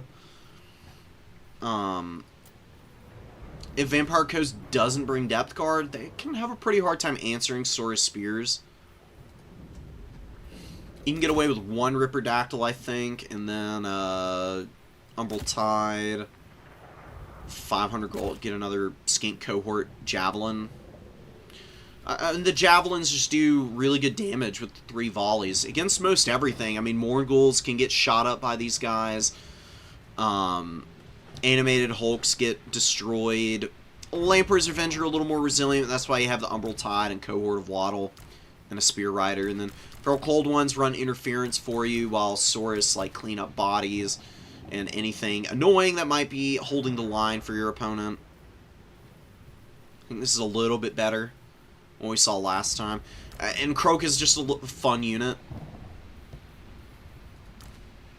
May not be amazing, but against the undead, I promise you, he actually is really good, because it's hard for undead units to get out of the way of these spells, because they're not very fast. Zombie units have like, what, 23 speed? They are not going anywhere. If you hit a Siren or a Depth Guard with Deliverance of Pizza, it's even more hilarious, because it absolutely deletes Sirens. And the Depth Guard take about half their HP and damage from the Tier 3 Deliverance. It's pretty cool. It's a 1-note spell kit, but one that I think actually has some teeth to it.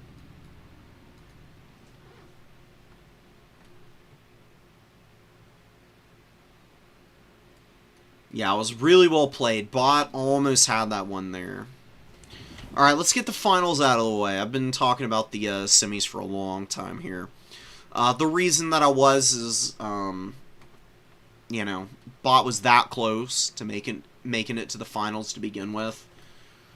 Little bit of extra advice can be all you need to like get over the hump.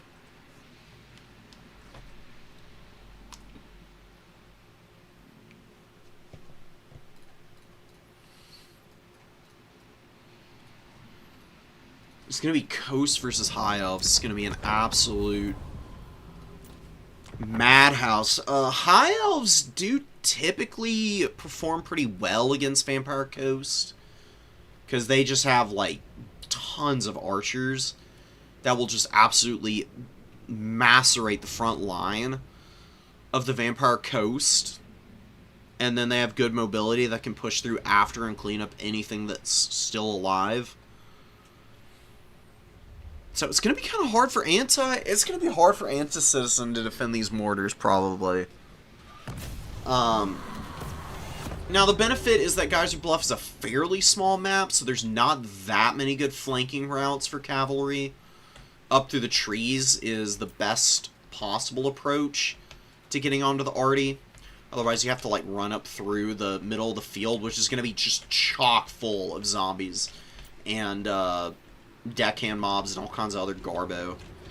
Gonna make it very hard to maneuver through there. Unless you just whittle it all down with Shadow Walkers and Archers, which is always an option. I mean, this might be one of the few matchups where I think Shadow Walkers are not amazing. Actually think they might be... Actually, you know what? I take that back. Shadow Walkers, good option here. I think you use them as the flankers. They're in your starting army. They have Vanguard. vanguard them into the trees, they'll beat scurvy dogs in melee, no problem. Shadow Walkers are amazing in combat. They have great stats, 42, 44, huge bonus versus infantry of 12. Plus, they're a really good skirmish tool. They do a ton of damage with their bows. AP is a little on the low side, but 20 volleys, 5 AP. They'll wear down some bigger, heavier stuff pretty decently anyways. And the stalk is nice, so you can like actually build them up in the trees early. Get Illyrian Reavers out in a big swarm. Push the Illyrian Reavers in and distract all of your opponent's scurvy dogs, while the Shadow Walkers kind of creep in and like delete something like a Morngul or a Bomber Mob and then start running away. While you just like evenly trade with the Scurvy Dogs. Because Scurvy Dogs against Illyrian Reavers is kind of a wash in terms of combat. You know, I just think the Shadow Walkers may be a little bit lost in the sauce, skirmishing out over the number 2, but making me eat my words a little bit with a beautiful, beautiful chunky volley on the Scurvy Dog unit here. Taking half their HP out in one fell swoop. Shadow Walkers all by themselves here against 3 Scurvy Dogs. Threatens the dive, and then he just runs away. Ooh, Damn Knight's Errant coming out. Gotta get a cav unit out right now, just to stuff this back. It's actually a beautiful Illyrian Reaver summon. Screaming forward to try and help the Shadow Walkers. Shadow Walkers actually want to shoot here and keep running, because they do have poison, so they poison the Damn Knight's Errant. It's a very early trigger pull on the Damn Knight's Errant. Ooh, the mortars, though! Oh, nice mortar hits. Big damage on the archers, and some of the Shadow Walkers getting pummeled, too. They mostly escape here, though. A few models lost on one of them, the other is basically at full health. Damn Knight's Errant pretty beat up. Nice Tide Call, and you do get a Terror out on the archer, at least. And the Damn Knights, what are they going to end up at value-wise? I think about 200 value out of them. It's probably the least impactful I've seen them in a while. Pretty rough start for Anti-Citizen and Summer Guards, but the mortars are ripping apart Silverins now, even. Did pretty good damage to those guys. Now they're hitting the ship's company. Oof. Pretty impressed by this, honestly. And the Scurvy Dog's attacking the Talons of Torquilita back here. And this archer as well. How much value do they have? Only about 250. Only getting about half their value back so far. But giving time for the mortars to get some effective shots in here. And they really have kind of folded up the back line of the High Elves outside of the Shadow Walkers. Shadow Walkers are still very healthy. And definitely can contribute quite a bit of damage in here. But now Pistol Mob's moving in. Shooting the Archmage. Archmage gets a beautiful burning head off.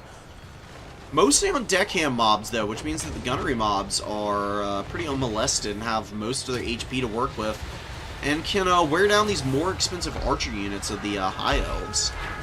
Just by face-checking them, even if the value trade isn't ideal, you can see that they still pour volleys in very efficiently. Look at them pushing back the High Elves here. High Elves are getting lit up. Anti with a big value lead. He hasn't even engaged half his army. Elves maybe needed to stay back a little bit more. They really, honestly, what you want to do with all these archers and Shadow Walkers is shoot down deckhand mobs early.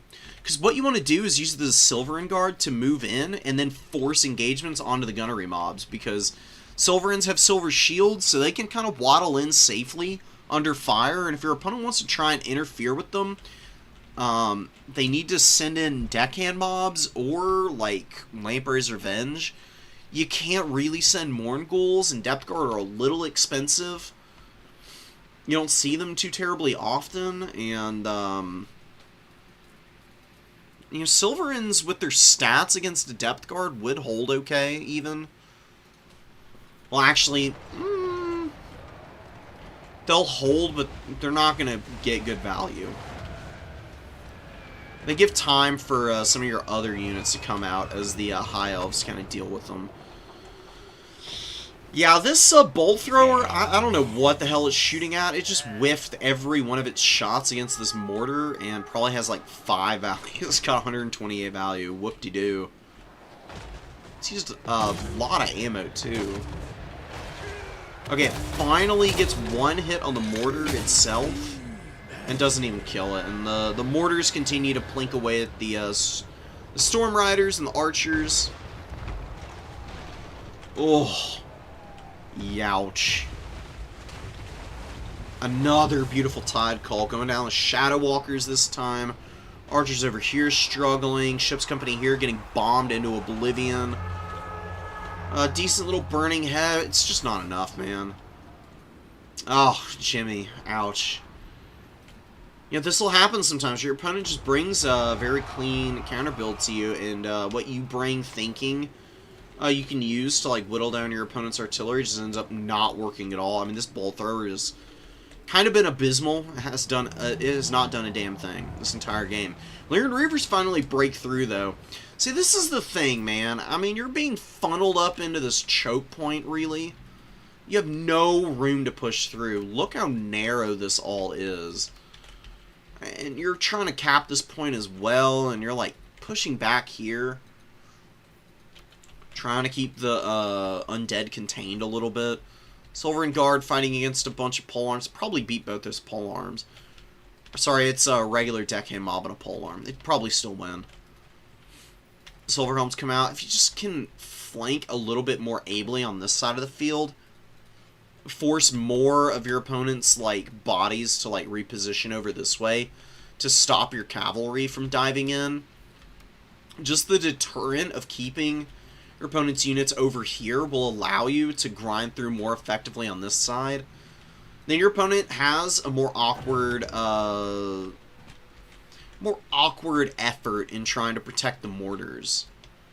Because hopefully and theoretically with your Burning Headcaster you can get some good Burning Heads to like break up the bodies here and then push through with your infantry to take ground and maybe get your archers in range to just shoot the mortar teams to death. Your archers have good range. You can see if they just get a little bit more ground here, another 70 meters or so, maybe not even that, more like 50 meters, then they're in range of the archers and they can kill those archer crews with their bows pretty fast. Very low HP, awful armor, and really bad leadership. They will crumble out too. And crumbling on these low HP pool units is pretty devastating. It's way worse than on something like a deckhand mob. Deckhand mobs, crumbling, def 14 to 28 damage is going to take a long time to get through that 12,000 HP, but on 4,000, it starts to look pretty substantial. Oh, man. Mortar madness has just completely dominated the poor High Elves here. Talon's getting very lucky for the most part. Couple of guys over here. 3 of them, to be exact, not feeling so lucky right now. And Scurvy Dogs get in. I'm going to clean them up now. These guys survived the earlier doggo dive, but actually able to, with the assistance of this Lyran Reaver. I'd have just full committed. I mean, the dogs would have routed the Talons of Torquilita, and they would have died to the Lyran Reavers, but would it have really made that much of a difference? Anti is up so much, he can afford to value trade a little poorly if it means shattering and routing his enemy's units off slowly. Slowly routing them off the back of the map. Shadow Walkers didn't do too hot. 100 value and 400 value is pretty bad. They're 1,000 gold unit. That's what I was a little worried about. They're good in a lot of matchups. I do love me some Shadow Walkers, but there is a time and place for just about every unit. And I do think against Coast, if you really want to go a big missile line, what you're actually more well-suited to bring is even more archers and some Lotherns. You can just fill the entire field with bow units, and you just blast your opponent's front line early on to the point that the mortars can't sustain the same pace of damage output. So mortars do fire fairly slow. If they get lucky, they can maybe still win the game for your opponent, but I think you'd have a slightly better position at that point. Then you can bring your light cabin and maybe get into the back line and kill a mortar or two, and everything's a little bit smoother. It's also possible, instead of Burning Head, you bring some life magic for some heals, because mortars don't actually kill models as effectively as carronades do. Because it's explosive damage, it's a little more spread out. It does kill models semi-efficiently, but you know, you can get a little bit of effective healing out of just Earthblood spamming, and Flesh to Stone does actually apply pretty good protection against mortar fire. It's 40% Fizz Res, and mortars don't have magic damage, so lowering the base missile and armor-piercing damage by 40% does keep your archers alive and on the field to benefit from the regrowths pretty nicely. Especially if it's high-value stuff like the Shadow Walkers. It's not always worth it. Something. Could also maybe think about bringing, what else could the High Elves use here magic-wise that'd be really good? I mean, Burning Head is great. You just want to use it more aggressively. Like, mortar teams are actually pretty vulnerable to Burning Head themselves, and actually take some pretty painful damage from it. You could also throw Flamestorm on your caster and use it back here too. Flamestorm lasts ages and does a bunch of damage. I mean, 27 seconds, you can overcast it. 20 WOM is a lot to spend, yeah. But you get a 54-second Vortex on the field. And if you center that onto a very concentrated mortar position like this, I mean, 54 seconds, it's going to rotate all the way around through probably all three of these things and kill the crew. It's a huge vortex radius as well. I believe it's 15 meters. Oh, it's 10 meters. Excuse me. 10 meters is still fairly small. It's got a pretty quick movement speed, though, so I guess it spreads the damage out pretty nicely. How does that compare to Hawks and Miska? Hawks and Miska is 15 meters. Probably what I'm mixing it up with. Blizzard is 20. Fairly small radius in exchange for how long it lasts. Not bad. Still think it would be nice to mix in here. Yeah, Anti is just going to blast the remainder of this High Elf army off the field. Oh, the mortars, even against the Fireborn. I mean, the Fireborn have 120 armor, and just a few well-placed shots onto them in their most bricked up and blobbed areas just wrecks them. Horrifically damaging. Gunnery Mob's going to get ground down a little bit by the Fireborn. They're going to pull back and try and charge back in. Not doing poorly, but they just are not giving enough presence for the High Elves to hold. There's a lot of cavalry in this build, too. I don't really like the cavalry. Again, treat the Vampire Coast like less armored dwarves, and you usually perform pretty well into them. Less armored Dowie with some more specialist tools and a little bit of mobility. Oh, this polearm got almost 800 value. Bombers did okay. Scurvy Dogs did okay. Mortars with huge uptrades. And Silostra was 1600 value. Nobody had an answer to Silostra. I mean, apparently her on foot is pretty damn good because nobody is bringing anything just in case they see her. Why not? Call your opponent out and make them suffer for not bringing an option against your relatively squishy lord there.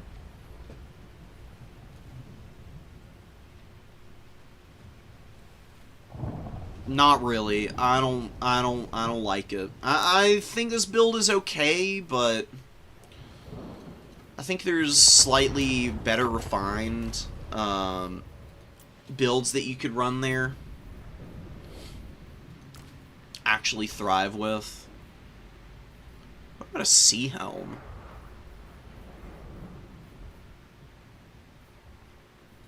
Just the regular sea helm? Does get the gauntlets, which is nice. Golden shield is a good debuff. Get rid of those and just keep them on foot. It's not bad. Archmage is just really solid. What are some other lores that you could run? High magic wouldn't be terrible. You know what you run? Run some high magic. You go Soul Quench, Arcane Unforging, and Apotheosis.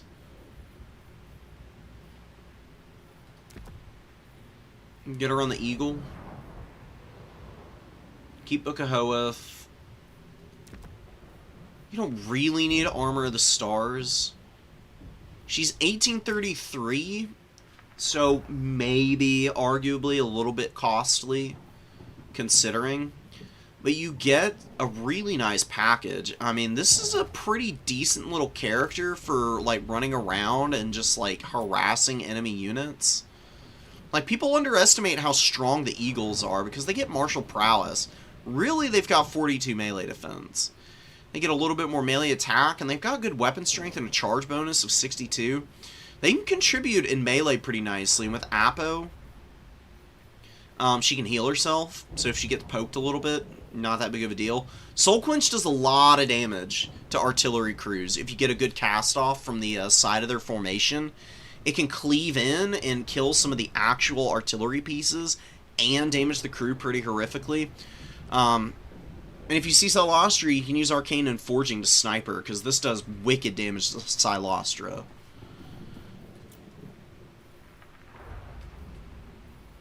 I do like the ship's company. Good call. A couple Silverins ain't bad. Although, you know what?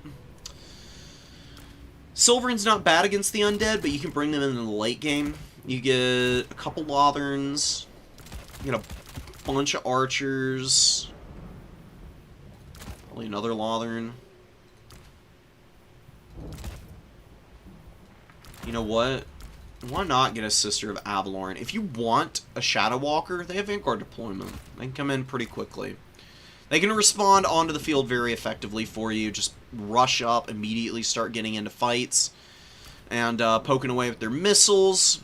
If you see something like Scurvy Dogs diving your back line, but you've also got a target like Mournguls that you want to poke with these guys,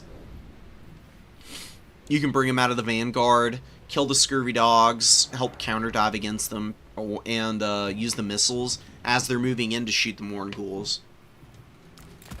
Silverins for the late game. You do probably want to make sure you have an answer against Depth Guard, which I think is why the Blades of Hoeth were on the field.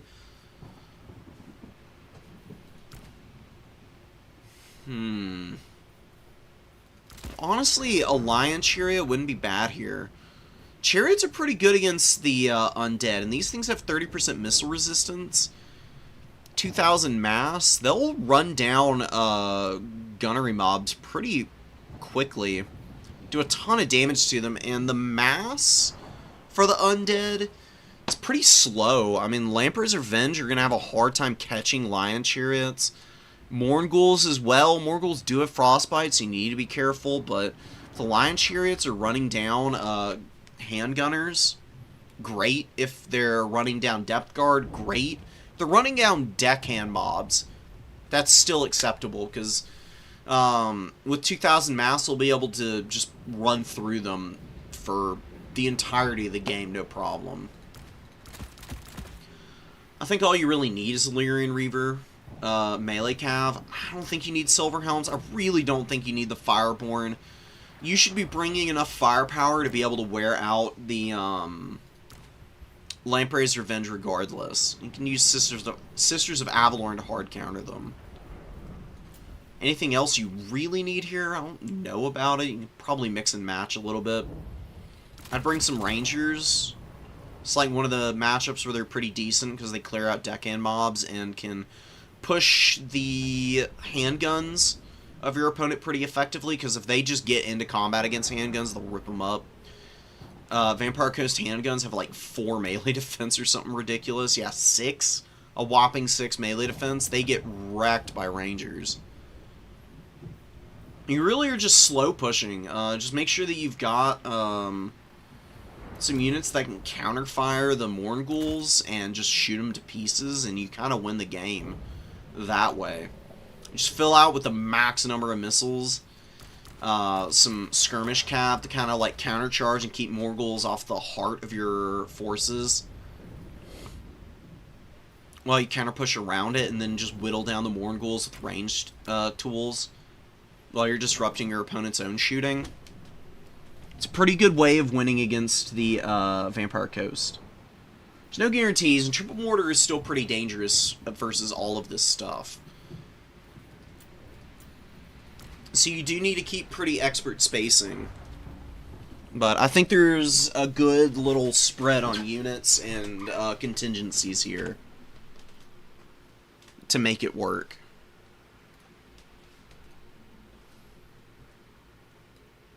Yeah, and that is true. The map is especially good for the artillery play because of the terrain pieces on that map. Cuts off a ton of space versus your opponent.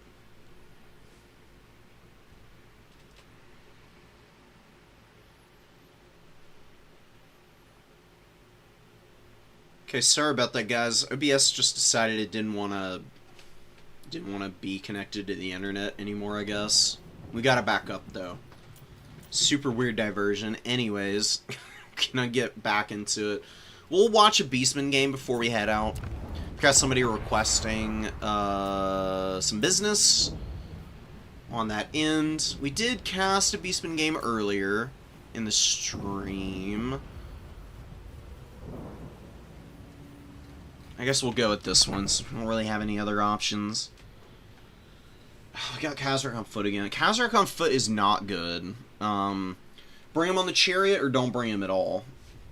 Honestly, the best lord for the Beastman is Malagor by a mile, not even close. He's got tons of good spells. Flock of Doom, Enfeebling Foe, he's cheap. He's your all-in-one. Even reasonably decent in melee combat.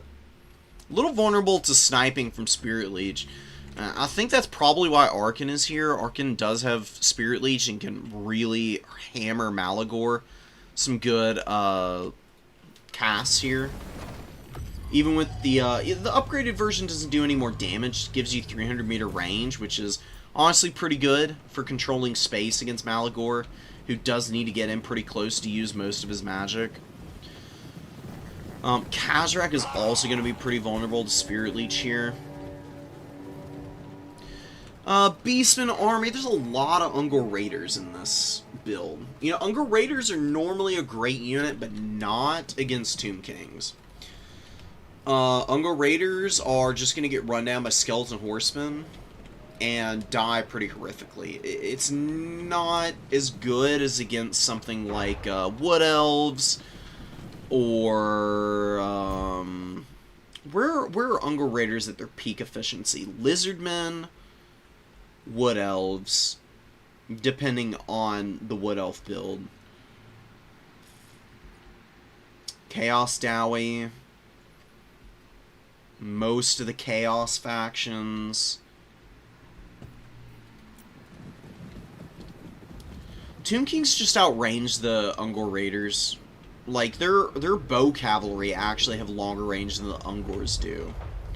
And the Ungor Raiders, what they really want to do is they want to be shooting like lightly armored infantry or skirmishers who don't have shields, and it's not really available in spades for against the Tomb Kings, I should say. Most of the Tomb Kings units have like either a bronze or a silver shield, and are like cheap, not really all that important for their opponent. I just think there's more optimal things you could do with the 425 gold that they cost here. Like, you could just cut all these Ungor Raiders and bring a couple of Gore Herd, and then you would actually have a more effective anti-infantry option here. Because right now you're relying on, like, Ungor Spearherd and, like, Khorngors for your front line. Like, what are they really going to be doing here? You want to use your Khorngors against, like, the big targets, but instead they're over here fighting over the point, getting out-capped, and now they're, like, tiring themselves out. And the Khemerian War Sphinx gets a free flank on them as a result, which is going to be pretty gnarly. Khemerian War Sphinx is really good at routing stuff. Exceptionally strong against infantry-heavy factions. It immediately terrorizes the Khorngors because it gets on the rear of them. Something you cannot afford to let happen. Do not bring Cygors against Tomb Kings either. Cygors are good in a couple matchups, but again, this is not really one of them. And they're better against, it's better if it's the Eye of Morsleep, because it has a snare. It's a little more accurate, and better in combat anyways. If you want to bring a big monster here, I actually really like a Jabberslythe against the Tomb Kings. So the reason why the Jabberslythe is really good against Tomb Kings is it has a load of mass. Jabberslythe has like 5,000 something mass, I think. Maybe it's a little less. I think maybe it's 4,500. But regardless, it's really good at pushing around and through skeletons. And Jabberslythes also have like a little AoE effect that doesn't do a lot of AP damage, but does a lot of poison and magic damage to units, which is pretty good against Tomb Kings. Magic damage is not as important against these guys as other undead factions, but still worth having. They do have a few units with Fizzres on them that it can be good against. It can also disrupt Chosen of the Gods pretty effectively, and also is a fast monster with really disruptive attack animations. It's actually pretty amazing at just, like, running over Skeleton Warriors, and then just getting in front of, like, a Khemerian War Sphinx, and, like, stopping the War Sphinx from doing what it does is honestly just as good as killing it, because then you can use Goreherd to just kill all your opponent's infantry, if it's not the Jabberslythe doing it, and then you can overwhelm all the constructs your opponent brings out. By just, like, rushing out Khorngors. I think this build is a little bit backwards in what it's trying to do here. Like, the Slangors are coming out after the fact, when what you really want to do is have Slangors out first with their actual ITP instead of frenzied ITP, which is a big difference.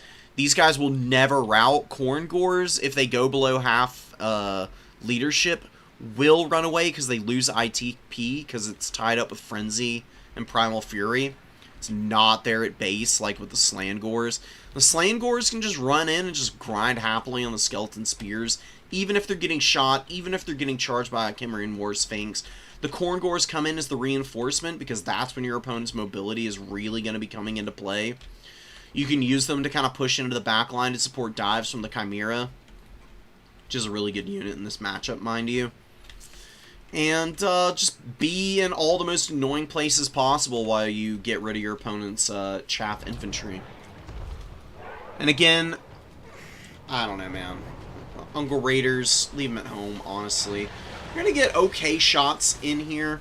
Doing a little bit of damage to the Chosen of the Gods. Now doing some great work against the Skeleton Horse Archers. Awesome stuff.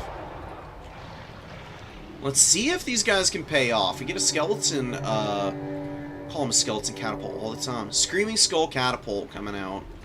Khemerian War Sphinx finds Kazrak. This is why you don't want a foot character, man. They just get bullied by so much. It's not worth it. Foot characters are like literally a unit of last resort for most matchups. The only matchups where foot characters are genuinely awesome is against Dowie. Because Dowie really don't have great stuff to punish foot characters, unless they just swarm them with like heroes. Nice shots into the Ungor Raiders. Good Ushabti summon here. Tomb Kings do lose the point. Cygor is getting a lot of kills, if it's not a lot of value.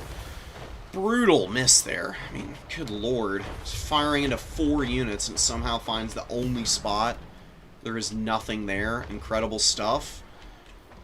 cows showing off their truly stupendous intellect here. Can't see me, but I'm face bombing right now. Look, this is why the Cygors, man.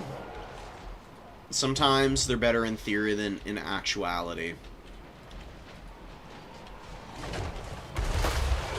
Finally gets a good hit there. Takes a bunch of models out, but still only has 500 value to show for it all. Has 10 volleys left.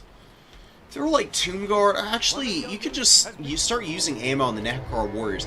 This is a unit that's worth shooting with a Cygor. That's where you can get some chunky value. So these guys are 525 gold. They have 5 cap weight, and they're actually pretty good at uptrading into Slangors and the like. Slangors, though, doing a great job. I mean, look at how much damage they've done. 220 kills, 500 value, and they're going to be able to get up in here and probably, even though they'll lose to the Necrocar Warriors, they'll probably still get their value back and maybe even uptrade a little bit. Pleasure Through Pain is just such a good buff. I mean, yeah, you are damaged, but you get a ton of extra speed, charge bonus, and melee attack, which just means that your shock damage is pretty untouchable. For an infantry unit, charge bonus this high, even with them being tired, is kind of wild.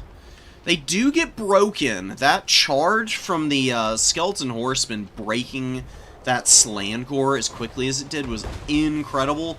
That is a beautiful Liber Mortis from ol' Arkan. Arkan's doing a good job of staying alive. Unfortunately for the Tomb Kings, Sepulchral Stalkers and the Khorngors, the Khorngors and Centaurs killing the Sepulchral Stalkers.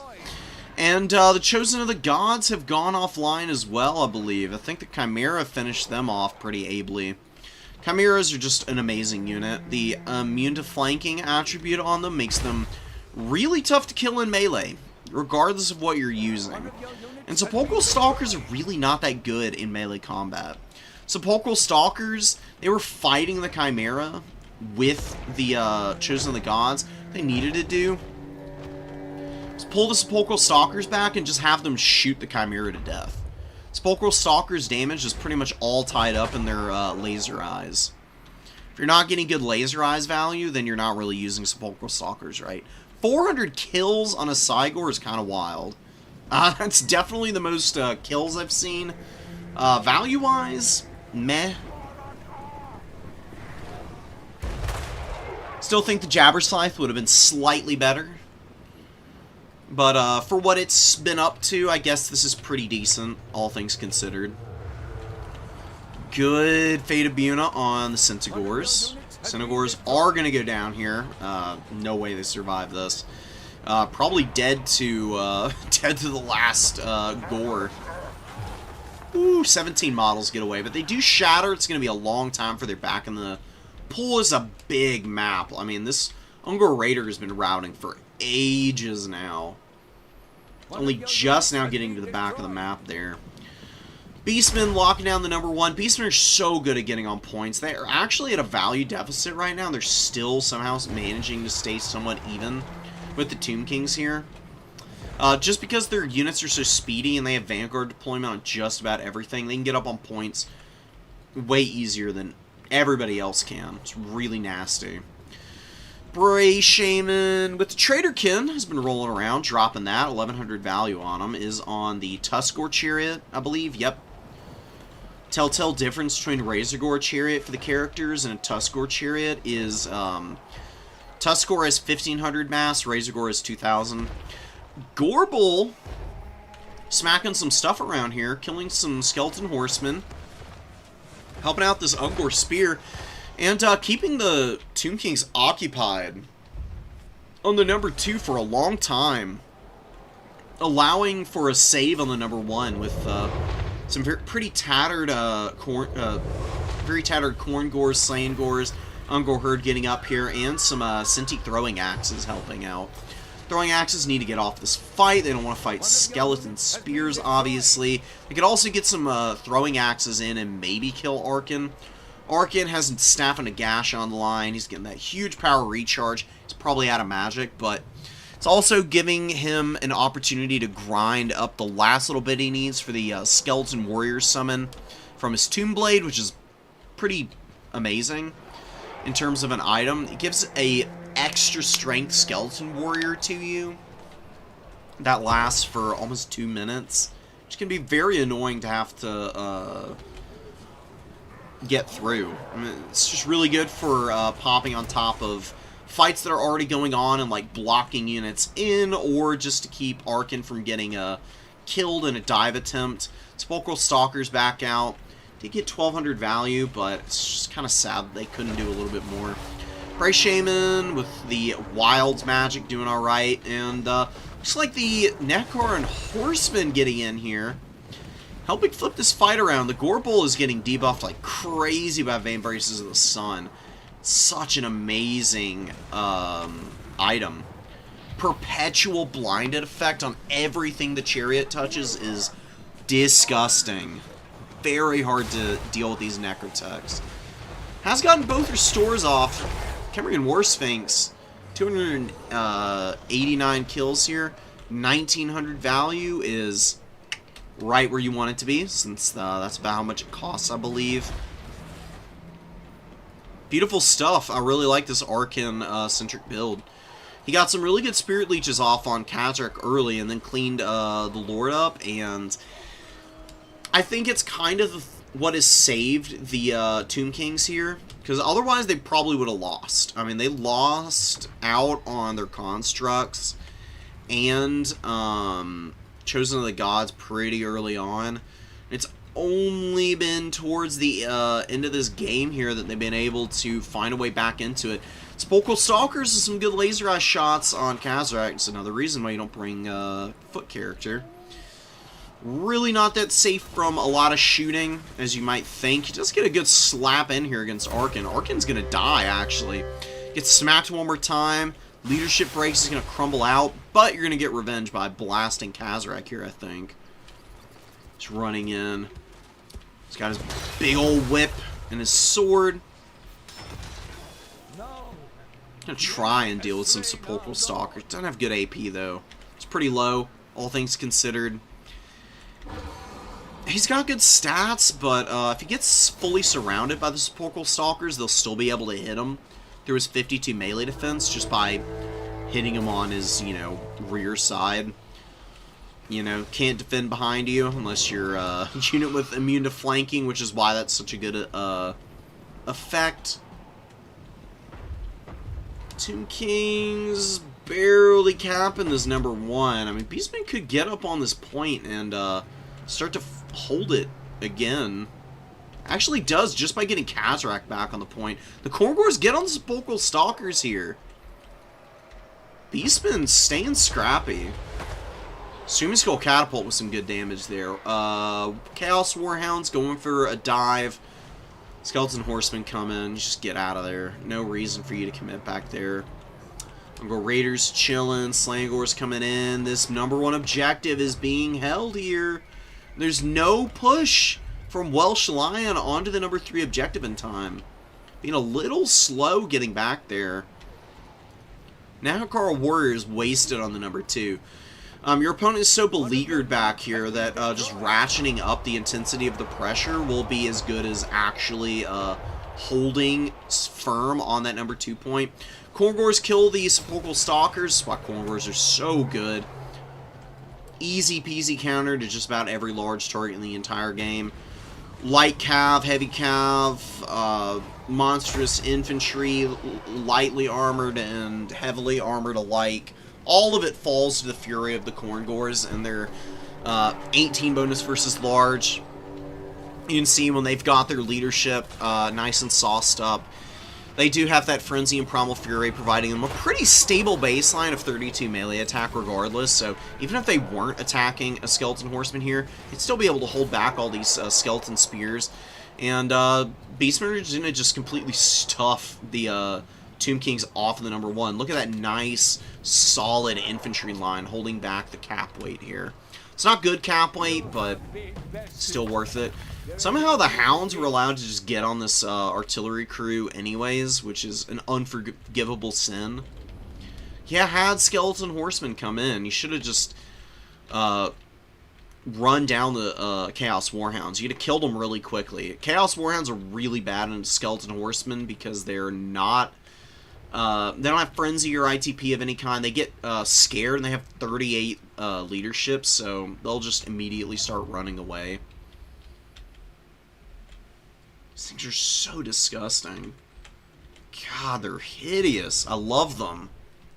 That's like, that's my thoughts on Beastmen and the Chaos factions in general, I guess. I do really like this build. Lots of infantry. Just so you have good cap weight for the most part. I would prioritize trying to get like one more Salon Gore in here. But the Gore Bowl is pretty indispensable. You can just cut the Ungor herd and this Spear herd. That's enough for a Salon Gore. So that's 325 gold and 375. Equals 700. Why not bring them? I guess you... Although you do have 3 Corn Gores. So keep the Corn Gores. What I would do instead is just get a regular Gore herd for 625 is what they are.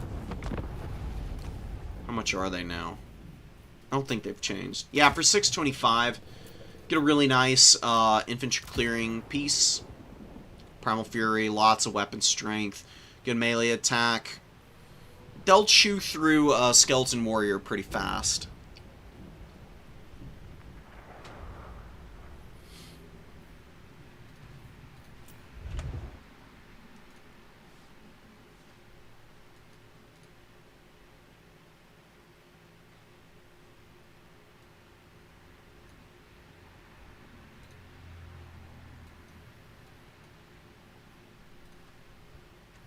Alright, I think I'm going to call it here, guys. Been streaming for a good long while. Thank y'all for tuning in. I'm going to be doing some stuff tomorrow with folks. I'm doing like a little round table discussion on a Khorne tier list. Like where all their units stack up in terms of power level. It's my main faction, so it's going to be me and a few other people who play a lot of them. It's going to be interesting to see what kind of consensus we arrive at. That'll be like a little standalone video on the RTK YouTube channel, so keep an eye out for that. It's going to be really cool. I think we're going to have a good time tomorrow doing that. And I may stream again. Just depends on what kind of time I have. I've got other IRL stuff I want to do too. Streaming is not really my priority right now. I'm trying to like figure out how to get out of the US, to be honest. I just have to stay here for another couple years for schooling related stuff, and then hopefully hopefully I can unass myself from this absolute shit show of a country.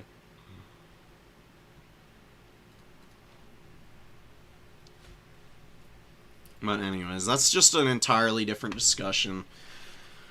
I hope you guys enjoyed the stream. I hope y'all take care and stay safe wherever you are in the world. Kind of a mess out there. Peace out, guys. Take it easy. Take care. Stay safe. And I'll see y'all ASAP. Peace.